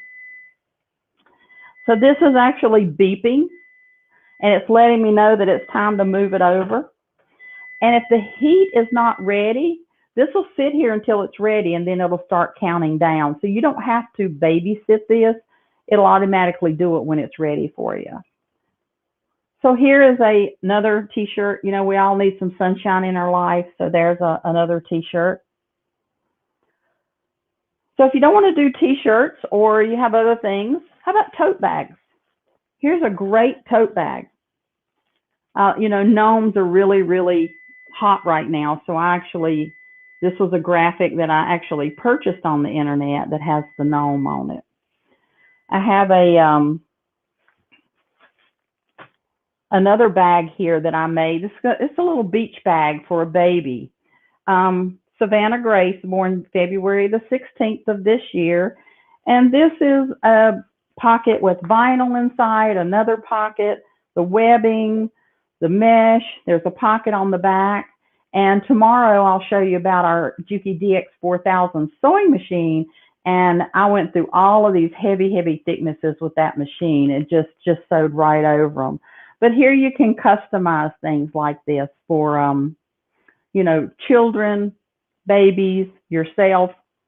So there's a bag.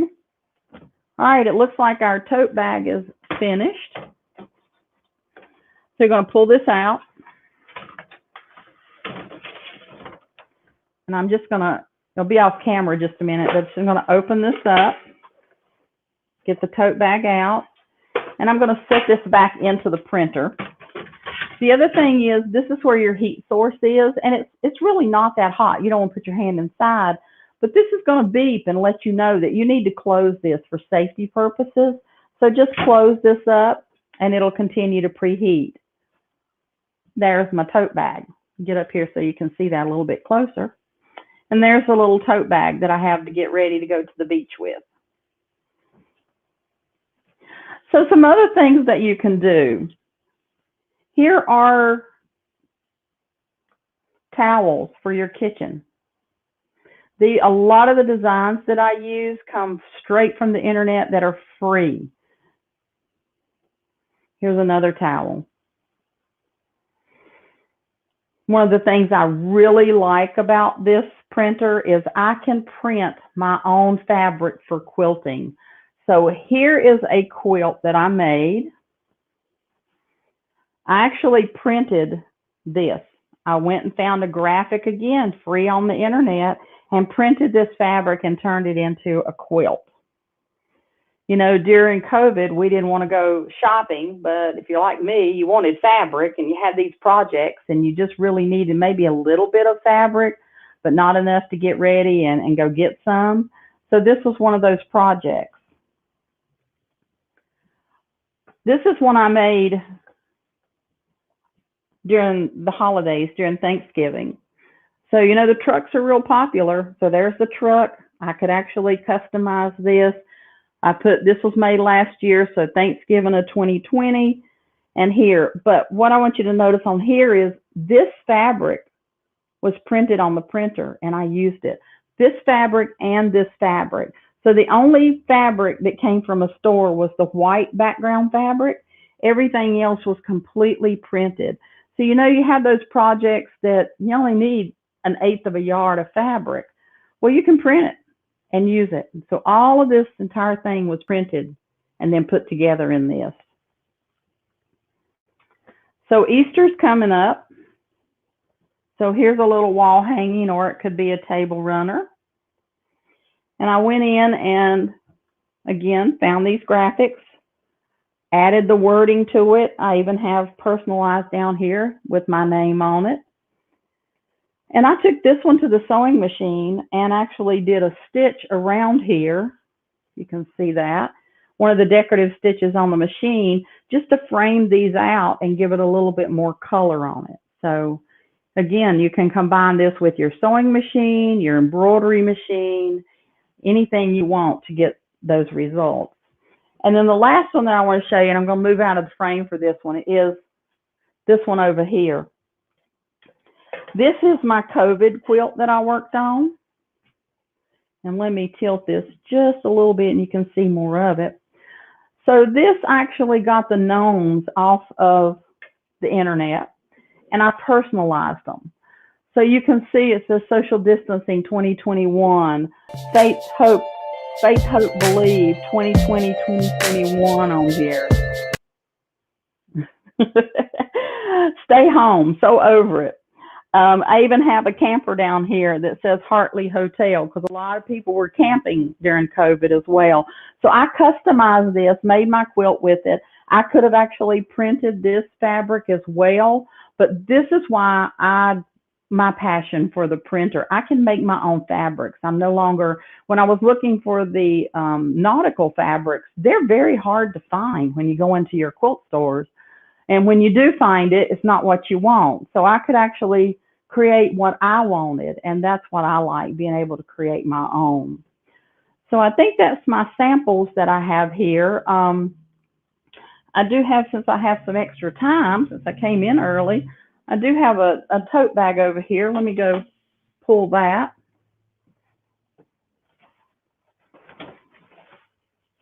So here's another tote bag I made. I made this one earlier. So you can customize with your name. And then on this side, I had the social distancing. So depending on the mood I was in. But yeah, here's the sewing supplies. Andrea is my daughter-in-law, and she does crafts. So that's a tote bag I made. So if there's any questions, I know we have plenty of time since we came on early, but hey, Lou, we have a ton of questions. Oh, good, good, good. Okay. All right. So the first one, it says, do you have to preheat the shirt first? No, you do not. Nope. When I had these laying here, these have been laying here for like 30 minutes. And no, you do not have to do any pre-treatment. The shirts haven't been pre-washed. Nothing has to be pre-washed or anything. Now, you don't want to put like a heavy sizing on it before you stitch, before you print. But no, nothing's pre-washed, no heat, no preparation whatsoever. Okay. So now they want to know what types of fabric can you print on? 100% cotton prints well. You can print, of course, on canvas. You can print on a 50-50 blend as well. So, you know, the ink's going into the fiber, so anything that's going to absorb them. But cotton, polycotton, canvas, those types of things work best for this. Okay, and then does the fabric need to be pre-washed? No pre-treatment of anything. No, and I've printed many of these, washed them, and nothing. And when you do wash and dry, you just treat it like your fabric would normally be treated. They're not going to fade. They're printed into the fibers of the fabric, so it's not going to peel off or wear off or anything, because it is now part of that fabric and it's going to stay there. That was kind of funny. You just answered the next question. They say, do the colors run? So. They do not run because they are color fast in there. That's why it's important that you heat set it properly. You don't have to buy the heat setter, but I would never, well, let me not say that. You do have to buy the heat setter. We do sell it as an optional, but if I would want to make sure that it's set at the correct heat for the correct time. So to me, purchasing this finisher, and Blaine has you have the prices for the different pieces and a package price for them too. But to me, this is what I want to use instead of trying to use a press that the press you have in your sewing room.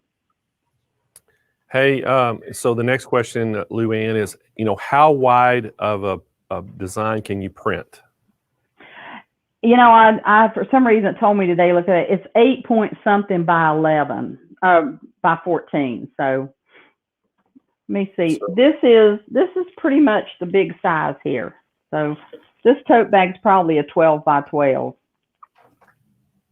Okay, and then, so one of the questions, they're coming in is, exactly how is that shirt when you're printing it fit in the trays? I know that you have to wrap it and then it kind of plugs down. Is there a way that you can demonstrate that for everybody and kind of show them how that thing gets loaded? I can. All right, so you're going to open the tray. Get it back here, you can see it really good. So there's just a little thing here and you open this up. So as I'm going to print this, so that the neck of the shirt, because I'm going to print it portrait, so the neck of the shirt is going to go up here, and it is marked on the tray here, so you'll know that you won't turn it the wrong way. So I'm not opening this up or anything. I'm printing it flat. It is not going to bleed through to the bottom piece. No matter what you're printing, it's not going to. I've printed a piece of cotton that was really, really thin. It does not bleed through, so you don't have to worry about that. So you're just going to place this on the tray, lining up the crosshairs with the crosshair on the tray.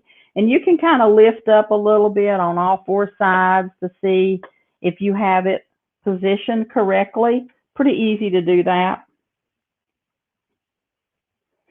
Now, once I have that, just make sure everything's flat. And then all of this bulk, it's hard for you to see, but under this tray, this is all open. There's nothing here but 4 prongs to hold this up. So you're just going to tuck all this under here. And like I said, I have printed an extra large sweatshirt. You could, and I still had room, you could print a double extra large or triple extra large.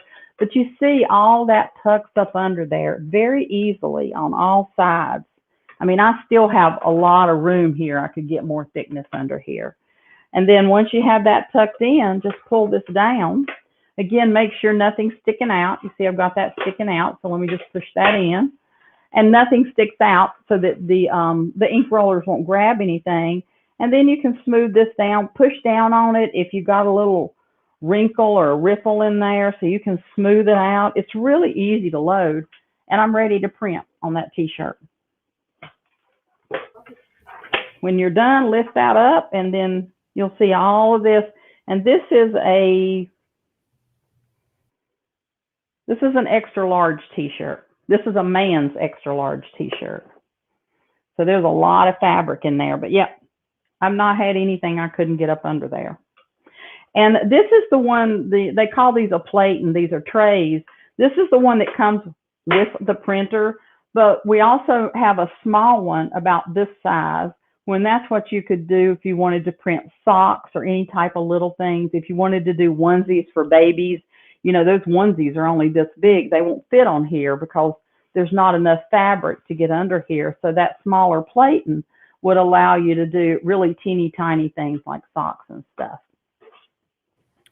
All right, Lou-Ann, the next question is, can the ink cartridges be refilled or recycled? And then kind of a two-part question, how many print cycles do you get out of a cartridge? No, they cannot be refilled. I would not suggest that. I don't know if you, I'm just going to say no. I would just replace them. We say, and again, I talked about that a little bit, depending on how much you're going to print. They call it the yield of printing. Are you going to print something that's big sweatshirts, that's as big as you can get, that has a lot of ink in it? Or are you going to print smaller things? I print a mix of both. I tend to put a lot of ink in it to it because I like to see the vividness of the colors. So I use a lot of ink. So we're going to say between 600 and 800 prints, but I'm going to go out on a limb and say you're probably going to get more than that out of it. Those cartridges are large, and mine that I have been using ever since we came out with it, and I have a lot of stuff that I've printed just for samples and testing the printer. I've only used a quarter of my inks here that I can see on here. So I've got a long way to go with this, so I can print a lot. And that reminds me, here's another shirt I printed. This is a sweatshirt, and Juki does it better. And this is a picture of our TL2020, our Platinum Edition machine. So, you know, forgot to point that one out. I like that shirt, Lou-Ann. All right, so I do too. So how many ink cartridges come with the machine when you get it? Well, we have different packages that you can price them at, but the basic one comes with the 4 ink cartridges. Your black is your double, just like you can purchase on your regular home printer. This is a double one, and then you have it's a CMY, so you have these, you know, your blue, your pink, and your yellow, just like your home printer. That cartridges. Okay, great. So once you get it printed, how long does it take you to how long does it take to dry? 3 minutes 30 seconds. 3 minutes on what we call the heat set, where it puts the heat into the shirt and sets all of those inks. Somebody asked about, do you have to preheat the shirt? And I guess in other methods of doing this with, you know, like other types of methods, maybe that's something you have to do. Not with this printer, but you do want to heat set the inks once they're done, and that's what this is going to do. So 3 minutes on that side, it'll beep when you're done, press it over here, and it's flattening that ink into those fibers. So it's heat setting and flattening those inks in there. So you'll have that professional finish, washable, dryable, usable item when you're finished with it. All right. So, and the other thing, Lou-Ann, if let's say for instance they don't get the heat set, will the ink dry, or do you absolutely need that heat set to make it work? It has to be heat set. It has to be. Right. And you know, we've talked about, well, you know, a lot of people have these pull down printers, and yes, you could possibly use that, but it depends on not the pull down printer, the heat presses. It depends on the heat press you have and the temperature that it gets to. And also remember, those heat presses are only this big, so you're going to be moving the shirt 2 or 3 times, or whatever your heat setting.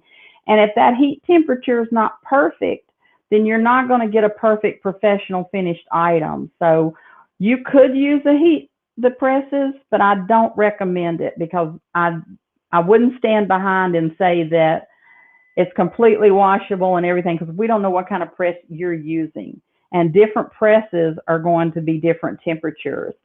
This is a definite thing. We sell it as a set.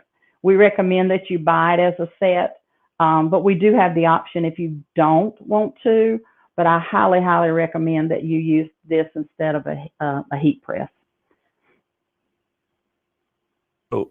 So Lou-Ann, how long after you print and if you run it through the heat set, can you launder it? Can you launder it immediately, or is there a wait time? No, there's no wait time. You can run downstairs and put it in the washing machine and dryer right now. That's why I said with this one, it's professionally set and done and ready to go. So Okay. no worries if you're using that. All right, and then can it? I know we can print on white, but can you print on black fabric? You can print on black. Well, you can't print on black fabric because this printer doesn't use white ink. The printers that use white ink are in the $25,000 to $30,000 prints. But you can print on colors. Excuse me a minute. So you can print on colors. I actually have 2 shirts that will print on colors. It doesn't have to be white. But these are transparent inks. So this is a light blue shirt that was printed. And then this is a navy shirt that I printed black. But you can't print on black because you would be using, being that the inks are transparent, all the inks are going to show black behind it. So. Okay, perfect. And then what kind of software is there any software required to run the printer? No, the software you need comes with it. It's just a download. You go to our website and you can download the software. You can actually download the software even if you don't own the printer, but it's not going to do you any good if you don't own the printer. But it's just a download. And this is plugged in with a USB to my computer here. So it's really a plug and play. You plug it in, you open the software, and you're ready to start printing something. So no other software required, and there's a lot of things built in. If you're not good working with graphics or anything, you don't have to go to another graphics. We have fonts built in, and you can do your own lettering straight through here. Okay, fantastic. So, hey, and then I think I have maybe one more question. How many different colors will this thing print? It's a CMYK, so it's your black, your blue, your magenta, and your yellow, and all the colors that mix in, you know, back to grade school, blue and yellow make green. So all of those colors. Basically, it'll print every color. I'm sure somewhere in our brochures we have the millions of colors that you can print, and it'll print every color except white. Okay, well, Lou-Ann, great demonstration on this, and I know you know this is a great printer. So I want to remind everybody exactly how you can get this printer and the price on it. This is the 𝓕𝓐, you know, direct to garment printing, and it is $39.50, and it's free shipping right to your door. Give us a call. It's 1-800-401-8151. We have operators standing by. Or you can visit our website at SewingMachinesPlus.com. We have live chat agents are standing by that can help you answer any questions. And we have a couple different packages that you can get on that website. So you can just, you know, go in there and you can either type in direct to garment printing, or you can type in the R100 direct to garment printing in the search bar on our website, and it'll take you right to that product page, and you can see all the different things. Or just ask one of our sales agents when you give them a call, and they can tell you all the things that are available for it. But it's starting at $39.50. And again, we have Synchrony financing available. So for 60 months, 0% interest, that'll actually get you a real low monthly payment. And Lou-Ann, thank you so much for coming back on the show and showing that printer. And I know we're going to have you here tomorrow, and we're going to talk all about that DX4000 QVP. So looking forward I'm going to show you in depth that sewing machine where we've had to just kind of skim the surface. So we're going to go all into that machine tomorrow. Looking forward to it. I know everybody's loving this printer because, you know, just the being creative, and actually you could actually, you know, make your own fabric if you wanted to incorporate that into your quilting. So it's so many possibilities with this printer. Absolutely. I've had a ball with it. So.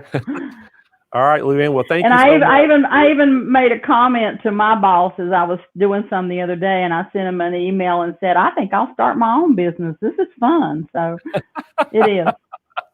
You really could with that machine. So anyway, hey, thank you so much. We'll see you. We'll see you tomorrow. And all right. Anyway, we want to thank 𝓤𝓐𝓏 as well for being one of our sponsors, and thanks so much, 𝓤𝓐𝓏, for being a gold sponsor and being on the show. And so, guys, we're moving right along. And So next up, we're going to have, Dom coming back in. We have Eileen Roche. And I got to tell you a little bit about Eileen. Eileen, she shares her wealth of knowledge that she has in embroidery and sewing. And she creates so many unique products just from her own experiences. And, I always keep saying about she's so inventive, which she is. She always is looking to come out with things that makes your life easier and makes you where you can do things a lot easier. She used to be she'd made many appearances on the show, Sewing with Nancy. She is the face of, Designs and Machine Embroidery, which is Dom. She's the face of their company. And, she is just an awesome lady, and I cannot wait to get her on the show. And so anyway, I think, Eileen, are you ready to show us all about those monster snap hoops? All right, I think you're on mute. We have her on mute. All right, hang on. It's on Eileen's side. So she's going to get herself off mute, and then we're going to get to talk all about those monster snap hoops. Okay, how about now? I think I hear you. Okay, you have to turn the power on. Guilty. Hey, I made that mistake the other day. I turned my pack on mute, and I came back, and I went on, and I didn't have sound, and David and Kyle were scrambling around trying to figure out what happened, and it was me. I know, it's so embarrassing. I never like to admit it to those guys that I actually didn't have the power on, but oh well.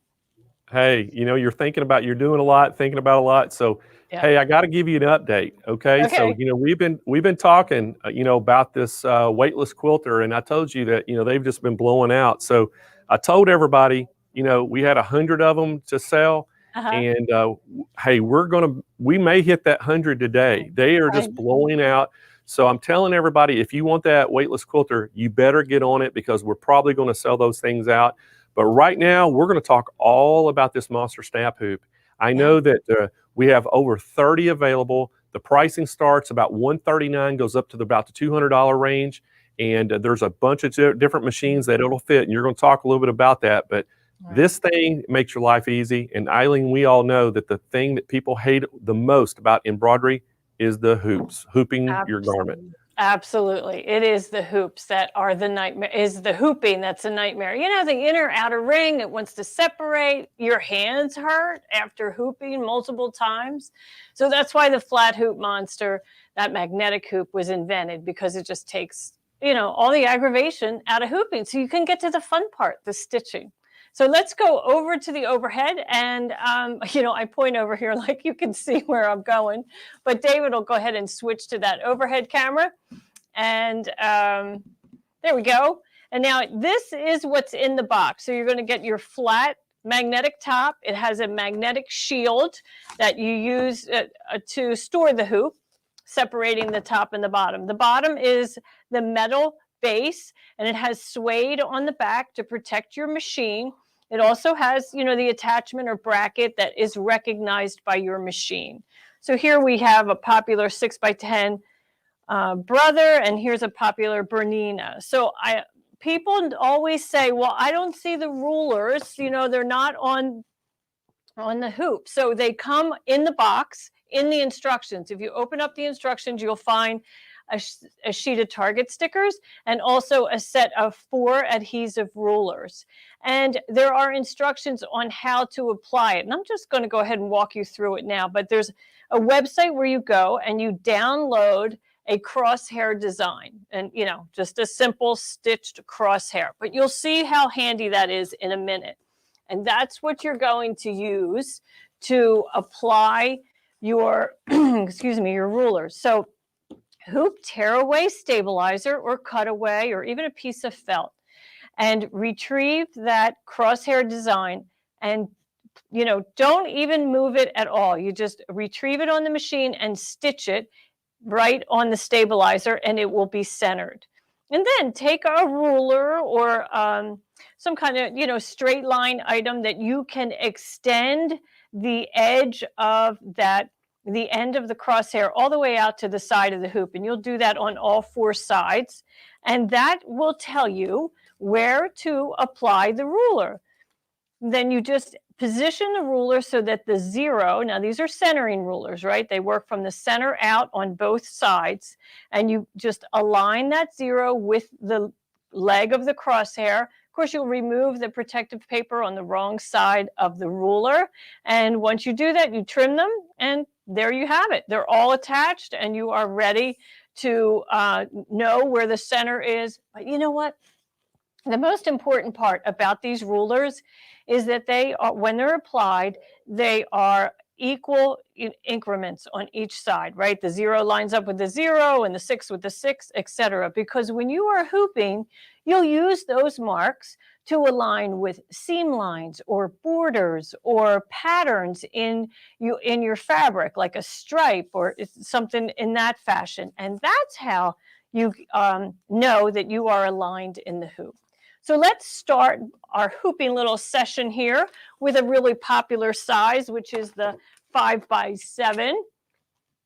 And I want to give you a little test on how to, we want to talk about the magnetism, because many people want to know, will it harm my machine? And that's a good question, very good question, because when embroidery machines first became available on the market, we were told, do not put a magnetic pin cushion anywhere near your machine. And at that time, cell phones were in tote bags that were larger than this hoop. And so imagine how technology, everything has shrunk down. And, the computer that's in your embroidery machine is probably about the size of your thumbnail in a highly insulated area, far away from the hoop. Don't you worry about that. So this is the magnetic top. When I place a pair of scissors on there, it sticks, right? Definitely not going to separate, not going to fall apart. But when I then attach the magnetic top to the metal bottom, and I try to hold those scissors underneath the metal, they won't stay, because that magnetic force is stopped by the metal base. So you can see that there's no magnetic force going into the machine, which, makes you feel a little bit better, I'm sure. And, always keep your magnet shield handy, because you're going to use it to transport the hoop over to the machine after you have your fabric hooped. But when you're storing it, keep it between the 2 layers, because they can be difficult to separate. And if you do connect them to one another, instead of trying to lift the top frame, rather slide it apart. Get your 2 frames and slide it apart. That's an easier fix. Okay, let's go ahead and hoop a towel, terry cloth towel, because that's probably one of the most common things to embroider. And you're going to place your stabilizer, I'm using tearaway, right next to that edge of the attachment. And then I'll put the body of the towel over the attachment, because we want that to go away from the head of the machine, right? Leave it over in the open expanse off the pantograph. And then just fold up the edge of the towel and align that with the straight edge of the hoop. That's a straight edge to straight edge. You know that you are going to be straight and square in the hoop. Flip that open, and then take the magnetic top frame and position it in a perpendicular fashion right next to that attachment or bracket. You can see this lump right here. That's my attachment. And I just make sure, like with my thumb, I'm just aligning the edge of the monster top frame with the bottom. And then I keep my hands out of the way and drop it, and there I have it. There I am, all hooped. That's the easiest way to do a towel. Now, I know, because if you're an embroiderer like me, the first thing you want to do once you get hooped is do this, right? You want to pull and tug on that fabric, make sure it's nice and taut. And guess what? In a magnetic hoop, you can do that. In a standard hoop, you should not do that, because you'll create fabric distortion with the fabric running over the outer ring, under the inner ring, and over and under. So it's that flatness that allows you to pull and tug with no fiber distortion. And in fact, you won't even have any hoop marks, everything is nice and clean. So that's a beautiful way to hoop a very common item, which is a terry cloth towel. Now let's move on to a smaller hoop, a 4x4, which is also a very popular size, and we'll do a t-shirt. We'll do an adult t-shirt first and then a onesie. How about that? Kind of clear up my mess here. Excuse me. So here's my 4x4. And this is such a handy hoop. You know, if you do a lot of children's wear or you do a lot of household linens like napkins or even terry cloth towels, you know, 4x4 is a pretty big design for a terry cloth towel. So it's a good size to buy. It's probably my second, maybe my third size, my favorite. You know, my first is the 5x7. I use that for lots of projects. 4x4 would be number 2, and any quilting design is going to be, I'm going to do in my largest hoop for my machine, whether that's a 10x16 or a 9x14. Okay, so I'm going to insert the metal frame into the garment. I already have my no-show fusible cutaway stabilizer fused to the design area inside. And I can feel that. I can also even see the frame inside this light colored t-shirt. And then I'm just going to snap that in place. And once I get to the machine, I'll center the needle over that target sticker. And see, even on a knit, I can pull and tug this fabric and get it nice and taut. But next thing I need to do is turn this right side, well, let's see, wrong side out, because we have to nest this above the machine bed. That's key. And I want to turn those sleeves inside out because you really don't want to get a sleeve caught in the sewing field. Now here's my hoop and my design. I will lift it up and slide that magnet shield underneath. Now I can transport this to the machine so easy, and that's the way to go. Most certainly you have to flatten this out to clear the foot, open it back up, and off you go. Okay, so now let's do a onesie, because I know that's a very popular item that people love to embroider for new family members, the newest family member, right? The littlest one. So here we have our no-show fusible mesh already applied to the inside. And I have my target sticker in place. So now I'm going to turn this right side out. On a onesie, we're going to hoop wrong side out. Instead of like an adult shirt where we had the freedom to focus on the right side, this time we'll do it wrong side out. So here's my design area, right? This is actually the front of the garment. I'm going to place that down on my work surface and then take my my magnetic top frame, and I'm going to attach hoop guard to the magnetic frame. Now hoop guard is a metal guard that's going to open up the design area, and you can see it has a channel right here that's going to snap right onto that magnetic frame, and it fits in place. Once it's there, I don't have to worry about it. I'm going to slide this into the neck opening, and I'll put it all the way in, and then I'll work those shoulders a little bit and pull up. I can even peek inside to see if I'm somewhat centered. You know, we're just going to eyeball that a little bit. And then I place my metal bottom. I'm going to lift this and just slide it underneath. And I want to align all those edges. And then when I open it up, there is my, there is my center of my design. I can, again, because this is a flat hoop, I can open that up, pull on that fabric, get it nice and taut. Now, when I go to the machine, I'll flatten this out in this fashion and attach it to the machine, get it underneath that foot. And then once the foot is, positioned there, I open this up and the foot actually stays back there. And just by its very existence, holds that open. So that's an easy, easy way to do a onesie. Love that. Okay, let's move on to an adult shirt. Here we have a t-shirt, an adult t-shirt. Now this is a big design, so I'm going to use a larger hoop. Here's this is an 8x8. This is a very popular size. Lots of quilt blocks, are 8 inches, so it fits most of them just perfectly. And I'm going to insert this metal frame into the neck of the shirt. And believe it or not, I can slip that in there, or I could come through the hem, but I do want that attachment to stick out at the neckline. It's just a good way to open up the garment and, you know, less harm over there. So I'm feeling the metal frame underneath, and I'm going to pull my garment over just a little bit, and then just match that magnet top to the bottom. Again, I can pull and tug because I have my stabilizer in place. And you know, you always want to make sure that you use a piece of stabilizer that's going to be larger than your hoop.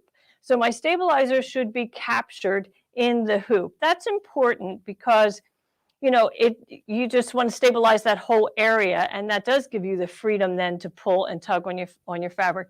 And you know, fabric larger than your hoop is appropriate for both a monster hoop and also for a standard embroidery hoop. So again, we are going to turn this inside out so that we can nest this whole t-shirt above the hoop. All right, so we'll just take a moment to work the shirt. Take your time, you don't want to dislodge anything, and then get those sleeves, pull them out. And here you have your flat open area. And since my attachment is right here, I'll have to flatten out this area so that I can bypass the foot. And of course, to go to the machine, I'll use my magnet shield, and off I go. Isn't that great? Love that. I love wearing that shirt too. Well, not the one with the template. I actually have one made, stitched for real. Maybe I should wear that tomorrow. That says it's on black and gold metallic thread. It's beautiful. Okay, now here is a good example of accenting a design element on a garment. And here we have just a back yoke seam, and it tells you, you know, you have to work around that yoke seam, right? You can't really design on top of it. You're either going to be above or below. And so this line of text, "Bye for now," which was Nancy Ziemann's sign-off signature of every show of Sewing with Nancy, sits right on top of that seam. And of course, the vertical alignment is centered in the garment. And you know, you do that by matching the shoulders, right? To find your center. And it's not always perfectly in the center, right? The curve of the ribbing may not truly be in the center. Even, you know, we are our harshest critics. If I had sewn this garment, I probably would have pointed that out and said, yeah, but I didn't sew it properly. But when we buy the shirt at Target or something, it seems to be perfectly fine if they made a mistake. Okay, there you have it. Now, what am I going to focus on here? Now I want to make sure that this seam line is going to hit my ruler equally at each side of my hoop. And it is. It's just inside that 2.5 mark, just inside. Perfect. So I know I'm going to be straight when I get to the machine. But to verify, I will attach this to the machine and, of course, center my needle over that target sticker. And then I like to use the trace feature and keep an eye on it while the foot travels from one end of the design to the other. And I want to make sure that that line is centered in the foot. And if it is, I know I'm perfectly square. And if it's not, well, at the machine, I can just carefully lift that top frame ever so carefully and just move that fabric just a little bit. That may be all that's needed. That's what's so beautiful about a magnetic hoop. You can make minute adjustments right at the needle. And of course, to go to the machine, we would turn this all inside out, nest it above, and then we're good to go. Okay, so I wonder if you have any questions. Do you have any questions? Because we can show how to quilt on one if you'd like to. You have some Blaine. questions, Eileen. Okay. So Question. I think the first one, are the A arms available?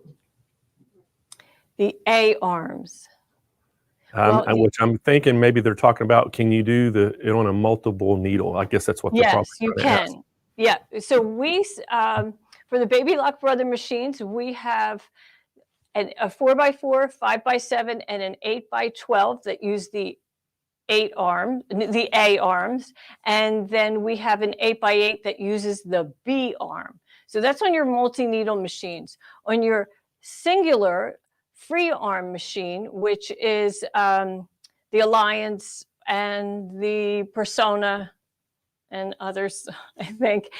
We have an 8x8, 4x4, and 5x7.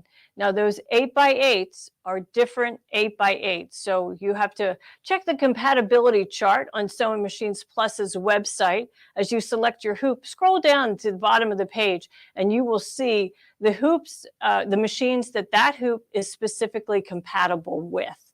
And you want to get the right one for your machine. The next question, Eileen, is do you have to download and print out that grid and sew it on to be able to apply it to the ruler? You really don't have to. In fact, that crosshair, that downloadable crosshair, is a relatively new development. I just kind of came up with that idea about a year ago. And frankly, before that, I just eyeballed it. And here's why. What's important is that, let me get one here and I'll put it up in my hand. What's important is that the 0 at the top matches the 0 at the bottom. That's important. The 0 at the side matches the 0 at the other side. Frankly, it doesn't really matter that the zeros are in the center of the hoop at all, because your design is going to center itself regardless of what your rulers say, right? And I mean, I guess it helps you if you are trying to land, in hooping, but frankly, in a magnetic hoop, I suggest that you don't use a design that is the exact same size as the sewing field. So if you're using a 4x4 hoop, I would suggest making your design just a little bit smaller, like 3 3/4 by 3 3/4. That gives you enough wiggle room so that, if you didn't nail it and absolutely center it, you can navigate in the hoop and move over a fraction of an inch. All right, Eileen, we got another one. Is the hoops, are any of them too heavy for certain machines? Well, we hear that now and then, but I can tell you we have tested it on, all Baby Lock, all Brother, and Bernina, and Viking, and Pfaff, and Janome, and we have not encountered any issues. In development of a hoop, if we do have issues with the weight, then we do not manufacture, offer, or produce the hoop. So our testing has shown that the hoops work fine on the machines that they are compatible with. Okay, and another question is, do the magnetic hoops, do they interfere with any of the electronics of the machine? We have never experienced that, ever. And we have hundreds of hoops in this building, and we have many embroidery machines. And I used to teach, back when we were allowed to travel, right? We would have, Blaine, you and I did an event together that had 150 embroidery machines in a large space, but it was still a single room, and every machine had at least one magnetic hoop, and we've never had any issue. So, yep, no problems. Okay, and then it says, can you use more than one hoop guard at a time? No, it's not necessary. I know people are tempted to use it on the onesie to get one in the back of the hoop and one in the front, but you couldn't get your hoop on your machine if you had two hoop guards opposite of each other. And even on the giant, like 10x16 hoop on the Baby Lock Brother, when you're quilting, I find that just one hoop guard in the center of the hoop does the job. Now, remember the scissor test I showed you earlier? So when you have metal underneath the magnet, it does stop the magnetic force. So in that little space where you place the hoop guard, you're losing a little bit of magnetism. So to have two, I think it's too much of a trade-off. But I've never had an issue with it falling in. And it's really all about the quilting, right? I mean, because that roll can get so big. If you're doing a king-size quilt, at some point, half of the quilt is going to be rolled up on the right side of the hoop. But, I've done it and I've not had any problem. Okay, and the next question, it says, does the machine recognize the hoop?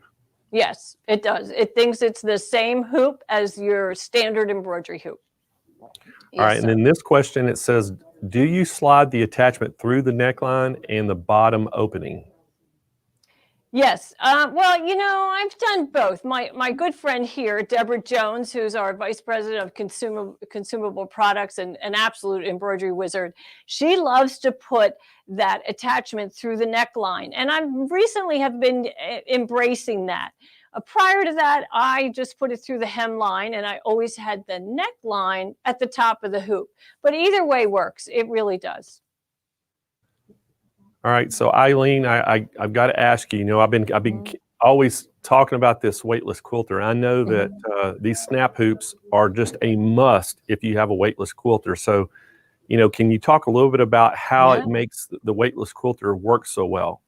Well, the beauty of the weightless quilter, and I have it right here. I think we can bring the camera up. I'll head over and turn on the machine.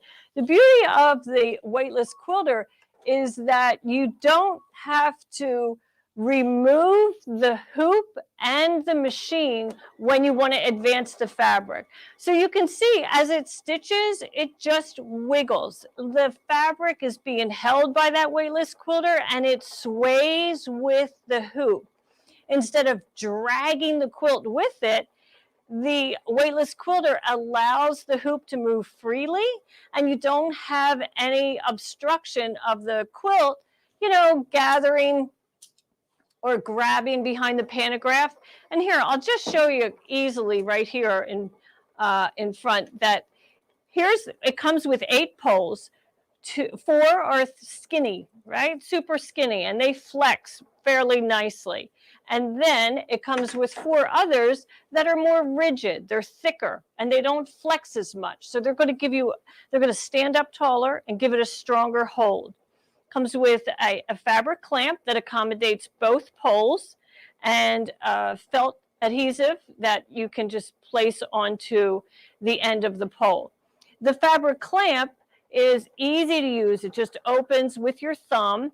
It also comes with 8 of these finger cots that you will use to cover that clamp so that you get a nicer, more pleasant hold on your fabric than this rough orange plastic. So I like to apply them.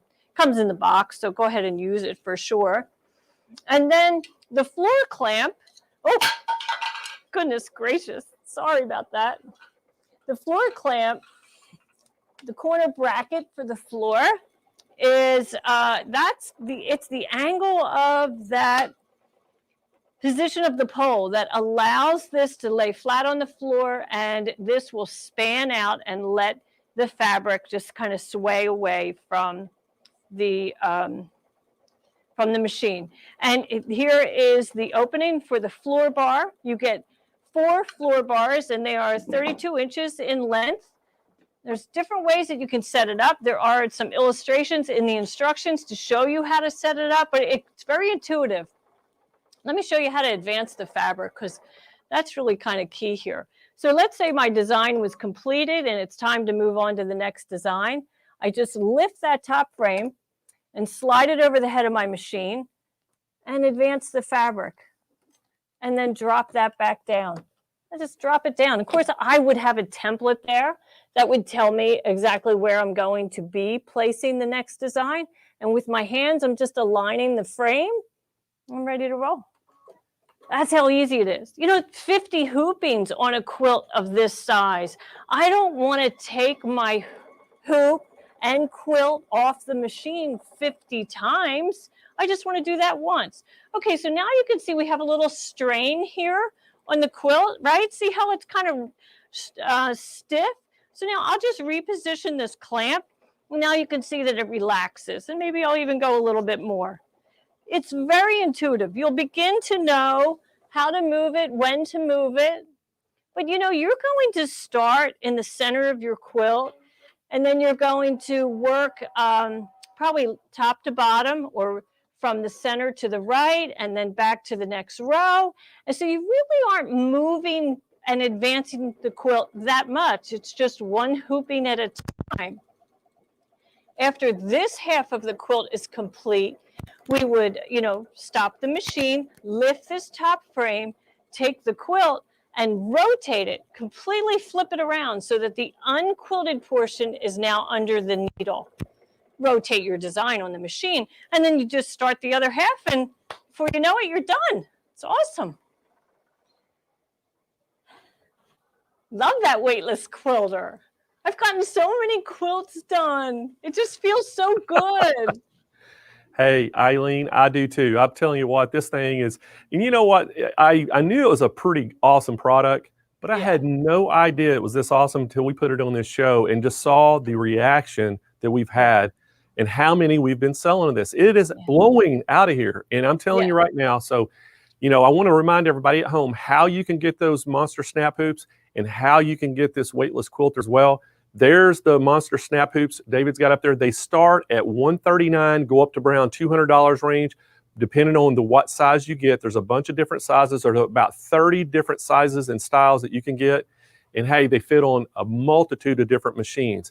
But that's not the best price we can do, Eileen. They have to call in if they want to get the show price. This is one of those products that we can't advertise the show price on the air. So give us a call at 800-401-8151, and we can share that show price with you and you can get one ordered. Eileen and them have plenty in stock, and they're actually going to drop ship these directly to you for me to speed it up, because that way we don't have to ship it. They're going to ship them right out and get them right to you. And then that weightless quilter. I got to talk about this weightless quilter, Eileen. This thing is $299, and guys, at $299, this is a bargain as it is right now. But we are going to beat that price. We have a show price on it. This is a call-in special as well. Give us a call. We have already sold over 90 of these. There's, I think, a few left. Eileen, is there a way that we can get more of these allocated to Sewing Machines Plus? Because we're about to sell out of that 100. Yay! Well, that's great. Well, we will allocate more for you. You know, we have several hundred coming in, so we've set aside 100 for you, but we can go back to the computer and move a couple dozen more over to Sewing Machines Plus for sure. But remember, they're not coming in until, you know, we'll be shipping April out first 1st. week of April. So, you know, we appreciate everybody's patience during this kind of global situation with shipping, and it's been a challenge, right, Blaine? It has been, I tell you what. So y'all heard it from Eileen. She's going to promise to get us more of these, because I think our 100 is going to be gone today. So everybody, if you want to get one of those two products, make sure you give us a call right now at 800-401-8151. Hey, these are a call-in special to get the show pricing, and you don't want to wait. If you're on our website, SewingMachinesPlus.com, you can actually speak to one of our live chat agents. They can help you out as well. But if you can't get through to the phones, or if you can't get through the chatters, actually Kyle has been putting a link in that chat, and you'll see it. It's a Google Sheets link. When you hit that link and go in there, just basically put your name, your phone number, and what product you're interested in, and our call center will give you a call back, and that way you're on the list. And if they don't get to you this afternoon, they'll get to you first thing in the morning. But here's the great thing. If you get on that list and you don't get the chance to buy it by tomorrow, hey, we're going to honor the pricing or show pricing to anybody who is on that list all the way through next Friday. So all next week, you can still have the opportunity to get that show price. So don't delay, act today, okay? So I want to thank Eileen again for coming on, and Dime. Dime is one of our platinum sponsors, and we could not have done this without them, I promise you, because they have given away such good prizes, and we are so thankful for that. And we always love working with Eileen, and you will see Eileen here again tomorrow, and we cannot wait. So guys, we are going to move on to our next session, and hey, this is going to be awesome, and I'm super excited about this next product that we have, because guess what? It is our very own brand, Sewing Machines Plus. This is our King Quilter 2 long arm quilting machine. This is an 18-inch. You can get it in a 10-foot or 12-foot frame, and we have 3 different robotic systems that actually work on this machine as well. So we're super excited about this, and I'll tell you why I'm really excited. We have Carrie Hansen here. Carrie is a long arm quilter, and she is the face of 𝓥𝓲𝓻𝓽𝓾𝓪𝓵. She began quilting over 20 years ago, and her work has been featured in numerous magazines. She is a certified long arm expert for Bernina. She's a long arm certified expert for Handi Quilter, and she is a long arm expert and certified on our King Quilter. So I'm telling you, we're so excited to have her here, and she is unbelievable. And You talk about talented, that she is talented. So Carrie, welcome back to the show. We had you here yesterday, and we're so happy you came back again today. Thank you so much, Blaine. Thank you for the introduction. I really appreciate that as well. And thank you to everybody who's allowing me into their living room today or wherever you're watching. So today, as Blaine said, we're going to be talking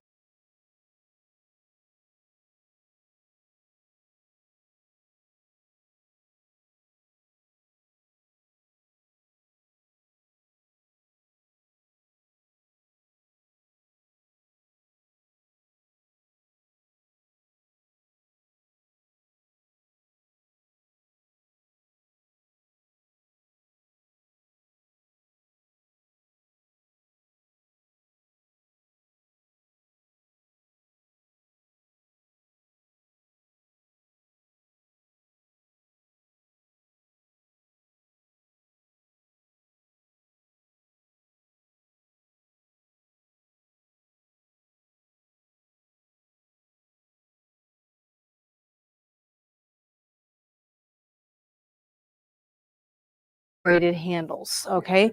You also get additional lighting underneath, which is really nice. Hang on, Carrie. The thing,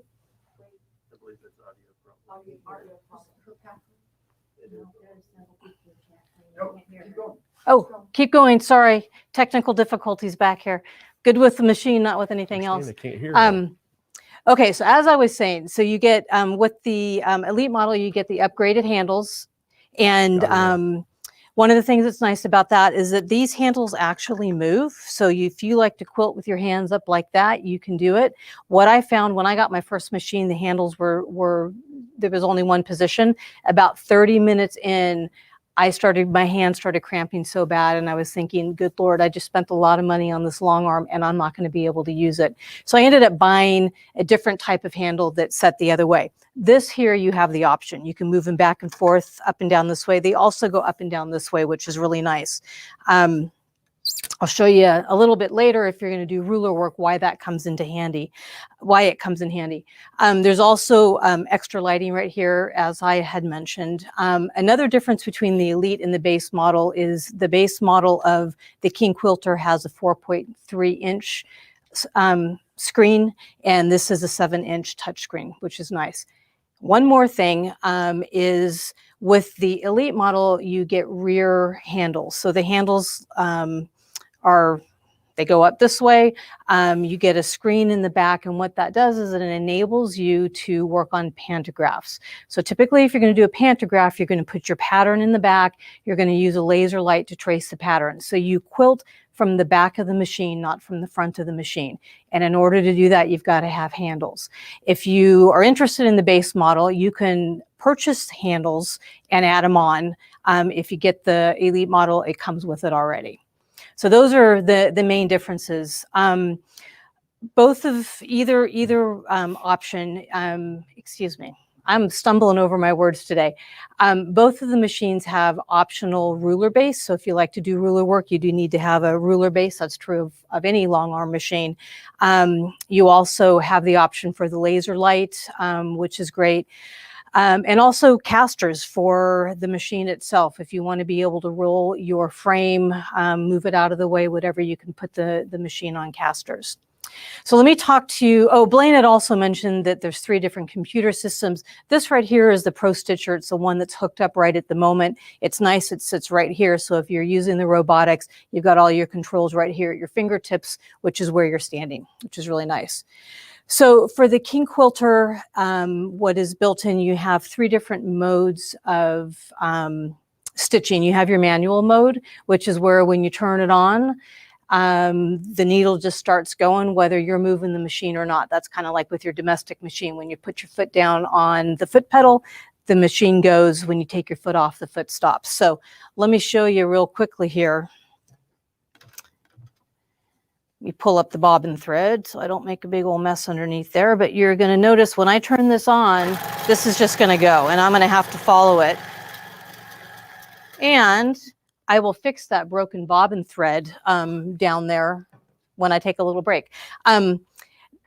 The next stitch mode, the next two that I'm going to talk about are the stitch regulated modes. So you have your precision mode, which is basically when you move the machine, the needle is moving. When you stop the machine, the needle stops. And so this is super handy if you need to think about what you're doing. You know, you're working on something, you're going to stop, have a quick pause. Where am I going next? Okay, now I know where I'm going to go, and I'm going to start moving the sew head again. The needle will start stitching again. It's also what you use if you're working with rulers, because with rulers you start and stop a lot. You don't have to press the on and off button all the time. You just stop moving, the needle stops. And then with the idle mode, this is where when I move the sew head, the needle moves. And when I stop the sew head, the needle continues to take just a little jog. And that is super handy, and I'll demonstrate it later when you're doing something that has points. Perhaps you're going to do a leaf and you want to come to the point. You want that needle to take an extra stitch or two so that you don't get any pulling on that thread. You also, on the screen here, you can adjust your stitches per inch right here on the screen, so it's super easy. Again, you can go from 4 stitches per inch to 22. In your manual mode, you can adjust the speed that you want the machine to go. So sometimes if I'm working on some stippling or some really fine micro quilting, I'm going to have the machine run a little bit faster because I'm going to move my arms a little bit faster. Other times I want to slow it down a little bit. And so you can just do all that right here. With the upgraded Elite screen, the 7-inch screen, you also have the option to save 2 different speeds. So let's say that, you know, when you do stippling, you want to pick up the pace a little bit and you want to save it at 75% speed. You can save the button. You do something else, you want it slower. All you have to do is just go here, hit the button, boom, your speed has changed for you. So it's super handy to have some of those things already built in and locked in so that you don't have to remember what was I just doing and how do I get back to that right speed. So that's really nice. I also want to show you, also on the screen, excuse me, you've got your needle up, your needle down, you've got a start stop. On your handles, you also have a start-stop button, you have a needle up-down button, and you have controls to increase the speed or decrease the speed. The lighting on this machine, and this would be with the Elite model, you get this extra lighting on this bar here. I'm going to just turn this off so you can see it because it's really, really nice lighting. Okay. Okay, sorry about that. So this is with the lighting off right now. You can see it's pretty dark. I'm going to turn on, sorry, there we go. I'm going to turn on the lighting that comes right underneath the needle bar. It's nice. You can see exactly what you're doing right here, but you don't see as well when you're moving off to the side. If you're working with white thread on white fabric or blue on blue, black on black or whatever, the extra lighting comes in handy like you wouldn't believe. What happens is if they're not good enough lighting, you can't see where you're going. So let's say you're doing feathers, you start running over your old stitching because you can't quite see it. So the second lighting, this would be the additional lighting, is this one here, and that's with the LED lights underneath. And you can see what a massive difference that makes. It really, really lights up not only the needle area where you're working, but side to side.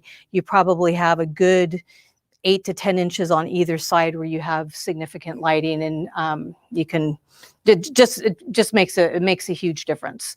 The thing that's nice also is sometimes you don't want that much lighting, depending on what's going on in your exterior lighting, what you're working on. You can come right into this light screen here and turn one of them on, or both of them on, both of them off, one or the other, that sort of thing. So it's super easy to get back to, going back to the home screen here. Let's see. Unfortunately, I broke my bobbin. Can I just fix that real quick? Does anybody mind if I do that? So the bobbin is this easy to fix. It's right underneath there. Not exactly sure what was going on, but I'll give you a quick demo. Oh, this reminds me of another feature that I really like about this machine. And this is a perfect example of it, is the threading mechanism is all up here in the front. So on a lot of other machines, you've got your thread way in the back and you have to walk around the back of the machine to get the thread started. Here, you've it might be blocked by the computer screen, but you've got your thread right here and all of your threading goes right down here in the front. So it's really easy to access it when you're standing here without having to move around. And I'm going to rethread because I just found out where my problem was. Okay. Nothing like watching somebody thread a machine. No pressure to get this in the needle hole.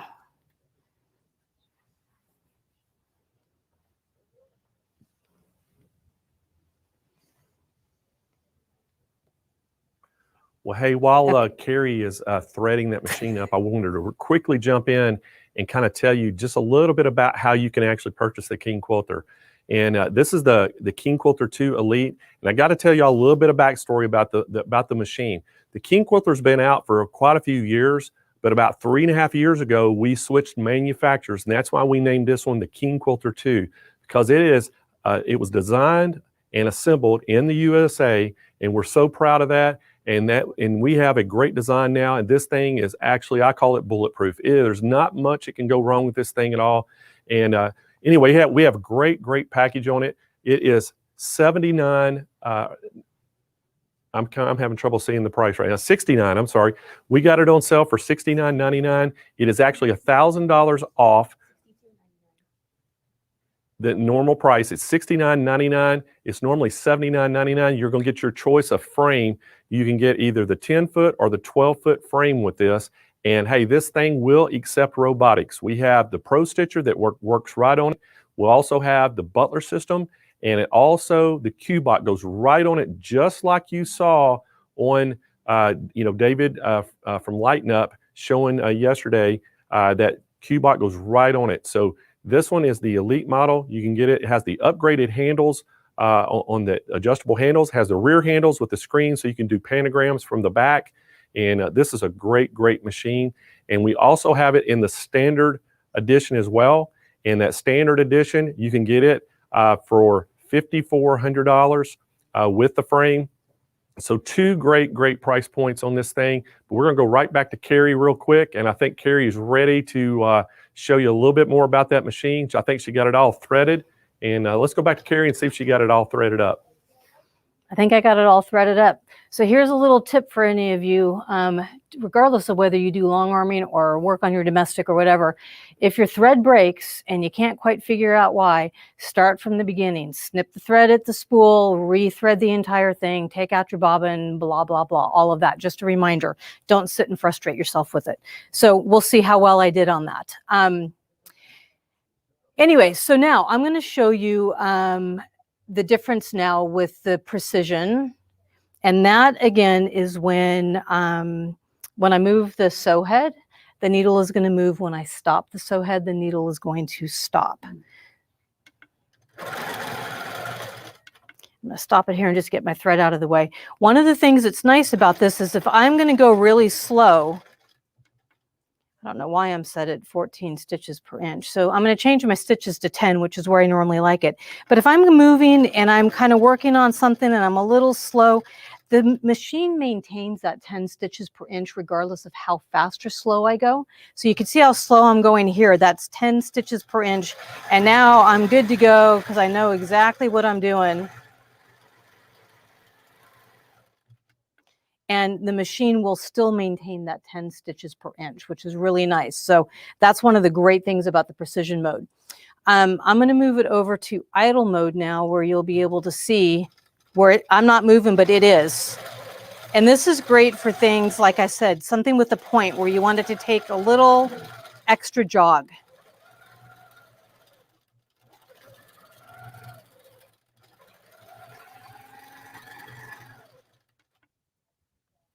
And you can do a default needle position. And then the manual mode. Hang on, I got to move the handle. Sorry, I'm getting in the way. Like I said, I'm good with long arming, not good on the camera. So bear with me here. I'm going to show you this actually, since he asked me to move the handlebar. I moved this one up. So if you do ruler work, which I do a lot of ruler work, and this is one of the features I love about being able to move the bars. In fact, I'm going to move it completely out of the way like that. When I'm doing ruler work, my hand is right down here and my body is right in front. I'm kind of off to the side for the camera. But this gets this entirely out of the way, and I'm not finding myself having to duck under the handles. So you can see with this, I'm using the ruler. It stopped in the down position. I have that option on here. And now I'm going to bring it into idle mode. And I'm going to do this one-handed as I free motion this. So I'm going to use my ruler line as kind of my feather spine. And you can see that the machine is still jogging even though I'm not doing anything, giving me those really nice points.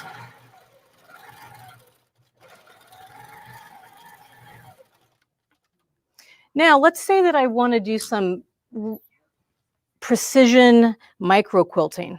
I can move my handles really close down to the needle bar here, which gives me a lot of control. And I'm going to put this on manual, and I'm going to pick up the pace just a little bit because I'm going to do some micro stippling. Okay. I'm hoping that you're going to be able, can you see with this in, or is it in the way? It's in the way. Okay, let's pretend that the bar is going to be here because this is how I would normally stitch. I'm going to move it out of the way so you can actually see what I'm doing. But normally if you're working on some micro quilting like that, you've got both of your hands right down here near the needle bar. You've got complete control over where the weight of the machine is. And so I'm going to do this one-handed. And you can see how fast this is going. Well, that's because I'm doing really small, fine quilting. If I were to put this in precision mode and try to do something that fine, it works, but it's a little bit clunkier. So what I like about the fact that you have all these different modes on the machine, easy at your fingertips like this, is that different applications call for different type of stitching. So I intermix these a lot depending on what I'm doing on a quilt. It gives you the option of what you want to do. And different people like different things. When I first started quilting, I was on a domestic machine, so I only used manual mode.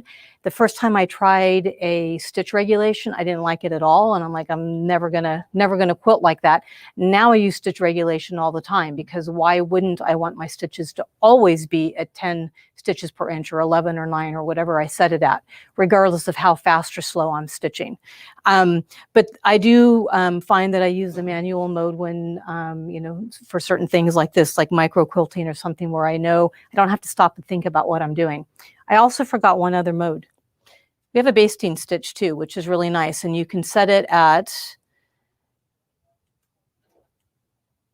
let me go backwards here. It goes as low as 2 stitches per inch. So 1 stitch every ½ inch, all the way up to 1 stitch per 2 inches. Is that right? 2 inches, I think. Yeah.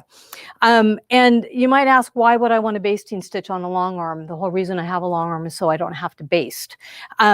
Well, I do baste always at the top. I baste my batting down, and then I use that basting line as a guide to where I'm going to put my quilt top. If I'm using the robotics, I also baste down the quilt, the top of my quilt, and I baste down the sides of my quilt so that I don't run over them or turn the fabric on them. Another thing too is that if you are quilting and you have a block and you're not ready to quite get to it because your whole quilt is in red thread, but that block's going to be yellow, you want to come back to it, you can do a basting stitch to hold that block steady. Finish your quilt, roll it all the way up to the bottom, and then roll it back up, and it's going to hold it still so you're not going to have puckers and that sort of thing in the back. So a basting stitch on a long arm machine is actually really handy. If you do this as a business, as I do, I have customers who send me their quilts simply so I can baste them for them so that they can then machine quilt them themselves on their domestics. So I use that basting stitch a lot. So I'm just going to show you I've got it set at every 1/2 inch.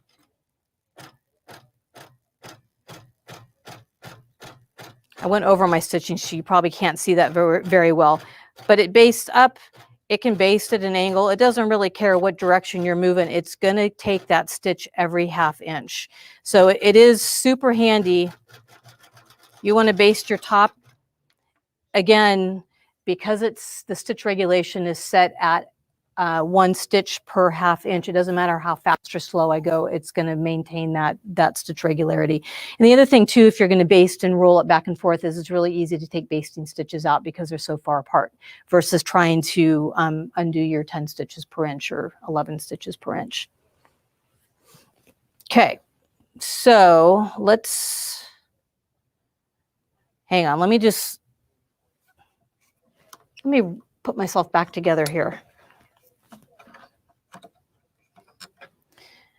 I'm going to break my stitch off here so I can start over again. Also, if you guys have any questions, pop it up into the Facebook chat. And any of the gals that are working here will answer your questions in that Facebook chat. I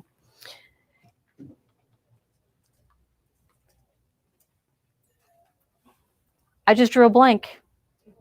So much for all my professionalism, right? This happens to the best of us. So anyway, I think we're about time to wrap it up anyway. So thank you guys again for being here.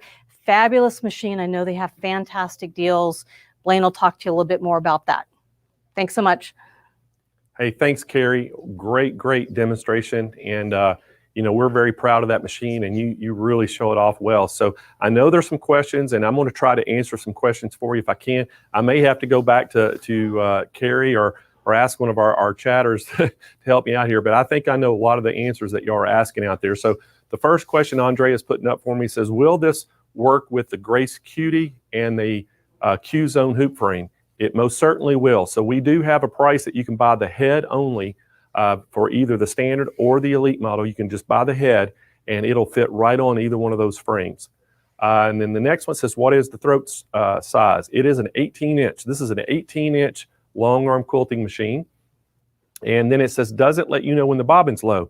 This does have a low bobbin thread sensor on it, and it also has a bobbin estimator. So what that means, if you're kind of doing an edge-to-edge quilt and you kind of know how much your bobbin's running out, you can how many stitches it's going before it runs out. You can set that estimator so it'll warn you before it actually runs out. So that works really well when you're doing automation. So let's see. How long does it take to complete a design on a queen with automation? Now that might be a Carrie question. You may have to ask Carrie on that one because I'm not real sure about a queen frame and with automation. I'm sure it's going to depend on the density of the design and all that. But if Carrie is still available, let's go back to Carrie and just ask her that question. Carrie, they're wanting to know, on if they're doing a queen quilt with automation, how long would you estimate it would take to get something like that done? You're right in your answer, Blaine, is that it's completely dependent on the density of the quilt design that you're using. If you're doing something really simple like big open loops, it's going to be, I actually can't even tell you because I'm bad at estimating time, but maybe it would take you 2 hours to do something like that. If you're going to do something that's much denser quilting, more intricate quilting that comes to a lot of starts and stops because there's points and it's changing directions, it could take you 6-7 hours to do a quilt like that. So it's really dependent. I know for when I work with customers, they tend to choose the simpler designs. So I'd say a couple hours time, we get a queen size, 3 to 4 hours, something like that, to get a queen size quilt done. All right, great answer, Carrie. So we're going to continue. I think we've got some more. It says, does the machine require Windows operating system? It does not. This machine does not require any kind of outside computer or anything. It's all built into that little tablet that's attached to the machine. Now, if you add robotics to it, and we have 3 robotics system, you will have to have a tablet, to run some of those. Now, like the Pro Stitcher, it comes with its own tablet, but like the QBot, you have to purchase your own tablet, or if you have one that you can put on there, that's an Android-based tablet. And then the butler's the same way. The butler has to have requires a tablet. But other than that, you have to have no outside computer or no Windows operating systems. So it says, do you have to hold the handles? I'm not real sure exactly what they're asking about that. Now, if you're doing free motion like you saw Carrie doing, you will have to hold the handles, and that's how you're going to drive the machine. If you go fully automation with robotic systems, you don't have to do anything. You can basically set the machine up, and once you get it set and hit start, you can walk away and go do something else, and it'll sit there and run itself for you. So that's the great thing about automation. You can be over doing some piecing or cutting and doing things while it's doing edge-to-edge stitching. And then it says how many feet are included. I think it's got one, but I think there's other feet available that you can get. I think there's 5 or 6. There's 7. Okay, so there's 7 feet that are addition to it that you can get, but it comes with the one in the box. And then it says, are casters included? Casters are not included. They are an option. You can buy casters to put on it if you wanted to move it around. And then it says, do you have to install the motors for the robotics? Yes, you will have to install the robotics on there, but it's extremely easy. We have videos that show you how to do it, and we have, our staff is extremely knowledgeable about long arm quilting machines, and especially the King Quilter. They know the King Quilter like the back of their hand, and they can walk you through the step. And I always brag it to everybody about our service department as well. If they get on there and FaceTime people sometimes if they're having trouble, setting up their frame or things like that. So we got you covered. So you should have any problems. And we've got several videos too that shows you how to do things. So anyway, let's tell you a little bit about how you can buy this thing and the pricing on this. Now, the Elite, that's the one that Carrie was demonstrating. This is the King Quilter 2 Elite long arm. It's an 18-inch. It comes with that 7-inch color touch screen. It comes with the laser light kit on it. It comes with your choice of a 10-foot or 12-foot frame, and that price is $69.99, and it's going to be free shipping right to your door.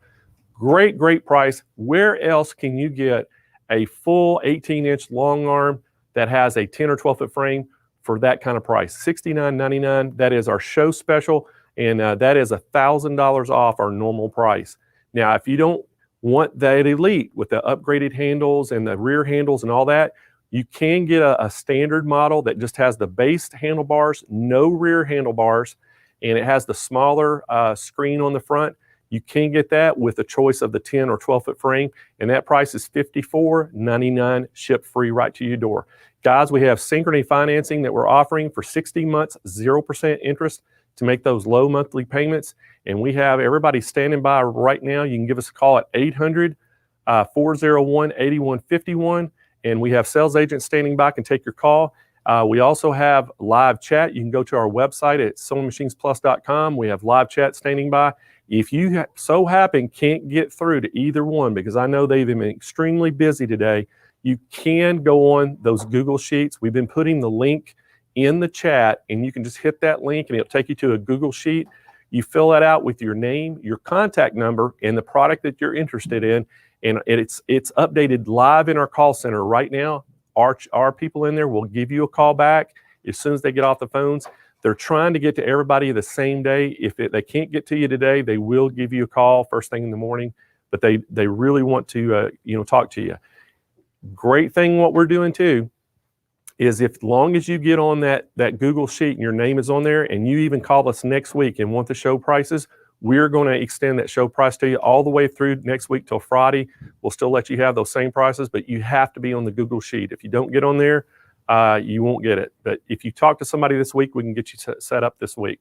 So great pricing on the King Quilter Elite and the standard model. And we hope y'all get on the phones and give them a call.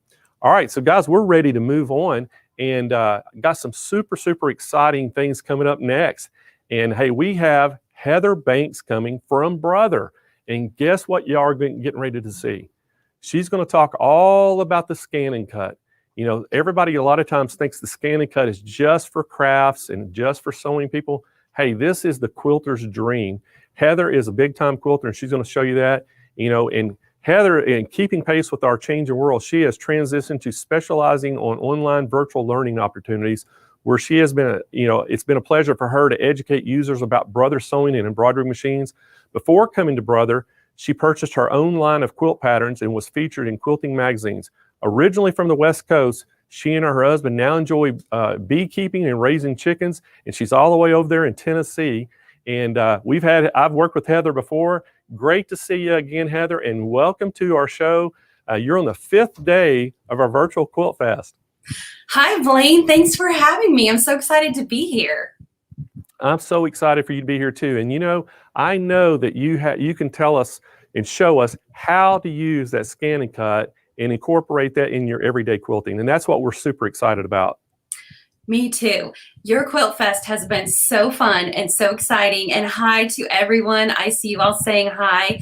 But I am excited to extend all of the wonderful presentations you have had and talk about the scan and cut and how you can use it with quilting. There's so many ways. So let me just launch in here and get started. I'm actually talking about the 230D. There is also a 230DX. That's our newest model. And there is also a 225F.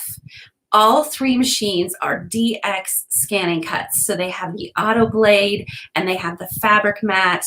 And so if you have any of those three, then you're going to be able to do what I'm talking about. And I'm excited to share that with you. Of course, you got to love the Mickey, and you can see that here. So why use a scan and cut to quilt, right? You have other tools and they're wonderful. I'm certainly not knocking the other tools. I use them as well. But the scan and cut absolutely has a place in quilting. And as Blaine mentioned, I designed quilt patterns for a while. I love to quilt just like all of you do. And so I have enjoyed finding out what I could do with my scan and cut in quilting. Let me show you what we can do. So let me first of all talk about something that comes with the scan and cut. And I'm going to change my camera view really quick and show you. So I'm specifically talking about the fabric mat. Now this is new. Brother came out with this in the past year. And you can see, if you've seen me here actually before with Blaine, then you know that I have talked about the fabric mat. It has this gold stripe along the bottom, which matches the gold fabric blade. And both of these are specific to cutting fabric. They are specific to cutting fabric that is plain or doesn't have a backing. So very much like you would use in a pieced quilt, a quilt block. There's nothing on the back, no adhesive. So this is the kind of fabric you would use on your fabric mat. And this is included. This isn't special or something extra you have to purchase when you get your DX machine, whether it's the blue one or the white Disney one. So this is pretty exciting because this particular blade for cutting fabric is actually designed for thin cotton, not thinner than regular cotton fabric, just regular cotton quilting fabric. This blade is designed to cut through this, and it does seamlessly. And we'll do that so you can get a peek. Let me go over to the machine so that you can see it up close. Now here's the screen. And this is the same screen you'll see on either machine. When you get to this place, you'll see the Disney. So obviously we're in the Disney machine. This would be missing. Whether or not you've noticed it, there's actually a second page with quilt categories. And here you can see that we have, these are the pieced blocks, and these are the applique. And there's quite a few choices. Now there's many, many more than 7 quilt blocks in this machine. And if I click on a category, I can go through and find all of the different blocks that are in here. And there's a lot. There's from very simple pieced blocks to actually quite complicated that have a lot of small pieces. And maybe that's where the scan and cut come in handy a little bit. But one of the things I want to show you is that you can adjust the size of the block. You can make it smaller. You can make it larger. So if you want to make a 10-inch block or you want to make a 5-inch block, there is no math involved for you. And if you think about this block and all of those triangles, holy cow, figuring out the math, right, on making all of this block bigger. How big does a square need to be? How big do the triangles need to be to make it a 10-inch block, a 5-inch block, a 4-inch block?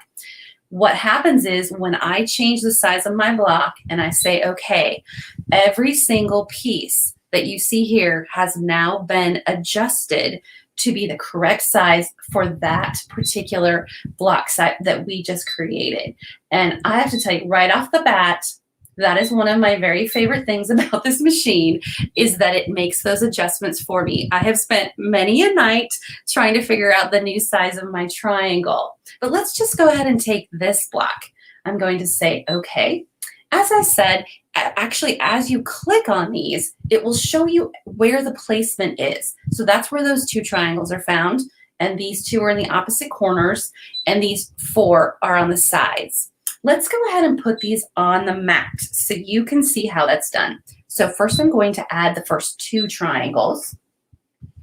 And then there they are. So they popped up on the screen. Let's add the next 2. Say okay and set.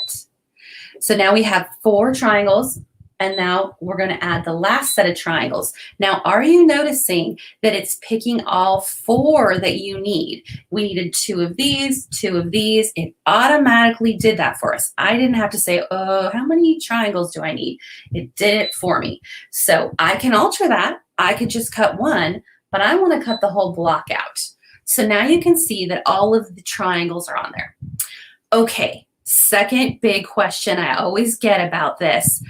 Well, what about fabric waste, right? People say, oh, but wait a second, Heather, I'm not sure. You know, there's lots of spaces in here and I'm going to have fabric waste. What should I do?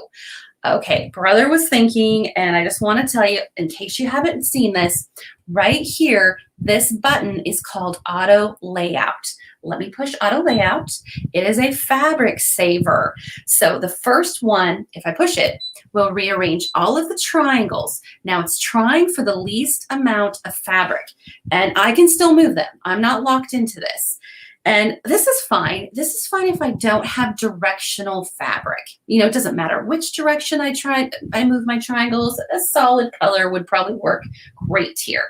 What about this one? Okay, it's going to rotate my triangles, either leave them 0 degrees or flip them 180. And with this one, it will be no rotation at all, exactly as it came out of the block. Now, a fun thing that you may not know is if you don't like that arrangement, push it again and let it rearrange them for you again. Or push this one and push it again until, and I've done this, you know, a couple times until I found, okay, that's one I like. But like I said, if you don't like the arrangement the machine gives you, then feel free to drag it for the piece of fabric that you have. And that's where this machine really shines.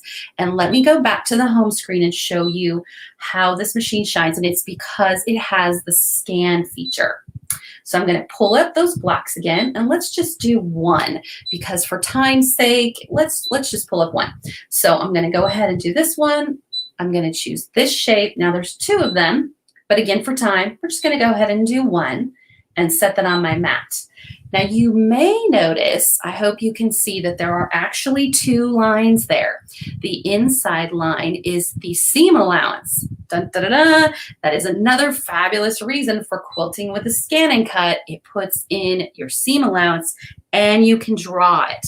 So let's do that just so that you can see how it works. All right, I have my shape on here. I can rotate it or move it, but I don't know where to put it. Let me change. So I'm going to go ahead and change over to the different camera view so you can see what I'm going to do. Okay, I have my piece of fabric and I'm going to take the cover off my fabric mat. Now, as I mentioned, on my fabric mat, I need to use fabric with no backing. Also, I want to put the right side down. So I'm going to place this down. Now, this is a very sticky mat. It should be, right? We don't want our fabric to slide around. So I'm just going to make sure that that's nice and planted directly down onto my mat. And you can see how it's sticking to my fingers. Great. Let's move you to the other view so you can see that go into the machine. Oops, wrong camera. Hold on. All right. So here I am, and I'm going to load my mat. So I have my fabric. It's on my fabric mat. I'm going to place this into the machine and push the load button. All right, there we go. Now, I want to do a background scan because this machine will recognize where my fabric is on the mat. So that particular button is, let me show you, that particular button is this guy, right? Oops, that would not be a button. this one right here. So it looks like a little bit like an oven door. I'm going to go ahead and push that and push start. And we're going to let this mat go in and out. So we want to get the maximum amount of space with our fabric. And I think this is going to be exciting. Use your scraps. If you're a scrap quilter or you just, because we're quilters, right? So we after every quilt, we always have extra fabric left over.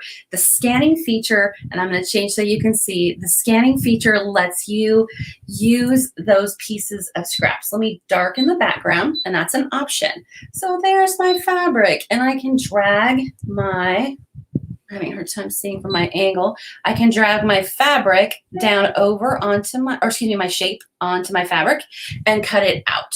And this allows me to not waste fabric, use scraps, etc. So we're going to go ahead and cut that. I have it centered over that. I'm going to say okay, and then please select. And oh, you know what? I want to do draw. We didn't do the seam allowances. So let me go ahead and show you what that looks like.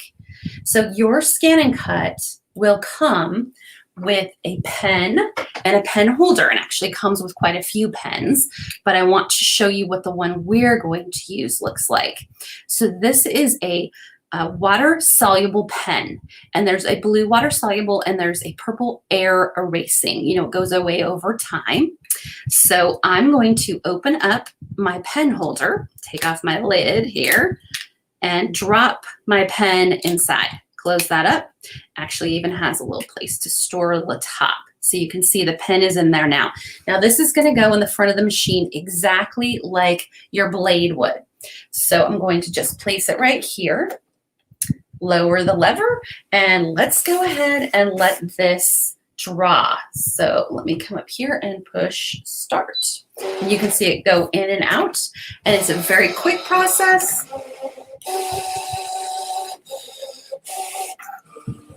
Perfect. Okay, I have a seam allowance. Let me go ahead and take my pen out and put my fabric blade in. That was the one with the gold top. I'm going to drop that in, push that down. We're going to finish this. So I'm going to press select and press cut. So we did draw before. We're just going to do cut. So I'm going to go ahead and start that. It'll just take a second, and then we'll have at least one piece to show you how well it comes out. Now we do recommend that you starch your fabric. This is a very sticky mat. As we pull it up, we don't want it to shred or little pieces to come away because it's still sticking to the mat. But we're not talking a lot of starch. It doesn't have to feel like a piece of paper, and I'll show you what mine's like. So let me take the mat out, and we'll go back to the camera so you can see when I take this off. Okay, so I'm gonna peel this, peel this back. So there's my piece of fabric, and you can see that's a very clean cut. Did a very good job. And then I'm going to come over to my side and peel my fabric off. And now you can see that I have both a seam allowance and in this case, it was a 1/4 inch seam allowance. You can choose from 1/4 inch, let me get under the camera, 1/2 inch, 5/8 of an inch. You can choose millimeters. There are many options with the seam allowance, and if you hand piece, this is wonderful. Although to be honest, I will do it with machine piecing to make sure that I am on track. Now let me show you my little skeleton, that is, as I like to call it, which is a piece of fabric that I used prior to coming on the show to cut up a block. And this was my, just a chunk of fabric that I had. I knew approximately how much I needed based on the number of grids in the background. So I butted my triangles up against each other in some cases.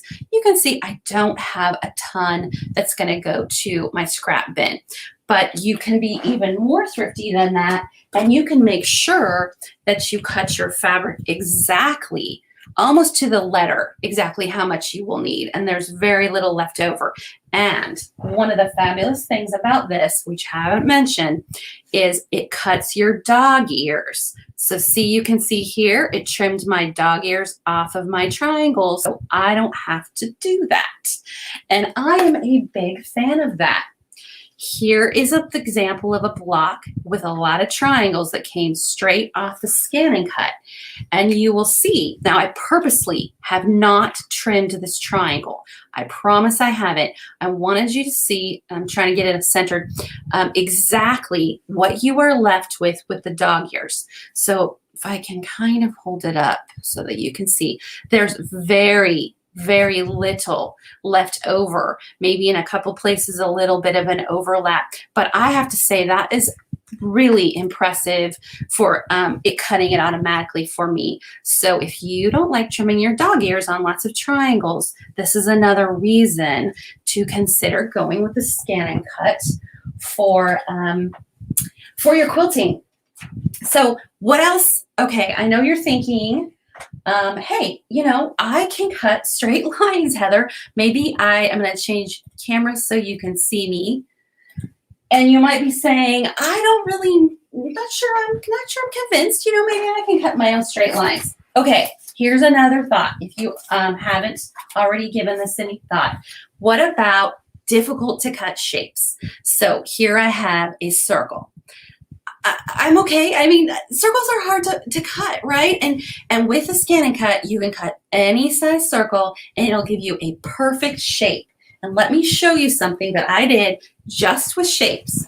So here we have an example of a quilt that I made, and it's just a circles. These were charm packs, and I'm gonna switch this so that you can see a little better. So these were just charm packs, and I put them into the scan and cut circles, and then appliqued them down with a blanket stitch. So this was beyond the 140 quilt blocks that I get in the machine.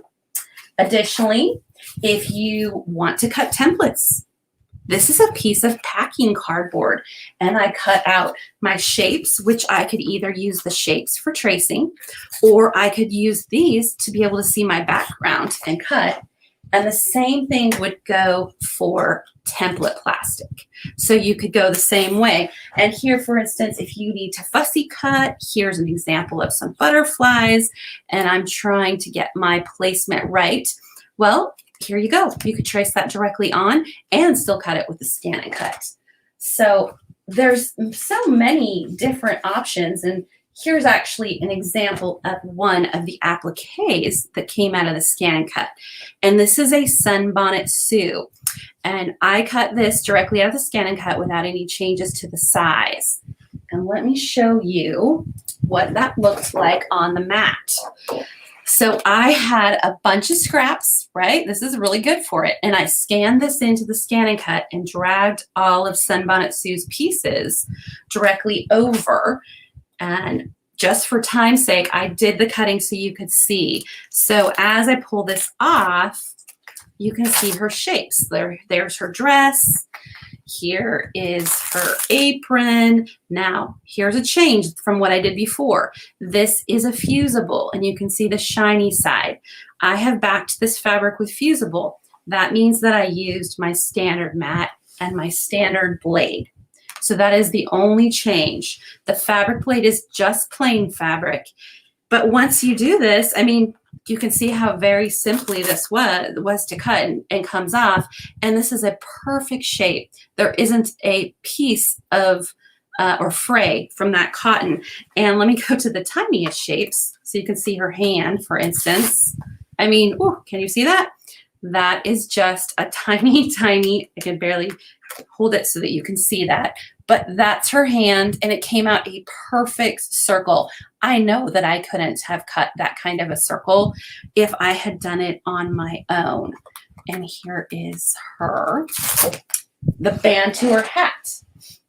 Okay, I do have one more thing to show you that I get pretty excited. Well, actually, I could talk about this a while, but you could also cut quilt templates. So if you want to, again, this is that quilting template material, but I have created my own quilting templates. So you're not limited to what you purchase in the store, and maybe you don't want to buy them. Maybe you want to create your own, you know, it could be your own drawing. It could be your own name. It could be your signature, and you could create your own quilting template for that. Here's a shape that was in the scan and cut, and I just turned it into a quilting template. So here is absolutely another option for you to do.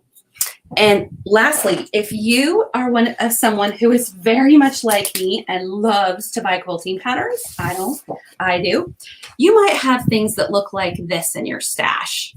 So, you have the picture on the pattern, and then it'll have all of the pieces for you to trace and cut out. So my suggestion is, don't bother with the tracing. You can scan this. This is actually Brother's scanning mat. You can scan your paper patterns made by other people directly into the scan and cut, and you can turn and then cut them out exactly without ever having to trace or without having to do anything, any of that work where you're having to put it all down over your fusible, do the tracing, get a light board, just scan it into the scan and cut, and then you can cut it out directly. So there are so many options, and you have so many things you can do with your scan and cut just for quilting. I mean, that doesn't even address all of the other things you can do with vinyl and cork and sewing and the things that I love it for as well. But I have definitely gotten very excited about all of the different features, and I hope this gives you gets you excited about quilting with it and seeing that it has so many different options. Blaine, does anyone have any questions? I haven't been able to see the chat, and I do want to say hi. Heather. We do. We have a ton of questions for you. So the biggest question that always comes up when we start talking about those, the SDX 230D and the SDX 230DX. Everybody always wants to know what's the difference between those two, because they both have Disney. That's right. That's right. And they do have the same Disney designs. So with the DX, you get a few more of the roll feeder designs. Additionally, with the DX, I was just looking for it to see if I had it here. With the DX, the newest version, you are going to get the vinyl blade. So with the other versions, you get the black standard blade and you get the gold topped fabric blade. But with the DX, the new version, you get the Disney vinyl kit, and that includes the newest vinyl blade. It also comes with many Disney designs that are specifically mostly for vinyl. They're very intricate. In addition, it comes with many other vinyl, what we call the everyday designs. So you would get an extra edition of the vinyl kit if you go with the Disney DX. And with the Disney D, which looks no different exterior wise, you'll still look the same, you won't be getting the vinyl blade, but both of them will include the fabric blade and fabric mat. Great explanation, Heather. So we're just going to keep asking the differences now. So now we have the 230DXs and the D. If you go down to the 225, F, then basically what are the differences between the two top of the line versus that 225F model? So the 225SF, the blue model, and you've probably seen me demonstrate it, or you might have seen it in Blaine's store. It doesn't, of course, have Disney. So all of the Disney category won't be there. We consider it our fabric focused kit. So it comes with a fabric keychain starter kit, and everything you need to make that keychain, actually 2 keychains, is included straight out of the box. We want you to be able to go right to work on fabric when you open the 225. So everything you need to get started to make that sewing keychain kit will be included in the box. It does not have the vinyl blade, but for the most part, it is also missing the low tack mat. So a few smaller accessories are not in the 225. The main thing is you're not getting Disney, and you're getting the keychain kit, which is a really fun project, and it walks you through very simply, and you do not get that with the Disney. So Heather, the next question is, we always get this question as well, as they want to know how often you have to change the blades, which we both know it's how much stuff you're cutting, but are replacement blades and the different blades available to buy for each one of them? Oh, absolutely. And you do not have to buy the housing. You can just purchase the blade. So these particular blades, just the blade holders screw off at the bottom. Whoops. And you pull out the blade. Let me get my hand out of the way. So you kind of can see, I'm trying to get you in a better light, that there is a very small blade in the tip of each one of these. Now they are very specific, as I mentioned earlier, and you don't want to mix them up. There is a vinyl blade with the higher end machine, and then there's the fabric and standard blade. And I actually, the other night, because this reminds me, I was cutting fabric and I was cutting some other things. So I mixed up my blades and I started to cut my fabric and I thought, well, that's odd. Why am I not getting a great result? I just mixed up my blades. So you can absolutely buy these replacement blades. And like Blaine said, it really does matter how often you use it as to how often you need to replace it, but you will notice a drop in quality. You may start getting a little bit of rough spots or places where something didn't cut through. And that's just your heads up. Oh, I probably need a new blade. It's a consumable. It will have an end life at some point, just depending on how much you use it. I will say you will get a lot of use out of it. I change mine very infrequently and I use them all the time. Okay, fantastic. So next question is, how many designs are available that they can download from like 𝓤𝓮𝓵𝓬𝓸𝓵? Okay, so embroidery would be for, do you mean to open in the machine for embroidery purposes? No, like if like if they wanted to add designs, like for, I guess, Disney designs and different designs. I'm presuming that's what they're asking. Okay. Oh, it says, yeah, it is Disney. How many more Disney designs are available from embroidery that they could download? Okay, Put in the scan and cut. yeah, that's a great question. And I actually didn't say that both machines, either one, or any of them that you get the DX, they come with over 1,400 designs in them, 152 being Disney designs in the Disney version. So just right off the bat, you're going to start out with over 1,400, and it's a standalone system. You haven't seen me plug into a computer or put up any kind of a laptop. That's not necessary. This is all just done off the screen. Now, if you would like to buy additional Disney designs, you absolutely can, and we have so many good collections. Toy Story, Frozen, Mickey and Minnie designs, and those were actually purchased from Blaine in the store. They come on a card, so you would go in and you say, "Can I see the different collections that you have available?" And you can do roll feeder that go up to 6 feet long. So brothers put those into different collections for you. You wouldn't have to purchase them all at once. So Heather, we're running out of time, so we're going to have to just bring you back on one of my regular Thursday shows, and we're going to have to spend a whole hour just talking about scan and cut because we can talk all day. Great. We could. So anyway, I want to remind everybody at home, great job, Heather, on the demo, and I want to remind everybody at home how you can get these scan and cuts. So like Heather said, there's 3 different models to choose from, and there's a SDX 230DX with Disney. That's the top of the line. That one is $899. We also have the SDX 230D, which is also Disney. That is $799. And then we have that SDX 225F. That one, that is our base model, and it's pretty much about fabric. And that one is $599. So right now we do have a show special, and this is one of those things we can't advertise the show special on, but we are throwing in a free accessory with it. So you have to call in to get that. All I can tell you is it's going to have you rolling down the aisles. It's going to be so great. So anyway, give us a call at 800-401-8151 or visit our website at SewingMachinesPlus.com and speak to one of our live chat agents, and they can get you fixed up on either one of those machines. We do have the 225 and the SDX 230Ds. They're in stock, ready to ship right now. The DX model, the top of the line, the $899 one, we are out of stock. They're coming in at the end of this month. We have a bunch coming in. So you want to get your name on that one and get it reserved. Go ahead and place your order for pre-orders because they sell out. As soon as we get them in, these things go very quickly. So you want to make sure you get one of those, and especially at the show price. As long as you get one ordered, you will get the show price for this, the special we got going. So anyway, there's your scan and cuts, guys. What a great job Heather did. And we want to appreciate Brother for being one of our sponsors. And let's move on to our next session. And guys, this is exciting. So guess what we have coming up now? We have Kim Sandberg coming back from Handi Quilter, and she's going to talk all about the Pro Stitcher and the robotics. So we're super excited to have Kim here. And, I've talked about Kim.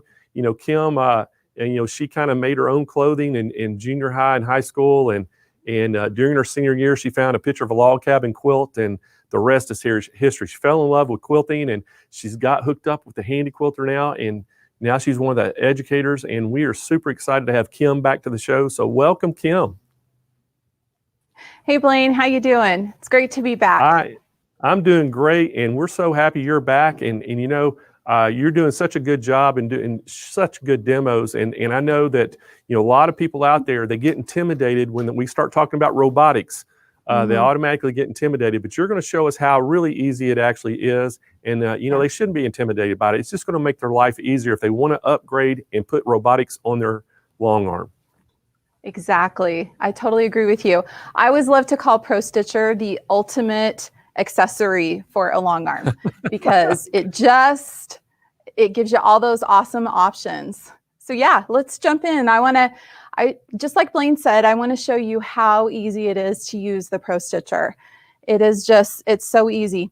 So if we look down here on the quilt, I've actually stitched out a triangle. I've got two triangles that are on top of each other. You guys can see here. And I'm going to place a design up here and stitch it out, and then we'll flip it over and stitch it out down here. So I want to show you all how easy it is to do that. So if we go to the screen of the Pro Stitcher, those crosshairs that you're seeing on there represent where my needle is. So I'm going to set up an area. I start by selecting the area tab, and then I'm going to make a multi-point area. So I'll touch that little multi-point button. You guys see there on the screen how it said multi-point and it slid away. We'll move down here to my other corner, come over to my last corner on my triangle. And now I've got a nice triangle there on the screen. So let's go find a design to put inside my triangle. So I'll select the File tab and Design, and then Open. And this opens the Pro Stitcher Design Library. And look at all these folders here. You can see all these folders. Every single one of these folders has designs in them. And these are all the designs that come with a Pro Stitcher. I'm going to focus today up here on my PS designs. And you can see that I've got my blocks folder open. I actually want a triangle shaped design. So I will select the triangles folder. And now I've got all these great triangles that I can choose from. So I want to select, let's see here. How about if we do, I did a feather the other day. I love to quilt feathers with a Pro Stitcher. So let's pick a feather again. So I'm going to pick this one. It's a feather spray. And just using my finger, I'm going to grab and drag it up into my area. And although that's a pretty good fit, I want it to fit just a little bit better. So I'm going to use one of my modify tab functions. It's the skew. And I'll touch this triangle skew over here. And it just makes it fit all the way in there. You can see how it's touching the edges. And that looks great. So I'm ready to stitch it out. We'll baseline it. Then I'll select my Pro Stitcher tab, Quilt. Over here in the sidebar on the right-hand side, I can choose to turn my tie-offs on and off. If they're green, they're on. If they're just the tan color, they're off. I've got my pull-up on, which means that Pro Stitcher is going to do the work for me and take that first stitch and then pause so that I can pull up my bobbin thread. Then it's going to do a couple of tie-off stitches, and it's going to go ahead and stitch out. And I have it set so that it pauses for me so that I can clip those threads, and then we'll just let it stitch out. And this is when it's really fun. And we figured out today how to set it up so you guys can see up there in the corner what I'm seeing on the screen while it's stitching out. You can see that my crosshairs are moving right around that feather. Once again, those crosshairs represent where my needle is. So it's showing exactly where my needle is as it's stitching out. And you can see that the design turns gold as it's stitching. So I know what part of the design has been stitched and what part hasn't.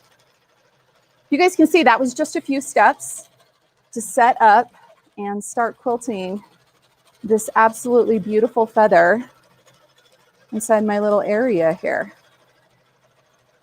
Go back up.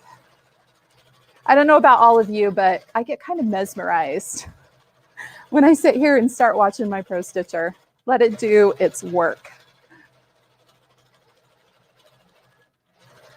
You can see there, stitching out that part of the design. It's just doing such a great job. And that beautiful stitch that the Handi Quilter Machines is known for. It's going to come up here and close those feathers off, and it'll stitch those last couple of plumes. And then it's going to tie off up here at the top. And I have that beautifully stitched design. Now, wasn't that easy? I totally agree with Ileana. It is a wow. It is so much fun to sit and watch the Pro Stitcher do that work for me. Okay, so I'm going to cut my thread here, and then we'll set up and stitch another design in this bottom block down here. I'll show you guys. So we'll set one up down here. So on the screen, I'll select my File tab and tap Clear All because I want to clear the design that I just stitched. And I want to set up an area again. So we'll go through these steps again. We'll select the Area tab. Then I will move my machine to the top corner and drop a multi-point. I'll tap the refresh button so you guys can follow what I'm doing. See, as I'm creating that area, it's that pink line there is my area. And lets the Pro Stitcher know exactly where I want to stitch. Okay, so now I have this bottom triangle set up. You know, I actually want to select a different design to put in this bottom half. So we'll go back to that design library, File tab, Design, and Open. And let's pick a different design this time. How about if we do this fern triangle? So this is kind of a fun design. So to make this one fit in this block down here, I need to flip it. So we'll go to the Modify tab, and flip is a function of the Rotate button. So over here in the sidebar, I'll touch this button that says Flip, and it just flips that design over. It's so easy. Now I'm going to use that Skew button again. We'll try Skew and then Triangle Skew, and it just makes it fit in there perfectly. So we'll stitch out this other design. I'll baseline first, select my Pro Stitcher tab. I already have everything set up the way that I want, and I'll tap my Run and Proceed button. Go ahead and pull up that bobbin, hold on to that, and we'll let it take those first few stitches, and then it'll pause so I can clip my threads. Just a second here. You can see that little pause. I love that pause delay so I don't have to play chicken with my Pro Stitcher. Touch Resume. And it's going to go ahead and stitch it out. Now, the nice thing is I can actually, you guys can see on the screen here, over here on the side, I can actually slow down my speed so that if I wanted to stitch a little more slowly or a little faster, I can do that right while it's stitching. So I can get that perfect stitch out. Are we all just entranced watching this? Just stitching it out perfectly.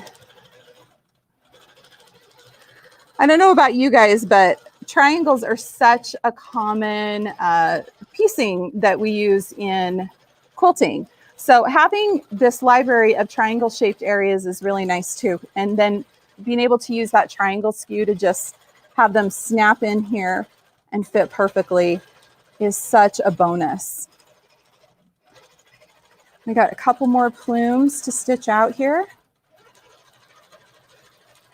And I'll watch this. And look at that, in a matter of just a few minutes, I've got those two triangle shaped blocks stitched out perfectly. They fit right within that area. Got that beautiful stitch. They stitched out perfectly. It's so easy to do. So let me show you some of the other great features of the Pro Stitcher. So clip that thread. I'm going to move over here. I've actually got a block that's basted down here in my throat space. So I can show you one of my other favorite features of the Pro Stitcher. So I'm going to clear that and we'll come back here. I'm going to show you what I want to do on this block. So quite often when we've got something set up like this, we want to do a stitch in the ditch and then maybe go in and echo and do a 1/4 inch stitch in on a block. Now I know I'm doing this with green thread, but it's because I want you guys to be able to see this really well. But we have this really great feature in Pro Stitcher that's called Mark, and it's a way to create your own designs. So on the screen, I'll show you guys where this feature is. I'll select the Pro Stitcher tab, and then I'll choose the record button. So the record function.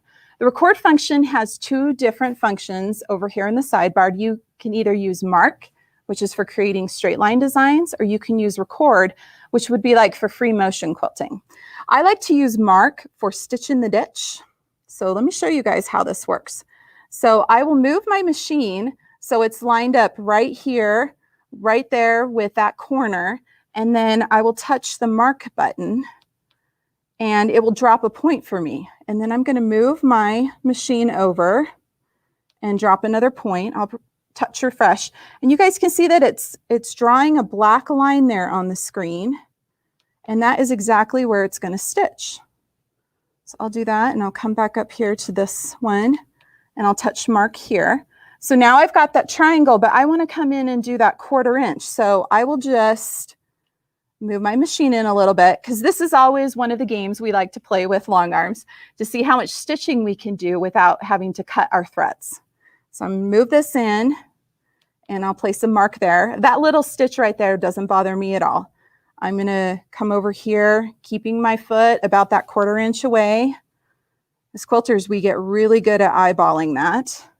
And then I'll come back up here, and actually I'm going to look at the screen so that I can line those crosshairs up right there with that. And when I move that away, you can see that it's going to be a really nice line that it's going to stitch for me.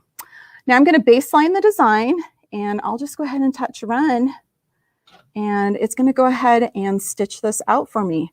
I didn't have to get any rulers out. I'm just able to place those marks and then stitch my stitch in the ditch. So you can see there it's just stitching right beside that, and it's going to pause for me. So I can clip those threads, and we'll touch resume. And it's going to come right down that side here. And I like to kind of keep my hands in here to help manipulate that fabric a little bit if I need to. Sometimes a little bit of a gentle pull or tug just to keep things stitching exactly where they should be. It's just what we need to do. So you can see how easy that was. Just a few steps.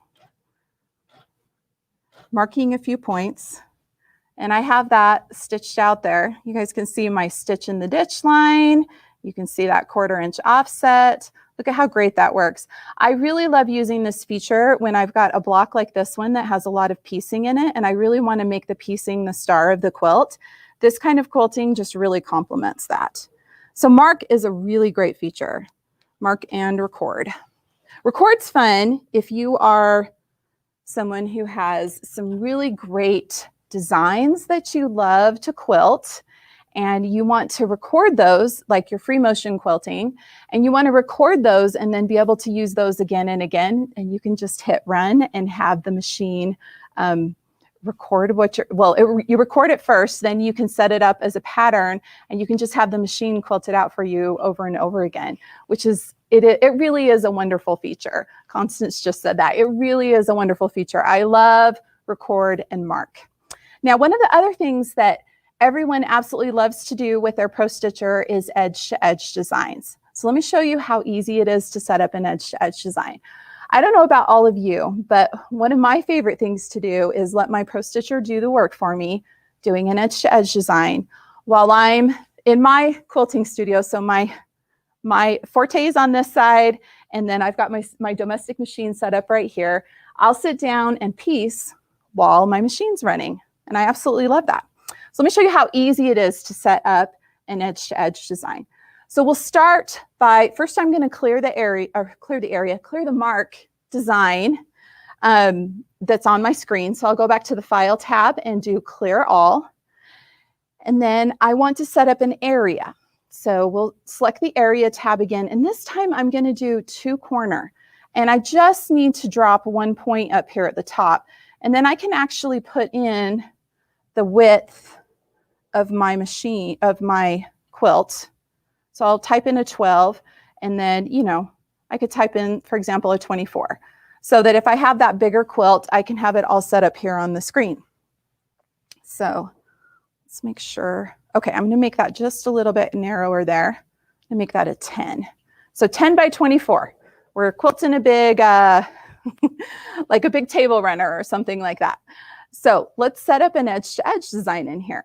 So first of all, we need to go pick a design from the Pro Stitcher library. Let's go to the File tab, Design, and Open.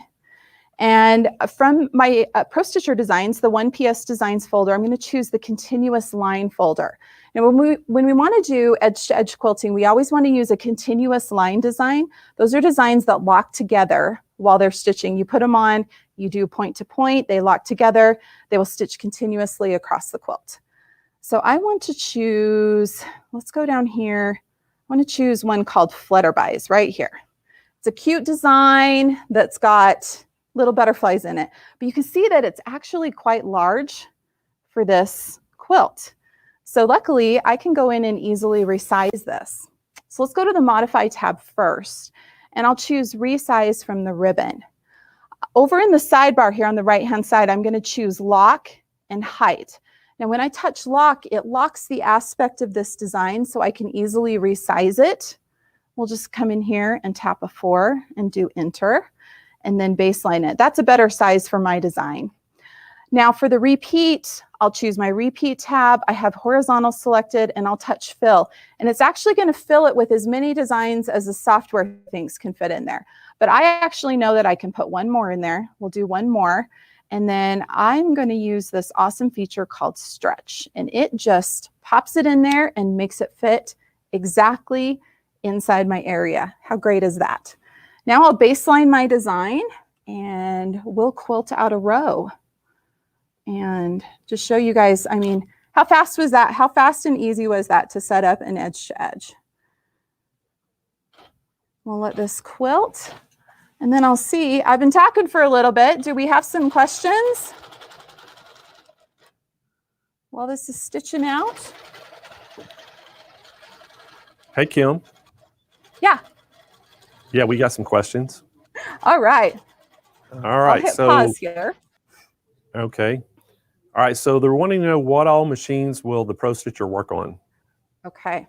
So Blaine will have to help me out with this because I'm familiar with the Handi Quilter lineup. So it will work on any of the Handi Quilter frame mounted machines, meaning it's on a frame. That includes machines that are on the little foot frame, like the Simply.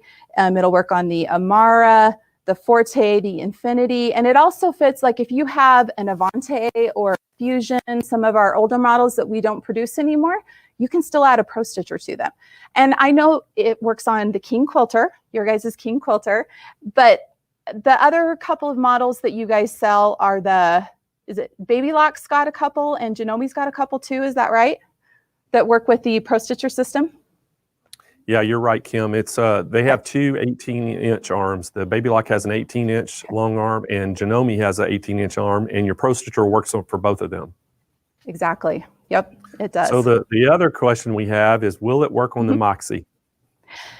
Not yet. We are madly working on a version for that. We actually, yeah, I was talking with some people here in production today about that. So it's coming. It's coming soon. Yep. Hang in there. It's coming soon. Yep. Yeah, we can't wait. We can't wait. I know, me too. All right. So how many designs come with it? Oh, that's a great question. So currently with the build that is going out with production, the update that's going out with production, it comes with over 700 designs. But right now, if you go to ProStitcher.com, we have a beta version that you can update to. I think the latest beta version is version 5.30. We always do extensive testing of our updates before we release them. The really cool thing about the beta version is it includes another over 300 designs. So the Pro Stitcher library now includes over 1,000 designs that come with the Pro Stitcher. Fantastic. So one of the things it says, does it backstitch for you? One of the questions. Yes. Yes, it does. I don't know if you guys noticed when I started stitching, it would always do a really slow stitch at the beginning. You actually have two options for tie-offs. That's what we call them. You can either do a micro stitch, which means it just takes little teeny tiny stitches right next to each other, which is the mode that I have it in. It's the mode that I like to use. And we also have a tack stitch, which takes a stitch forward and then a stitch back. So it's kind of like back stitching on your domestic machine. So we've got you covered, whichever one you prefer. Perfect. And then the next question is, how long did it take you to master the Pro Stitcher? So that's a really good question. I think, to be perfectly honest, it just depends on how much time you're willing to put into it. But at the same time, we do a 2.5-day retreat here at Handi Quilter headquarters. I know I've also come down and taught classes down there where I think we did actually a 1-day class on Pro Stitcher. And the students always leave feeling much more confident and ready to tackle their next projects. It does take some time. I always tell people maybe 2 or 3 quilts. So the first few quilts you do, maybe do some charity quilts, or that quilt that's going to live in the trunk of your car, something like that you're not so worried about. But within a few quilts, you'll be gaining confidence and off and running with a Pro Stitcher. Kim, that brings an interesting point up too. People are always asking, how can they get training on Pro Stitcher? And one of the things that we do, if any Pro Stitcher we sell, we have a Zoom class that we do. They can be anywhere in the United States. So every Pro Stitcher we sell, they get a class. And Mary Yoder, which Mary, is our instructor for that. Yeah. And then we also, if you're in Southern California and you buy it within driving distance of our retail stores, you saw Carrie Hansen today that was doing the demo on our King Quilter. She also teaches an in-person Pro Stitcher class, and she'll be teaching in our classrooms here in Southern, California. Mm-hmm. Yeah, there's also, so when you get your Pro Stitcher, and you got it set up and you're so excited to get started, and it's maybe a few days or a little while until you have that first class. We've also got a lot of great videos at ProStitcher.com and then also on the YouTube channel that can help you get started. So there's lots of education available, and you guys really do. You guys have such a star having Mary and Carrie do those classes for you. You guys are really lucky. Hey, Kim, we've got one more question for you. And we have a viewer that's wanting to know, how easy is it to transition from the Pro Stitcher right into doing some free motion? Oh, it's so easy. So right now, if I wanted to transition into doing free motion, I would touch 2 buttons. I would touch the Pro Stitcher tab, and then I'll touch this button right here, this gears one, and you'll notice that my crosshairs just turned purple. I'm now in free motion. My gears have disengaged, and I'm ready to just start quilting this design myself if I want to. So it's super easy to go from Pro Stitcher to free motion. Okay, well, great. So I want to show everybody, Kim, how they can get the Pro Stitcher, okay? So guys, the Pro Stitcher is available right now. The price on this thing is $10,999, and we do have a show special on this if you call in. And we have a bunch of different versions of it too. So we do have a version that fits on a lot of different machines, but there's a price that's $10,995. And give us a call and at 800-401-8151. Visit our website at SewingMachinesPlus.com. We have live chat agents standing by. We also have our phone people are standing by. If you can't get through the phone lines, you can't get through on the chat to get some help. Kyle has been putting up the Google Sheets link in the chat. You can hit that link, and basically what you need to do is fill out your name, your contact number, and the product that you're inquiring about, and that gets updated real time in the call center, and someone will call you back. They're trying to get everybody the same day. They're trying to give them a call back by the end of the day. If they don't make it by the end of the day today, then they'll give you a call in the morning, but you are a priority to us. We want you to know. But we have been getting inundated in our call center and our chat. So many customers calling in. So again, you just be a little patient with us, and we'll help you out. Now, I wanted to check real quick. Kyle, is there a gift card on this one? Yes, $375. So there is a gift card too, guys. So if you order this right now, we're going to send you a $375 Sewing Machines Plus gift card, and we're going to send that right to your email box. So it'll be an electronic gift card. And you can take that $375 and come back and buy all kinds of accessories or anything you want to help you with your quilting. But we do have, this is the show special, that you can get that $375 gift card on the price. So really, really good price on this. And you want to take advantage of that Pro Stitcher. And I want to thank Kim so much for coming on. Now, Kim, are you going to be back on tomorrow as well? Yes, I am. Okay. What are we going I'm to show totally tomorrow? planning on it. Let's see, I'm going to be doing the Moxie first thing in the morning, and then I'm going to be showing you the Amara in the afternoon. So I'm excited to do that tomorrow. Oh, wow, man, that'll be two great products. And we're super pumped about that Moxie. You know, that Moxie was new product, and we've been really doing well with that, and we really like it. So good. We'll get to see you tomorrow. Thank you so much for today. And we got to thank a big shout out to Handi Quilter as well as one of our platinum sponsors. And if it wasn't for Handi Quilter doing what they did, we wouldn't be able to do all these great prizes that we're giving away for all the awards and all these drawings. So thanks again, Kim, and we'll look forward to seeing you tomorrow. See you tomorrow, Blaine. All righty, bye-bye. All right, guys, Pro Stitcher, this is going to be your opportunity to get the robotic systems to put on any of your Handi Quilter machines. It does work on a couple different other machines. It works on our King Quilter. It works on the Baby Lock 18-inch long arm. It works on that Janome 18-inch long arm, and it pretty much works on just about everything Handi Quilter has. It doesn't work on the Moxie yet, but they do have a Pro Stitcher version for the Moxie coming out, so just be patient with that. But again, remind you of the price. It's $10,999. You can order that right now. And if you do, we're going to give you a $375 gift card from Sewing Machines Plus, and we'll just send that to you electronically, and you can use that right on our website to order more products. So there you go. So guys, we're moving right on along. And hey, I got to tell you a few things. Tomorrow, you don't want to miss tomorrow, okay? So tomorrow is going to be an exciting day. We got some more great demos coming up. We have a lot of great pricing on products. We have 𝓥𝓲𝓵𝓽𝓲𝓷𝓰 going to be here for a complete hour. And we're looking so forward to having Eleanor and listening to her story. And then, hey, tomorrow afternoon, guess, we're going to close this show out. We have the Sewing Machines Plus owner, Ron Martin's going to be here with me, and we're going to award that $50,000 Dream Studio to one of you lucky viewers out there. We cannot wait to do that. And also, I'm going to have all 4 of our celebrity judges here, and we're going to actually award all of our winners for the quilt contest. So you don't want to miss tomorrow at that time. And you never know, we may come up with something crazy at the last minute. You know, y'all know me by now. I love giving stuff away, and I love I love doing this. So we hope that you'll join us tomorrow.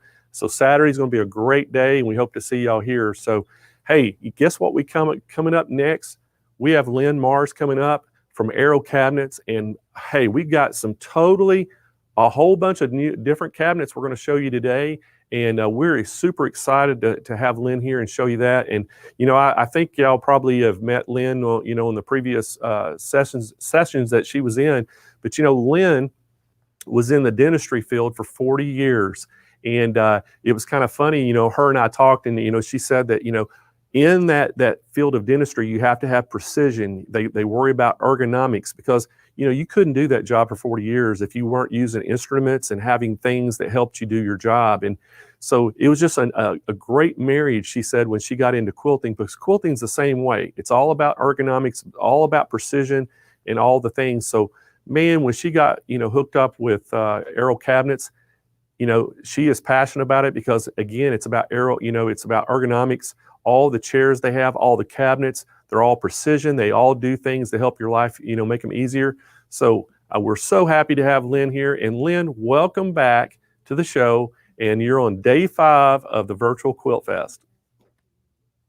Hi, Blaine. Thanks for having me. I'm really excited to be here. And I know I always say that, but anytime I can talk sewing, I get excited. But I'm really excited today more so because I get to introduce our American-made luxury line of sewing furniture, the Americana luxury sewing furniture. It is truly amazing. The Americana, so what makes it Americana? Well, it's just that. It's American-made, and it's attention to detail, luxury, elegance, all wrapped up in this beautiful cabinet. It truly is premium sewing furniture for those premium sewing machines. I can't say enough about it.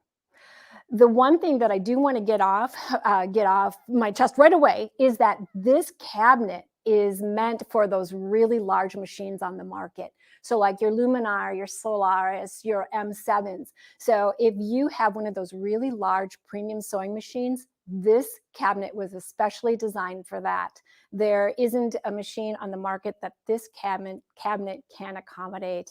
So with that being said, I'm going to dive in. I am standing in front of, or to the side of, this beautiful cabinet. She's called Amelia. Amelia is beauty. To me, she has such nice lines. The first thing, though, I do want to mention, though, is the electric lifts, because I think aside from the beauty of this cabinet, it is probably the most important feature of our cabinets. So I am going to demonstrate that electric lift. It is a dream to use. I call it poetry in motion. I've been playing with them all morning long. It is a premium electric lift that has 3 auto stop positions. So, you know, you've got this baby and it's, you know, you've invested a lot of money in these beautiful, beautiful embroidery machines. The one thing that you want to do is keep it safe and secure. So with the touch of a button, and I'm telling you, it is so easy. With the touch of a button, your machine is transported to its home, safe, secure, and waiting for you to come back and sew. Well, at least I like to think my machine's waiting for me to come back to sew because I miss it. So it should miss me too, right? I'm going to move it up into a flatbed position. Again, it's an auto stop, so you've programmed it for your machine and it will automatically stop where you want it to, so you don't have to worry when you go to put your insert in that it's going to be, you know, a problem. You don't have to toggle it or jostle it around. The next thing is, you know, if you have an embroidery unit and you need that free arm position, simple. You simply, move it up into the free arm position. You can attach your embroidery module. You're good to go. It is that simple. And it is, again, I just like to say it's elegance in motion. This is so smooth, so seamless. You transport your machine to a place of safety, to a place where you can use it and have fun. I'm going to mention, you might be looking at this light. With every single one of these cabinets, to complete this studio, this beautiful cabinet, is a daylight light. Once you have one of these, I swear, you'll never be without one. So if you see that hanging over there, I just want to mention, it is free with every single cabinet purchase. So let's talk about design. This is a laminate veneer that is just smooth. It's sleek. If you can tell the curves of this, I'm in love with these cabinets. It has a quilt leaf that will pop up in the back. So if you have a larger project that you need a little added support for, it's easily done. So pop that up. And again, it keeps those really pretty lines, this nice flow. Amelia actually looks like a little cloud. She's named after Amelia Earhart. Storage. You do have storage with Amelia. There are 4 soft closed doors. What these drawers, what I love about them, they are, again, pure luxury. They are dovetailed construction, fully extendable, and soft close. So we always like to have our doodads close to us, our sewing notions, whatever we may need. So with these drawers, you open them and you've got instant access to whatever notion you may need. Again, if I've repeated it, it's fully extendable. So you don't have anything getting lost in the back.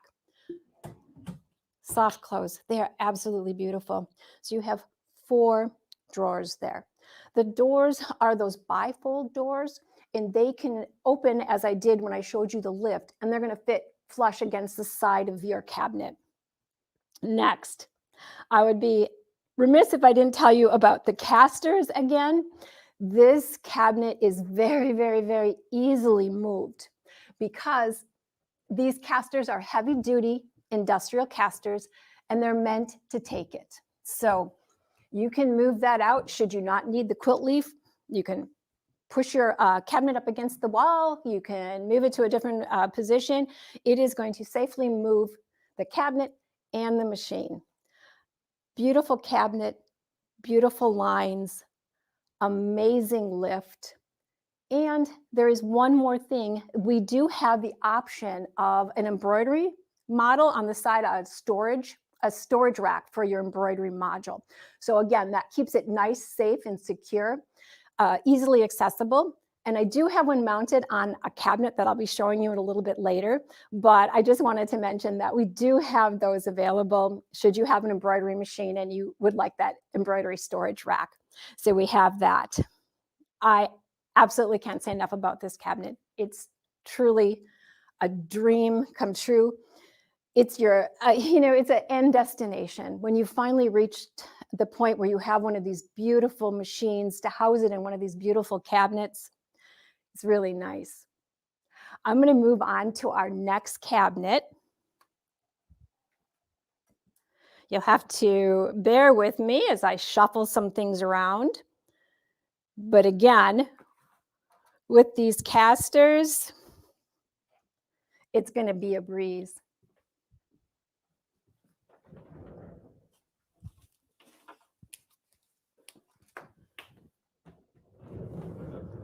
And I'm going to be moving out Betsy.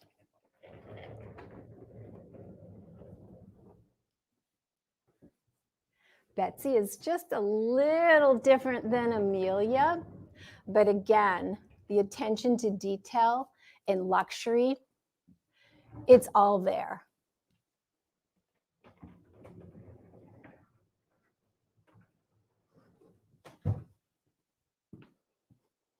All right. There. I think I have everything situated. So now let me talk about Betsy.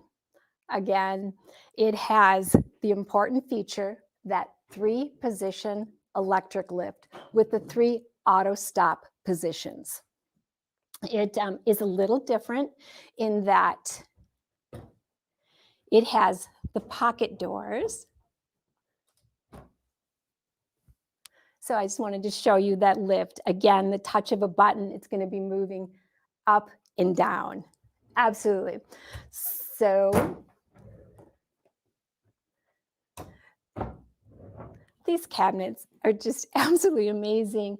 The 3-position auto stop lift is on every single one of our Americana cabinets. So I'm going to mention it. I won't demo it all the time, but it is present. Again, it can accommodate the largest machines on the market, and that's what it's meant to do. The laminate veneer top, these clean lines, it comes in that classic white finish, sleek, contemporary, just, it's an amazing addition to your studio. I'm going to pop the quilt leaf out and you can see how these lines just, they just continue around, and it's continues with that. And then this one does have doors, a door with some storage shelves. It has 2 storage shelves that can be removed. So if you need to have some items that you need to store that are a little bit taller, you can remove these shelves. But as it stands right now, there are 3 shelves for you to store your doodads. The lift is right here. The button is right here. So again, a little bit different than Amelia and the Susan. These are the pocket doors, but they have the lift button inside this cabinet, this drawer right here. Then, all right, we have 5 of those luxurious soft close drawers. Absolutely amazing.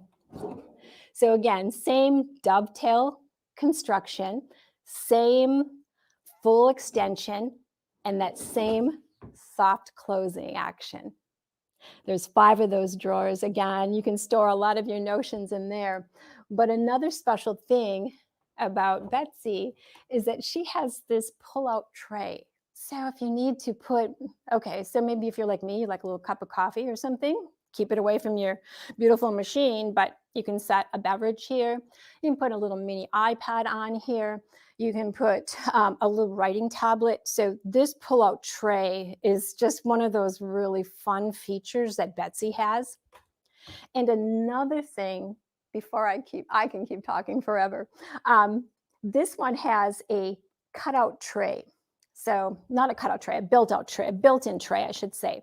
So there's a little indentation here for you to put scissors, rulers, and again, what I think is really, really cool about this, there's a magnetic pin dish here. So you're sewing along, you know, those pins always get lost or on the floor. There's a magnetic dish right here that will capture all those pins. And like the other cabinets, the beautiful design, the amazing attention to detail, those luxury drawers, it sits on those heavy-duty industrial casters. So I know I've mentioned that before, but it's so important when you go to move this cabinet and your machine, because you know those machines are just a little heavy and you're a little bit nervous about them, but it is so safe and protected. You can take it, you can move it away from the wall, you can push it toward the wall, you can move it to vacuum around it. It is just they can take it. I absolutely can't say enough about this cabinet. And again, like the other one, it is available if you do have an embroidery machine. The embroidery module storage rack is available and you can attach it to the side of this cabinet, and again, keeps that embroidery module safe, secure, and easily accessible for you. I know, I wish I had an embroidery machine. It's on my wish list, guys, because kind of like when we start to upgrade our sewing machines, you know, you're looking for that retirement dream. This would be my retirement dream. I would really love one of these embroidery machines. Absolutely. I'm envious of you that have them out there. And these cabinets, you know, I've been playing with them all morning. I can't describe enough this luxurious feel, this solid, the attention to detail. It's your end destination. If you are one of those people that have finally gotten those beautiful, beautiful machines, this cabinet is meant for you. I am now going to bring out Susan.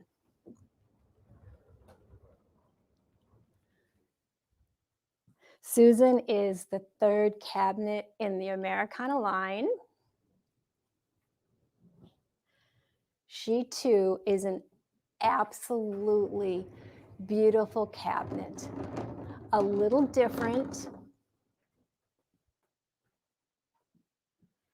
than Amelia and a little different than Betsy,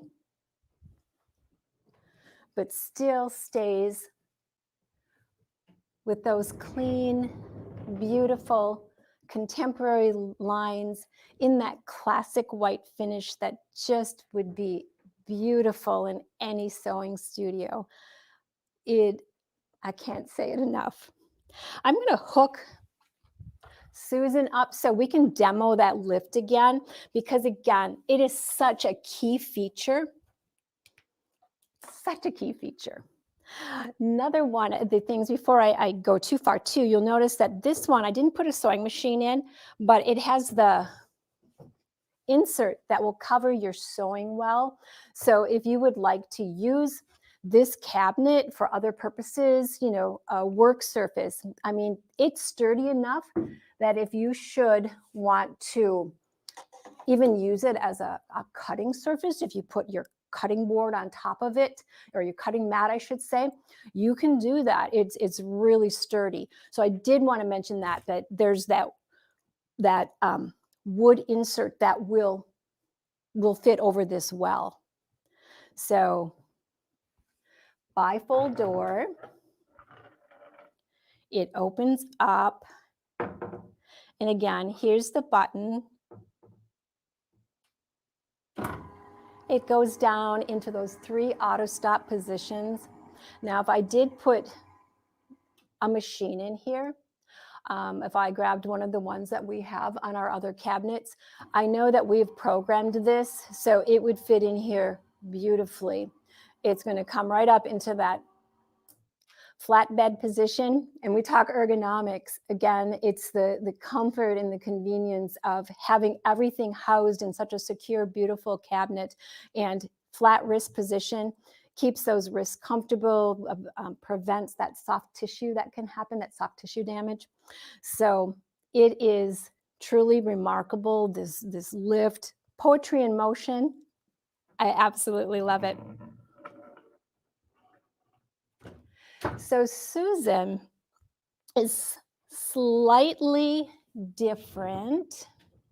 She has the same as the other ones, really nice quilt leaf. Again, gives you that support if you should need it for those larger projects. But her drawers, I should say, are a little bit wider. There are 4 of these soft closed drawers. Same attention to detail, same luxury, dovetail construction. I was able to put an embroidery hoop in there, so that might be a possible storage solution for some of you that need that. Dovetail construction, fully extendable, and soft close. Now the bottom drawer is a little deeper, which I find really, really good, because sometimes, you have those taller objects that you want to store. So this one happens to be a little deeper. And again, with it being fully extendable, you don't lose your things in the back of the drawer where you go, what did I do with that? There it is. So again, fully extendable, wonderful luxury drawers. Can't say enough about that. And the Susan has that bifold door. I think I mentioned that. So different than the pocket doors that we had on Betsy, but similar to Amelia's doors, where they open up in the bifold and it folds flat and flush against the side of your cabinet. And then I've been talking about the embroidery module, the storage rack. Here it is. We did mount it on Susan, and you can see this embroidery module fits very secure, very, very securely in here. It's easily accessible, and it protects it from damage, which, you've spent a lot of money on these embroidery machines. You want to protect them. They are like, well, I think all of our machines are special. I don't even, it's like giving up a child. I mean, I still have my original sewing machine. So you've invested a lot in your embroidery machine or your Janome M7 or your professional sewing machines. You've invested a lot in them. And I think it's just really important to house them in a beautiful cabinet that makes you light up when you walk into your sewing studio, that you know that your machine is protected and it's safe. And it just is peace of mind knowing that everything is in one place. If you have time, it's convenience, it's comfort, and it's all wrapped up in this elegant, luxurious package. They are truly my end destination and a beautiful cabinet. I absolutely love these.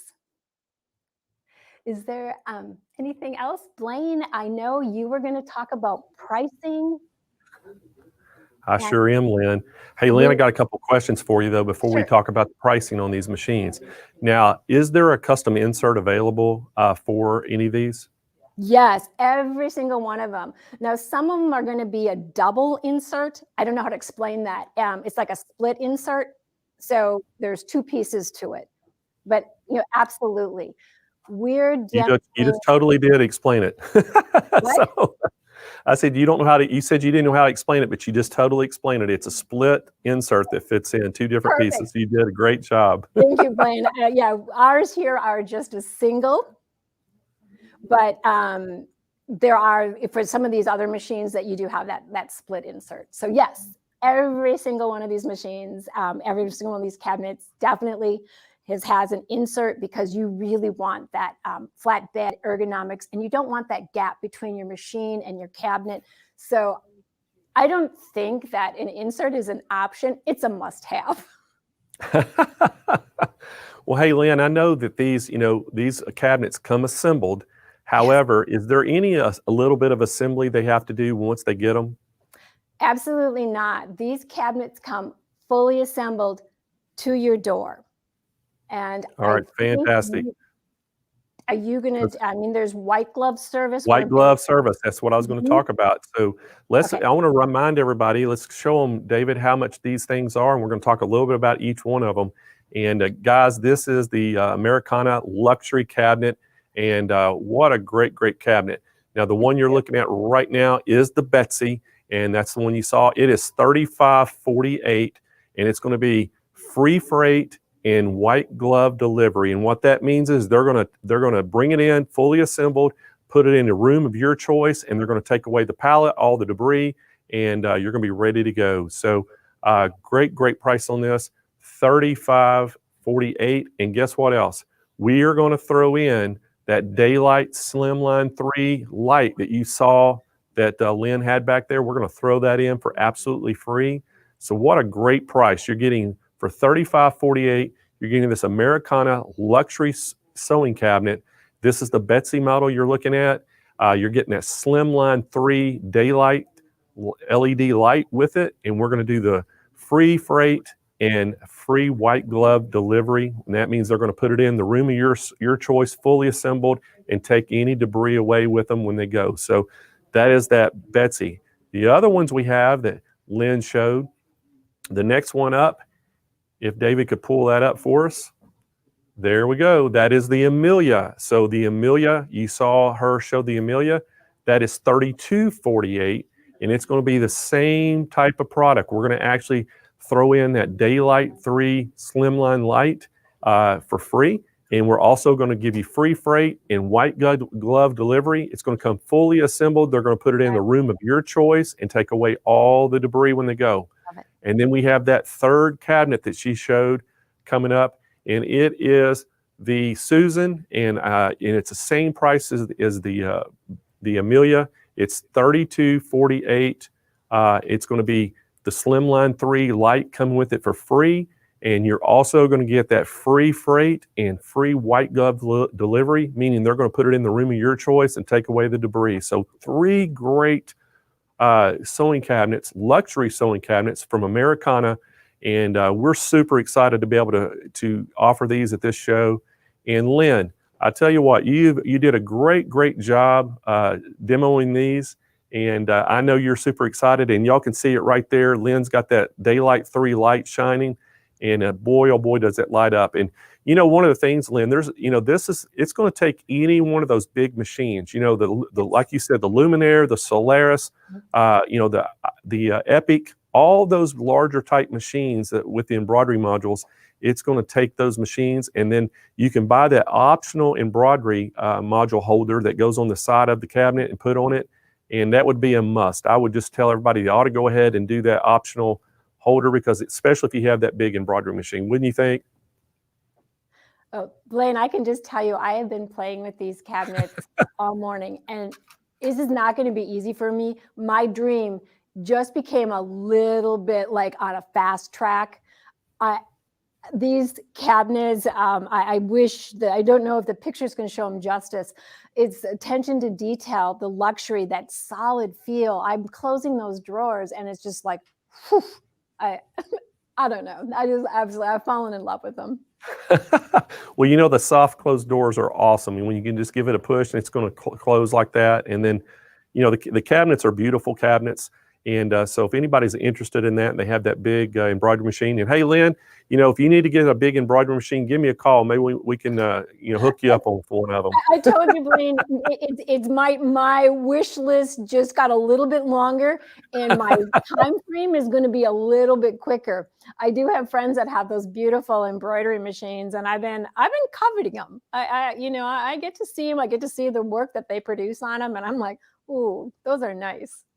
I'll tell you, we're seeing some unbelievable things here at the show that some of these presenters are showing us, and it is amazing the talent that we have on this show, including yourself. We appreciate you so much, coming on the show and being here. And we want to thank Arrow and Americana for being sponsors of our show and all that. So thank you so much for showing these. And are you on here again tomorrow?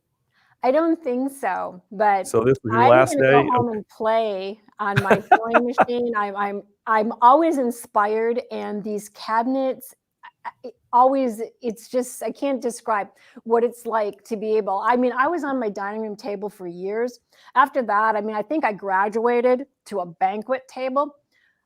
If you have a cabinet and I can put a pot of soup on and let it simmer and I'm downstairs, I can get to that next step in my project. It is something about housing my machine, having all of my notions in one place. I think it's that hygiene thing where I kind of became an organizational freak. But, I bet. Your customers, if they have one of those larger machines, these cabinets are absolutely amazing. I hope they take advantage of your specials. They are truly. And the daylight lamp, I do have one of these.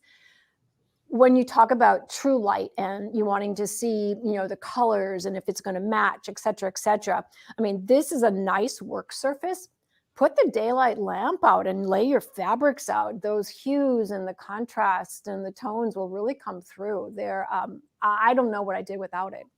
Probably sewed a lot of want. You're right, Lynn. I guess. I as we get a little older, sometimes it's a little harder to see as well. And I know that I broke down and bought one of the daylight 3 lights that I could use out in my garage when I'm working. And I tell you, I love that thing. It's so much light and really helps. And I tell you, that's just going to be a great combination. And this is a great, great package we put together, with the daylight lamp, with all 3 of the cabinets, and especially you're getting the free freight and that white glove delivery, fully assembled cabinet.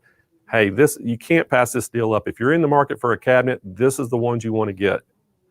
It's truly your destination. This is the end destination that you're traveling to. You've worked hard, you've upgraded, you finally have gotten, the sewing machine of your dreams. I mean, I would house it in a cabinet of my dreams to make sure I took care of my baby, because that's what they are to us, our babies.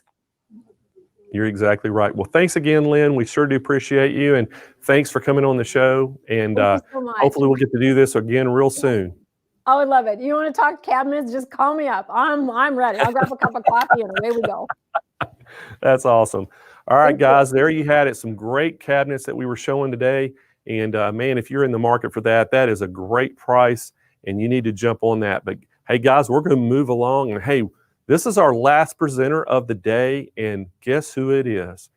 We have the Grace Company going to be here. And we have Nathan Erznoznik going to be here. And hey, guys, I can't say enough about Nathan.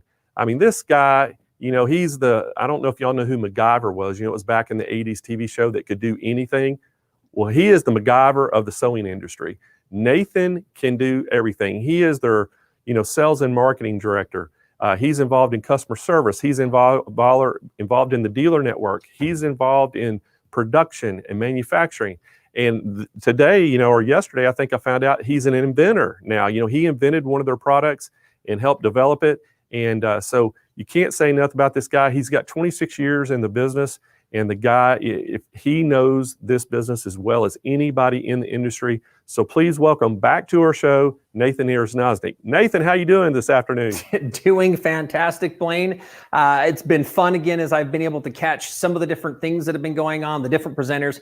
Love your presentation. Love your attitude. Love your commentary and participation, Blaine. So again, thanks for letting me join.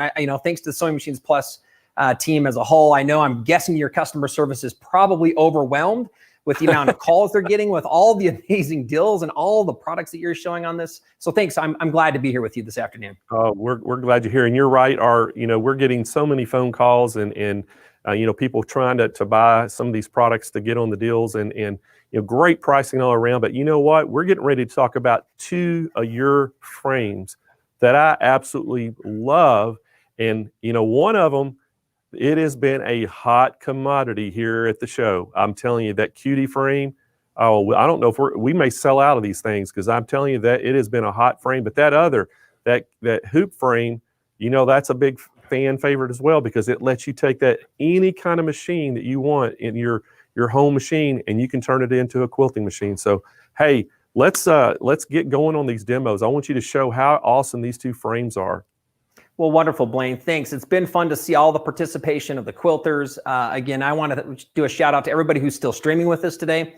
Thank you very much for hanging in there. I hope to keep this energetic and exciting. And I'm just looking at all the different names, you know, Tammy and Terry and Deanna and Darla and Denise and Yolanda, and I see Anana, by the way. My mom goes by Anana as well. So thank you for being with us. Thanks for hanging in there. Maybe I can start off by having you take a mental shot. And one of the shout outs I would say is, if you're a quilter, do you have any unfinished quilt tops? And I love bringing that up.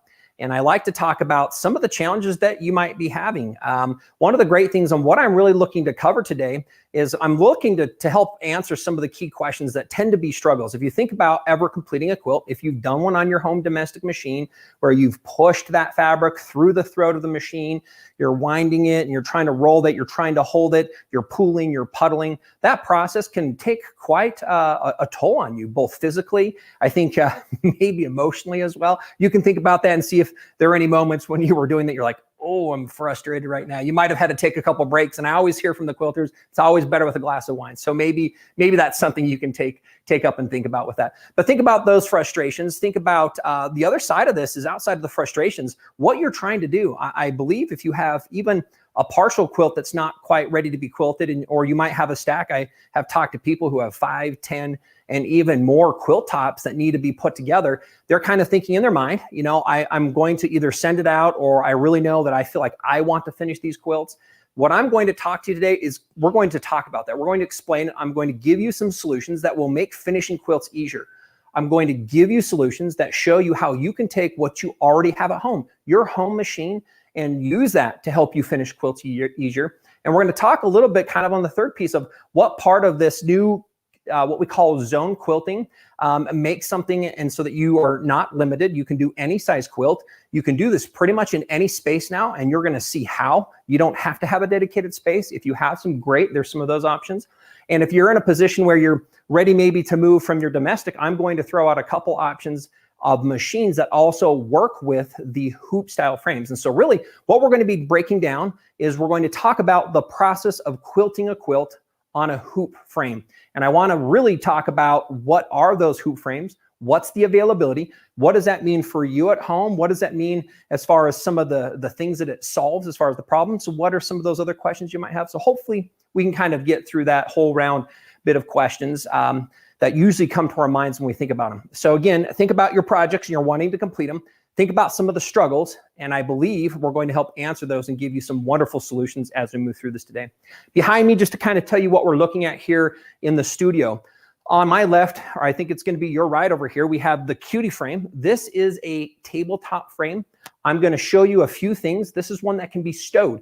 In fact, we heard here, I think it was a little over a week ago, we got a call from an RV quilters group, and this is the new hot topic. And Blaine brought this up. This thing is selling like hotcakes because your commitment is even less. The space where it can fit and the places that you can use it to quilt are significantly increased from what you might think about of what a quilting system is. And so we're gonna kind of demystify that with this awesome, what we call Cutie tabletop frame. Behind me and to your left over here are what we call our Q-Zone hoop frame and our Q-Zone hoop frame Pro. And I'm gonna tell you a slight bit of what are the differences between these two. And that's really what we're going to review, along with me just kind of showing you, starting with the domestic mid-arm machines and long arms, that they all will work within this same platform. And so that's an exciting thing. Start with where and what you already have at home and what you're comfortable with. And if you're ready for something more, you have something in the midline price. And in fact, we also have this wonderful 19-inch long arm that Sewing Machines Plus is doing an amazing special on right now as part of this event's going on as well. So with that, we're going to start with the tabletop frame. I am going to bring one of these frames here into the studio that is already off of the table, and then I'm going to show you a couple pieces that are on it. So let me kind of bring this one out here. So this is the frame. What's amazing is that every part of this frame, including the carriages, come in a single box. They can get delivered to your door. They're very easy to set up, and we have a lot of really great videos that show you the simplicity. In fact, when we built this, we wanted to, once you have this assembled, in order to put a machine on and off of it, There are no tools required. It's a simple process that we can use to take the machine off and put the machine back on. So we really wanted something that you felt you could take it out project to project and put it in a space and then put it back away. We've heard a lot of people as they've been able to use this product say, you know what, Nathan, I didn't have a dedicated space, but I did have one of those folding tables. And so you can put this on a folding table, use it with your machine. In fact, any one of these machines will work on that same type of a table with no problems. Complete up to a king size quilt. So all hoop frames are not limited as to the size of the projects you can complete. So up to king size and as small as you want on a project. If you want a 1 foot table runner or a placemat, guess what? You can quilt those on these same frames as well. So you're not limited in the scope of the size of the project, whether it's small or large, which is also a good thing. You don't have to worry about trying to upgrade to something else later on when you're going to do that. So with that frame, I'm just going to bring out a couple other pieces, and that one is what we have here. We'll notice that there's actually this set of handlebars down under here. I'm going to grab those and bring them back maybe over here to this camera. If we can take a look at this one here for a minute, I'm going to show you a couple things. So this is the bottom carriage, and this carriage goes underneath. That moves the machine side to side. That comes in the box. And then this is the platform, and this platform is where the machine sits. So this machine that we're looking at right now is just sitting on top of this platform. The handles are the handles. They're adjustable. They can easily be extended, and they can also be put in from the back. If you think of, or you might have heard of pantographs, or tracing or working with lasers, those things can be done from the back of the frame with this particular system.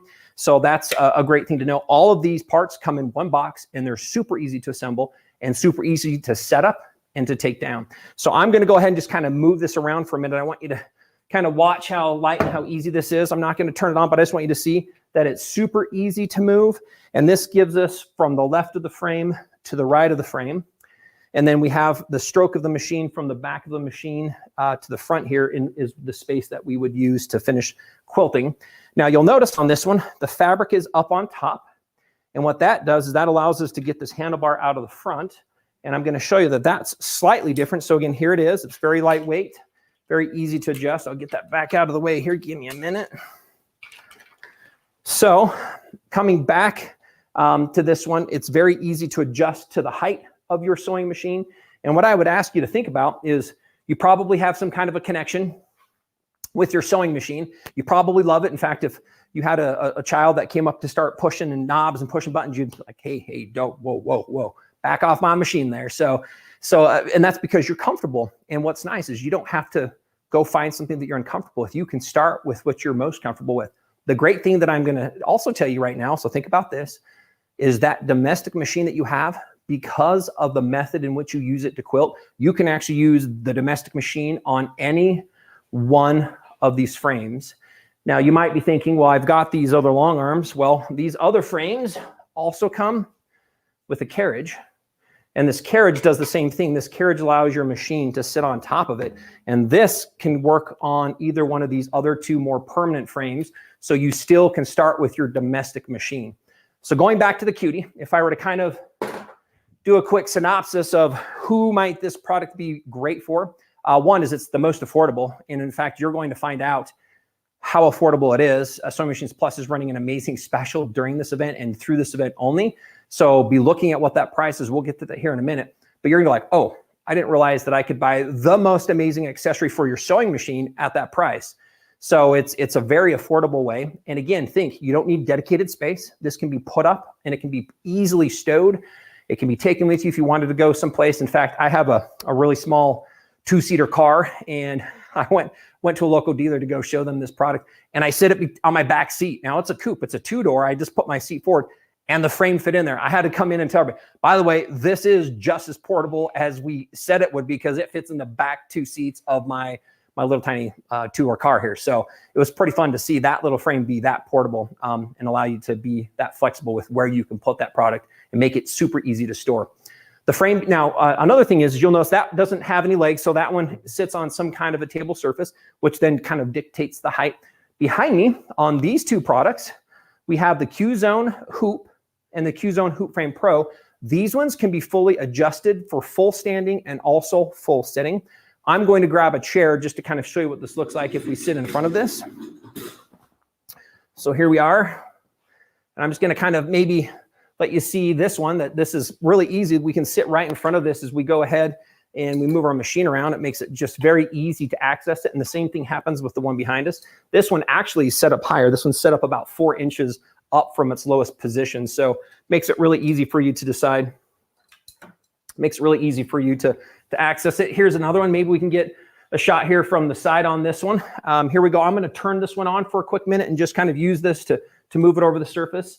Really easy. Again, what's nice is that because the way the carriage and the frames have been built, it requires very little effort. It's almost friction-free as far as having you move the machine around. So it doesn't require a whole lot of effort to move the machine across and around the surface.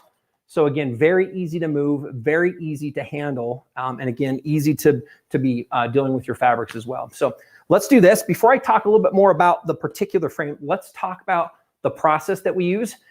Let me move this chair back out of the way. I'm going to show you how we take the fabric on and off of this frame here. So what I'm going to do is I'm going to take the clips off. The clips come off very easily. And what I'm going to do is I'm going to kind of maybe show you this here as a close-up. These clips, if you look at them, have a really unique shape. All of our frame clips look like this. The reason why is we actually have square rails. And what this does is this creates a ratchet. So this is what we use to create tension on the fabric. Even more importantly, certain machines you can also add computer automation, and the automation is smart enough. In fact, I have a demonstration I'll be doing on this tomorrow that it actually helps you sew everything that it can, and it guides you where to move the fabric. You can then pick back up and finish sewing the pattern from the top of a quilt down to the end of the quilt. So I'm going to pull these off. I'm going to do this. I'm going to kind of bang these together a little bit. People want to know, well, how sturdy, how durable is this? We actually make these particular parts that you engage with all the time out of polycarbonate. And that's like safety glass material. So they're incredibly rigid. They are made very specifically for their purpose and their functions, and they're meant to last. So they don't run them over with a car. We have people say, well, if I run over them, no, you're going to have to get a replacement. So don't run over them. Don't smash them in your door. They're meant to last a very long time. They're very, very, very durable from as they've been manufactured. So there's 2 front clips. I'm going to take off the ones in the throat of the machine. These ones are on the take-up roller is what I'm kind of calling on the take-up rail. So we're going to pop these off. We have 3 of them here in the throat. And then the frame comes with them on the side. I'm going to pull those up, set them down. So the fabric is loose. So a hoop style quilt, what we do is the fabric drapes over the surface. So if you'll notice, the fabric is draping over the back, over the front, over the sides. And what we do is we sew through a section or a zone. And then what we do is we unclamp it. And if you watch, we simply pull it. So if we pull this, you'll notice that what happens is that moves the fabric into the next space for the next area that we want to quilt in. Once we've moved it to the next area, we just put our clips back on. So I'm going to do the ones in the throat first. Now, one of the things people also want to know, they say, well, how much of a need is it to have it exactly squared? There's not really much of a need because your machine can move in all directions. If it's a little bit off, it just doesn't really matter. Your machine, you still quilt in that space, so it doesn't matter to have it squared up or perfectly lined up. So we're going to go ahead and put this clip on as well here. Here's a couple clips. We're going to put the one on the other side. Once those are on, we can also now roll the fabric back up on top. We have the little bungees, and what this does is this helps keep the fabric on top of the surface so it doesn't fall back and we don't end up sewing it underneath, which we wouldn't want to do. So again, here we go, putting that up on top there. And we're going to do there's 6 of them on these 2 frames, on the QZone and the QZone Hoop Frame Pro. So there we go. Those are getting put up on top. And then the front ones, again, what we can do is we're just going to drape it. We're going to take our 2 other longer clips. What I recommend on this is you can kind of just take an open hand and we're going to put them on the top and we're just going to kind of push down. And that just kind of puts those in place. We're just going to push down. And then again, if we want to add a little bit of tension, we can just ratchet those a little bit because of those special grooves with those square rails, which help hold that in place. It's literally ready to sew now. This particular frame, so the QZone and the QZone Pro come with a couple extra things, and I'll talk to you about that here in just a minute, but that's kind of the process. So again, think about in your mind, and this is why you're not limited. King size quilts, it doesn't matter. Some of that extra fabric just sits to the side. You then scoot that zone in, you quilt through it, roll it to the next area, scoot it across. And so again, you can do any size quilt on any one of these particular frames. The QD frame, just so you know, let me talk quick dimensions, is about 4 feet wide. So the QD is the narrowest out of these things, out of the frames, 4 feet wide. You need about 3 feet from front to back. That gives you some space for the handlebars. Again, I'm not sure if we can kind of see, maybe go back to camera here on the side to look at this with everybody. You can kind of see that the machine, and there's the back part of it. So this is taking this entire table up, which is just under 3 feet. So you're gonna need about 3 feet. The QZone hoop frame and the QZone hoop frame Pro are 4.5 feet. So these frames are wider from left to right, and they're also a little deeper. Now, the reason they're a little bit deeper is because they can work with your domestic machines. They work with a 15-inch machine, and also, like we had, they work with a 19-inch machine. So you can do domestics to 15s to 19s on any one of these frames. This particular frame is a little bit deeper because it's a little bit more stable, and it's a more permanent type of a frame. And it has to have the legs under it, which is the kind of the base that the upper rails kind of mount to. So here we have is the QZone hoop frame. Now let's talk about the difference between the hoop and the Pro. A lot of people call in, and I would tell you that about 60% of the people move from this frame and they decide to go with the Pro. And here's why. I'm going to go show you a very distinct difference that the Pro frame comes with that is different than the QZone hoop frame. So if we take a look at this here, this is kind of the side of the frame. The frame side looks a little bit different. The hooping and the rail structure are exactly the same. However, this is a big difference. This is actually the same track that we have on our professional Continuum 2 long arm frame. So this one, we've taken our professional grade track system and we've been able to place that on this frame. This frame also comes with the table, and this entire center section is welded as one complete section that you then put onto this table. So this table is kind of an upgrade because it has our professional tracking system. It has the tables, which are included as part of it. The QZone hoop frame does not, but you can get them as an option.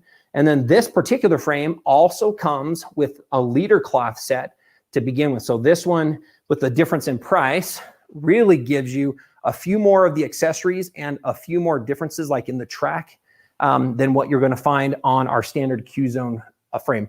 So with this, let me just do a quick break. Let's kind of do a shout out back over to Blaine if he's available to talk about some of the amazing pricing. Then I'm going to come back and do a couple things to finish this off today. So Blaine, are you still there? Are you available to talk about how amazing the different pricing is that you guys have put together on these frames? I sure am, Nathan. And so if we could, we're going to talk about all 3 frames that we have available. And first off, we're going to talk about that QD frame. And if we could put that QD frame up there. And there you see it. It's the Grace QD frame. This is the one that goes on the tabletop, guys. And it is such a great frame. You can put any of your domestic machines on this, and you can see that, Nathan, all those Grace machines will fit on it as well. This thing, you can put it on your dining room table. You can put it on a folding table. It's easy to store. It'll actually store under a bed. You can turn it up vertically and put it in a closet. Very, very convenient. The price on this is $689. What a great price this is. This is the show special. And we have people standing by right now that can take your order. This has been a really popular frame for the show. And this is something, if you've been, having problems with storage, that's one of the things I always hear at these trade shows. People go, I just don't have room for a big frame. This is giving you a frame that you can use that is very easy to store. And as you see, you saw Nathan, he was doing everything you wanted to do on that on a tabletop. So what a great price this is, $689. It's free shipping right to your door. And this is the QD frame. The next up is the Hoop Zone. And, this is they call it the QZone hoop quilting frame. And it basically works with any domestic machine as well. So if you have room for a frame, instead of doing that QD tabletop, you could go to a full frame. And this thing is pretty awesome too. It's 54 inches wide. So it's, right at around 5 feet. You have to have a little bit of extra room. It's about 37 to 38 inches deep. So this will fit in extremely small places. And this is $989, free shipping right to your door. That is the show pricing. And again, you can put any domestic frame on this, and it works It is awesome. You just clamp it. You saw how Nathan was doing it, made it so easy. We have financing available, 60-month, 0% interest to make it easy on, you can have those low monthly payments. Give us a call at 800-401-8151 or visit our website at SewingMachinesPlus.com. You can type in the 𝓕𝓮𝓵𝓬𝓷𝓰 hoop frame, and it'll come in our search bar, and you'll go right to that page. And we have live chat agents standing by as well. Now, we also have the upgrades. You can actually upgrade to the Pro version of this. So we do have the Grace Q-Zone Pro, our Hoop Frame Pro. And Nathan showed you the upgrade there. You have that upgraded rail system on it. It's just like off their Continuum frame. That's upgraded. And then you also get those cloth leaders. So upgrade, and I think it's about $200 just an upcharge. And what a great price. And I'm telling you right now, guys, that $200 upcharge, it is well worth it. Nathan tells you that everybody that calls in and talks to him, they usually end up moving up. And that's the same way with us. When our customers called our call center, they talk to our experts on the quilting machine. Almost everybody moves up to that Q-Zone Pro because of those rail systems on it and those cloth leaders. And so, hey, Nathan, great pricing on both of these frames. And, one of the things I wanted to ask you, I know that, you and I go to a lot of quilt shows, and, everybody's always talking about, that domestic machine. So, I know that's what makes this attractive, but, tell us a little bit about, why somebody could easily transition with their domestic machine into either one of these frames. Blaine, I couldn't have had you set that up better. In fact, I'm just thinking in my mind, I know we have a few extra minutes here, and I just really wanted to say, well, what would be the next thing that I would help share with all these quilters out there? First is take a step back and understand that you're going to be able to do it. This is an option that you might not have thought about, or you might not even have known has existed before. So, $689 for the QD, the tabletop, you're looking at $989, and it is $1189 for the Pro version. If you've ever thought about it, it is a perfect time to get started with that. And what Blaine's talking about is, well, this isn't a limited piece. You don't have to just use this with your domestic machine. If you buy any one of these, in fact, there's nothing else required in order for you to put a 15-inch machine or a 19-inch machine on those. They actually sit on the exact same carriages that the frames come with out of the box. And so that's amazing. And what you can think about is, where might your budget be? And you might find that you're going to fit into something. They have some amazing deals on the 15-inch machines. I want to say, when we talked about one of those the other day, that they're like $37.99, and then you can add a frame to that. That's amazing. So you can add a QD at $700, or you can move up to just under $1,000, or right around $1,200. The 19s were also on sale, and you can move to one of those, whether you step into it or you might feel like I'm ready to do this. Now that there's no restrictions on the size of the projects, that you can fit something into under a 5-foot footprint, 4.5 feet for these two frames here, a 4-foot footprint on the QD frame. That's a tabletop that actually doesn't have to have a footprint, that can be stowed or put away. That's pretty darn amazing. The other thing that a lot of you might ask is, what about doing other types of things like ruler works or tracing with pantographs? All those are also still available on these frames. And they're accessories that you can buy. If you're thinking of some kind of a ruler base, you can contact Sewing Machines Plus. I know that we've partnered with some external groups to make templates and some little ruler bases that work with a lot of the domestic machines on all of these frames. So you can still do the ruler work that you might be doing while sitting down. But how much nicer would it be to not have to push that fabric and try to keep that all together and just glide the machine along those rulers? Yes, those are options that are available on these same frames. And in fact, with the long arms and the mid arms, completely automation, there is also stitch regulation to get and automate and stitch regulate your domestic machine. There is a large list of compatibilities that also works with these. So if you think that, boy, I would love to have a stitch regulated machine, and you have your domestic, call Sewing Machines Plus. They have the list of which machines also have stitch regulation, and there's some amazing pricing also on the stitch regulation. So that kind of gives you kind of a glimpse of where we're at. There is not a limit. This lets you start where you're most comfortable and then build as you feel both your skill set and your budgets allow you to do so. And Blaine, with that, I'm just really excited. I would just encourage, I have a couple people reaching out saying, we love those. Those are great prices. Yes, they absolutely are. I'm really excited about some things we're going to be showing you tomorrow as well. So again, it's been wonderful to be here, Blaine. It's been fun to demonstrate these products. We're excited about the experiences quilters have had, and I'm excited about the experience that anybody else who decides to utilize these tools, they're also going to have. Well, Nathan, you're exactly right. And before you get out of here, I've got some questions for you. If great. you have time to answer a few, okay? I do. Yeah, all right, for sure. So our customers are asking questions. The very first question they have is the pineapple quilt behind you, the one upside down pineapple. Was that accident or was that on purpose? Good. By the way, so that one's done by Carla, who's our key educator. She's been doing several videos and designs. She loves those things. If you actually look at any one of her projects, she's going to throw a little something else in there that causes you to go like, wait a minute, is that supposed to be in there? That is absolutely on purpose. And I think it's a beautiful quilt that gets a lot of comments. So I love using it. In fact, that one was completed on the hoop frame. So we brought in several quilts that were done on this type of a product. So, all right. So that was an actual question, by the way, everybody. So we had to throw it out there. I can see it. Yeah. Yeah. So one of the questions also is, when you use domestic machine, are there handles? So the answer is yes. Taking a quick look at the cutie, the handles come on the carriage. Let me grab that carriage. I'll show you the tool. So this is the handle set. So the handles come on that plate. If you use a domestic machine on one of these other two, this is the actual carriage you get. So it actually has handles. So the handles are what you then use to move your domestic machine. So all of the hoop frames do come with handles for your domestic machines. So Nathan, the next question was, does the cutie frame fold up? So if you could show them kind of how they could store that. Good question. Let me answer and show you. It doesn't necessarily fold up, but let me show you how thin it is. So I think that what we did is we made sure, so again, no tools are required. I'm going to undo 2 quick clamps. This can compress.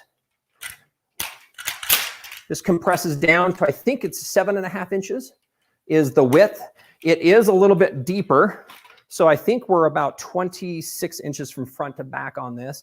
The other thing that's nice is you'll notice how narrow this is. I'm going to quickly just do this to show you when you have your bigger machines, these just slide out. So this is how it expands for the bigger machines, and it quickly compresses for the smaller machines. So this is the size. You do need some kind of a closet space. This is as small as it goes. However, you tell me another frame that you can put in a closet like this. So it's pretty awesome. So exactly. So, hey, Nathan, while you still have that cutie frame, what is the weight? What's the weight on that? I think it comes shipped in a box at 35 pounds with all the different parts and pieces. I believe that this piece is probably, I don't quite know what this is. I'm guessing it's probably around 20 to 25 pounds on this main frame part. Let's turn it this way. It looks prettier. Great. With the like that. with our color. There you go. That's a little prettier. Yeah, it's better. Great. What other questions, Blaine? All right, let me ask you another question. So it says, can you use a standard machine on the cutie? Yes. So pretty simple. Yes, you can. The key thing you'd need to know, it needs to have the feed dogs be able to be lowered or made to move out of the way so it doesn't grab your fabric. You need to do like free motion darning. As long as your machine can do that, then you can move it across the fabric using the cutie frame. And then the next question, can you put automation on the cutie frame? So the answer is a double answer. Yes, today, if you have one of the mid or the long arms, the automation out of the gate works with the cutie. We do have the tool that makes it compatible with several other domestic machines. If you think of anything that we can stitch regulate, we can computer automate. That accessory will be available in mid-May. So the answer is yes, you can automate on the cutie at this time. Both mid and long arms are available. In May, several domestic machines will also have the availability to computer automate on the cutie. And hey, Nathan, what is the minimum throat dimension for a machine that'll work on either one of the machines?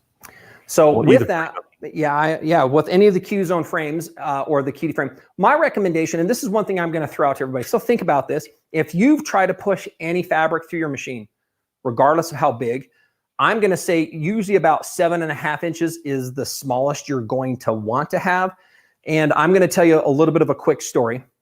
Right now, if you're already working and pushing and struggling by pushing fabric, this solves the push and the struggle of the fabric. It doesn't give you more space, but it does eliminate the weight of the fabric. It does eliminate the push and the pull of the fabric. So you can take what you have today and eliminate those couple key things out of the gate. What we find, Blaine, is that as soon as somebody starts to engage with it, they start to find that there's this freedom because of their motion. And there's one of two people.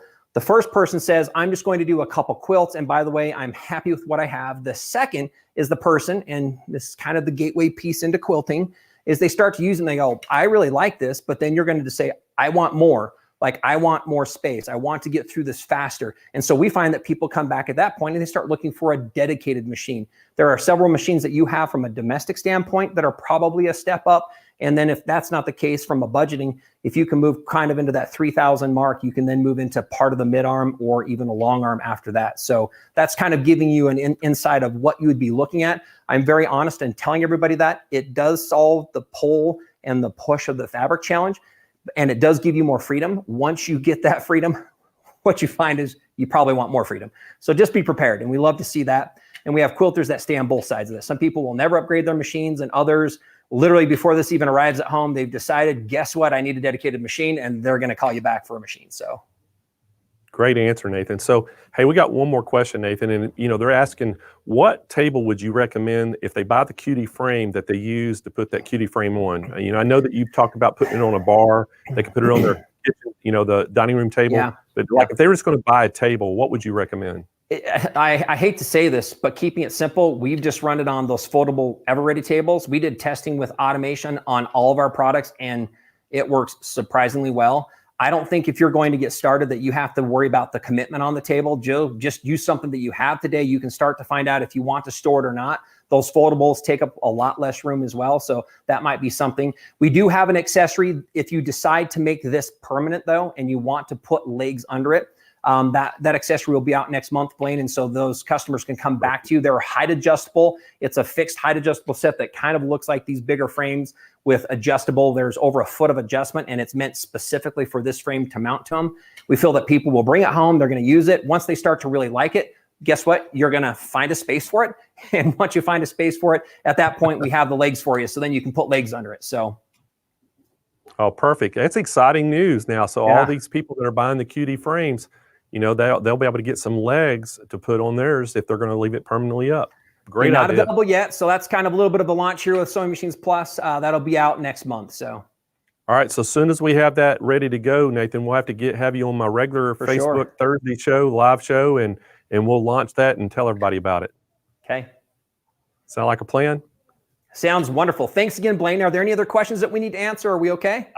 I think that's it. And Nathan, we sure do appreciate you being on the show, and we appreciate Grace being one of our sponsors. And we're going to remind everybody exactly again, these 3 frames, how you can get them and the pricing on them. And again, they're great, great frames. What you're looking at right now is that QD tabletop frame. And guys, again, if you're looking for something that you can use with your domestic machine that is very portable, this is it. You can put your domestic machine on there. You can quilt all day long on this thing. You can store it under a bed. You can turn it vertically and put it in a closet. It takes up not much space at all, and you can actually collapse it down to where it's even thinner. So this is the one you want to need. If you're trying to get into quilting, you want to get something on a frame, this is it. This is $689. That is the show price on this. It's $689. We have free shipping right to your door. And we can give us a call at 800-401-8151. And we're taking orders now for it. And if you are on the website, you can go in and just type QD frame in the search bar. You'll go right to that product page. And, we have live chat agents that are standing by too. And we have that 60-month 0% interest financing to help you get those payments down, low monthly payments. The next frame that we have is that Q Zone. And you see it right there. It's the Q Zone hoop frame. We have it in 2 versions. We have the standard version and the pro version. There's about $200 difference between them. The standard version is $989. The pro version is $1189. I would highly recommend going with that pro version just because of those upgraded rail system on it. And it also comes with the cloth leaders. And this, if you've got some room, it's 54 inches by 37 inches deep. Perfect for any domestic machine you have. And as Nathan talked about, all those QUILT frames or machines, the 15-inch, the 19-inch, and the 21 will fit right on there. And what a great starter quilting set that would be. But this will get you, if you got a room to put a permanent frame, this is that hoop frame. And you saw how easy Nathan was advancing that frame or the quilt on there back and forth and just clamping out those clamps. It made it extremely easy. So again, give us a call at 800-401-8151. And if you can't get through the phones, guys, or you can't get through live chat, Kyle has been putting up a Google page. It's called Google Sheets link in the chat. And you can just click on that link. It'll take you to the Google pages. Basically, just fill out your name, your phone number, how they can give you a call, and just tell us what product you're interested in. And soon as the call center gets freed up or they can give you a call, they're making it a priority. It's updated in real time in our call center.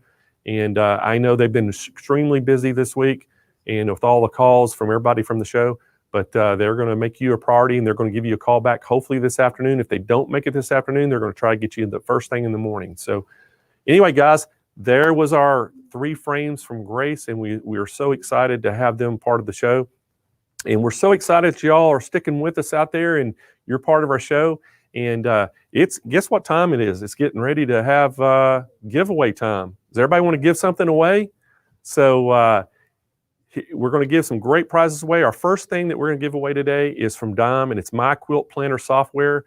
Y'all saw Ashley Jones doing that. She gave a great presentation on that 2 different times and shows you how you can plan your quilts on that software. And so we have a winner today. It's coming from YouTube, and it's Carrie Robinson. So congratulations, Carrie, on winning that. And if y'all stick around, I'm going to tell you how you claim your prize. The next prize comes from Sew Steady, and it is a ton of stuff. Now this, from Sew Steady, you're getting the Feather Dreams quilt class. You're getting the Westerly Designed Feather Leaves templates. You're getting the Circle Wreath Feathered Leaf templates. You're getting the Sasha Lee quilt template and decorative thread ruler foot. So that's a lot. So you see it right there on the screen. That is a mouthful of stuff that Sew Steady is providing. And our winner is coming to us from Facebook, and our winner is Charlotte Turner. So congratulations, Charlotte. And our next item up for grabs, it's coming in from Dime. It's the Ohio Quilt Star Cheater Quilt. And I think we've given a couple of those away. You see it right there on the screen. You can take the Charlotte off. There we go. And our winner is coming to us from Facebook, and it's Ellen Camden. So it's Ellen Camden. So congratulations, Ellen, on winning that. And then our big giveaway for this this part of the show is from Baby Lock, and we're actually giving away a sewing machine, and it is a Jubilant, the Baby Lock Jubilant. And our winner is coming to us from YouTube, and our winner is Michelle RS. So Michelle RS, you are our winner. So congratulations on all of our winners. And how you can claim your prize, guys, is you want to give us an email to contest, plural, with an S on the end of it, at SewingMachinesPlus.com. And up in that title, up at the header, put I won. Down in the body, put your name, your shipping address, where you want it shipped to, and then just tell us what you wanted to make it easy, okay? And hey, guys, I got to give a big shout out there to Terry Click, Carol Lombard, and Joyce Pfeiffer for being here consistently for the whole show. And I heard that they are planning a trip to come to Sewing Machines Plus out in San Diego. So just want to give y'all a big shout out for planning your trip. We hope that y'all come on out and hang out with us. So, and I want to thank everybody out there, for staying here and, watching the show. And we really value you as a customer. And again, guys, we invite everybody to come tomorrow. I see Kim Wolf. Hey, Kim has been a trooper. Kim has been here for all 5 days so far, from open to close with me. And so she's going to be here. I'm sure Kim will be here tomorrow again. And but we got a great show for you tomorrow. You don't want to miss it. And tomorrow we have the same type of demonstrations from some of the best presenters I've ever seen. And this whole week, the presenters are just been amazing.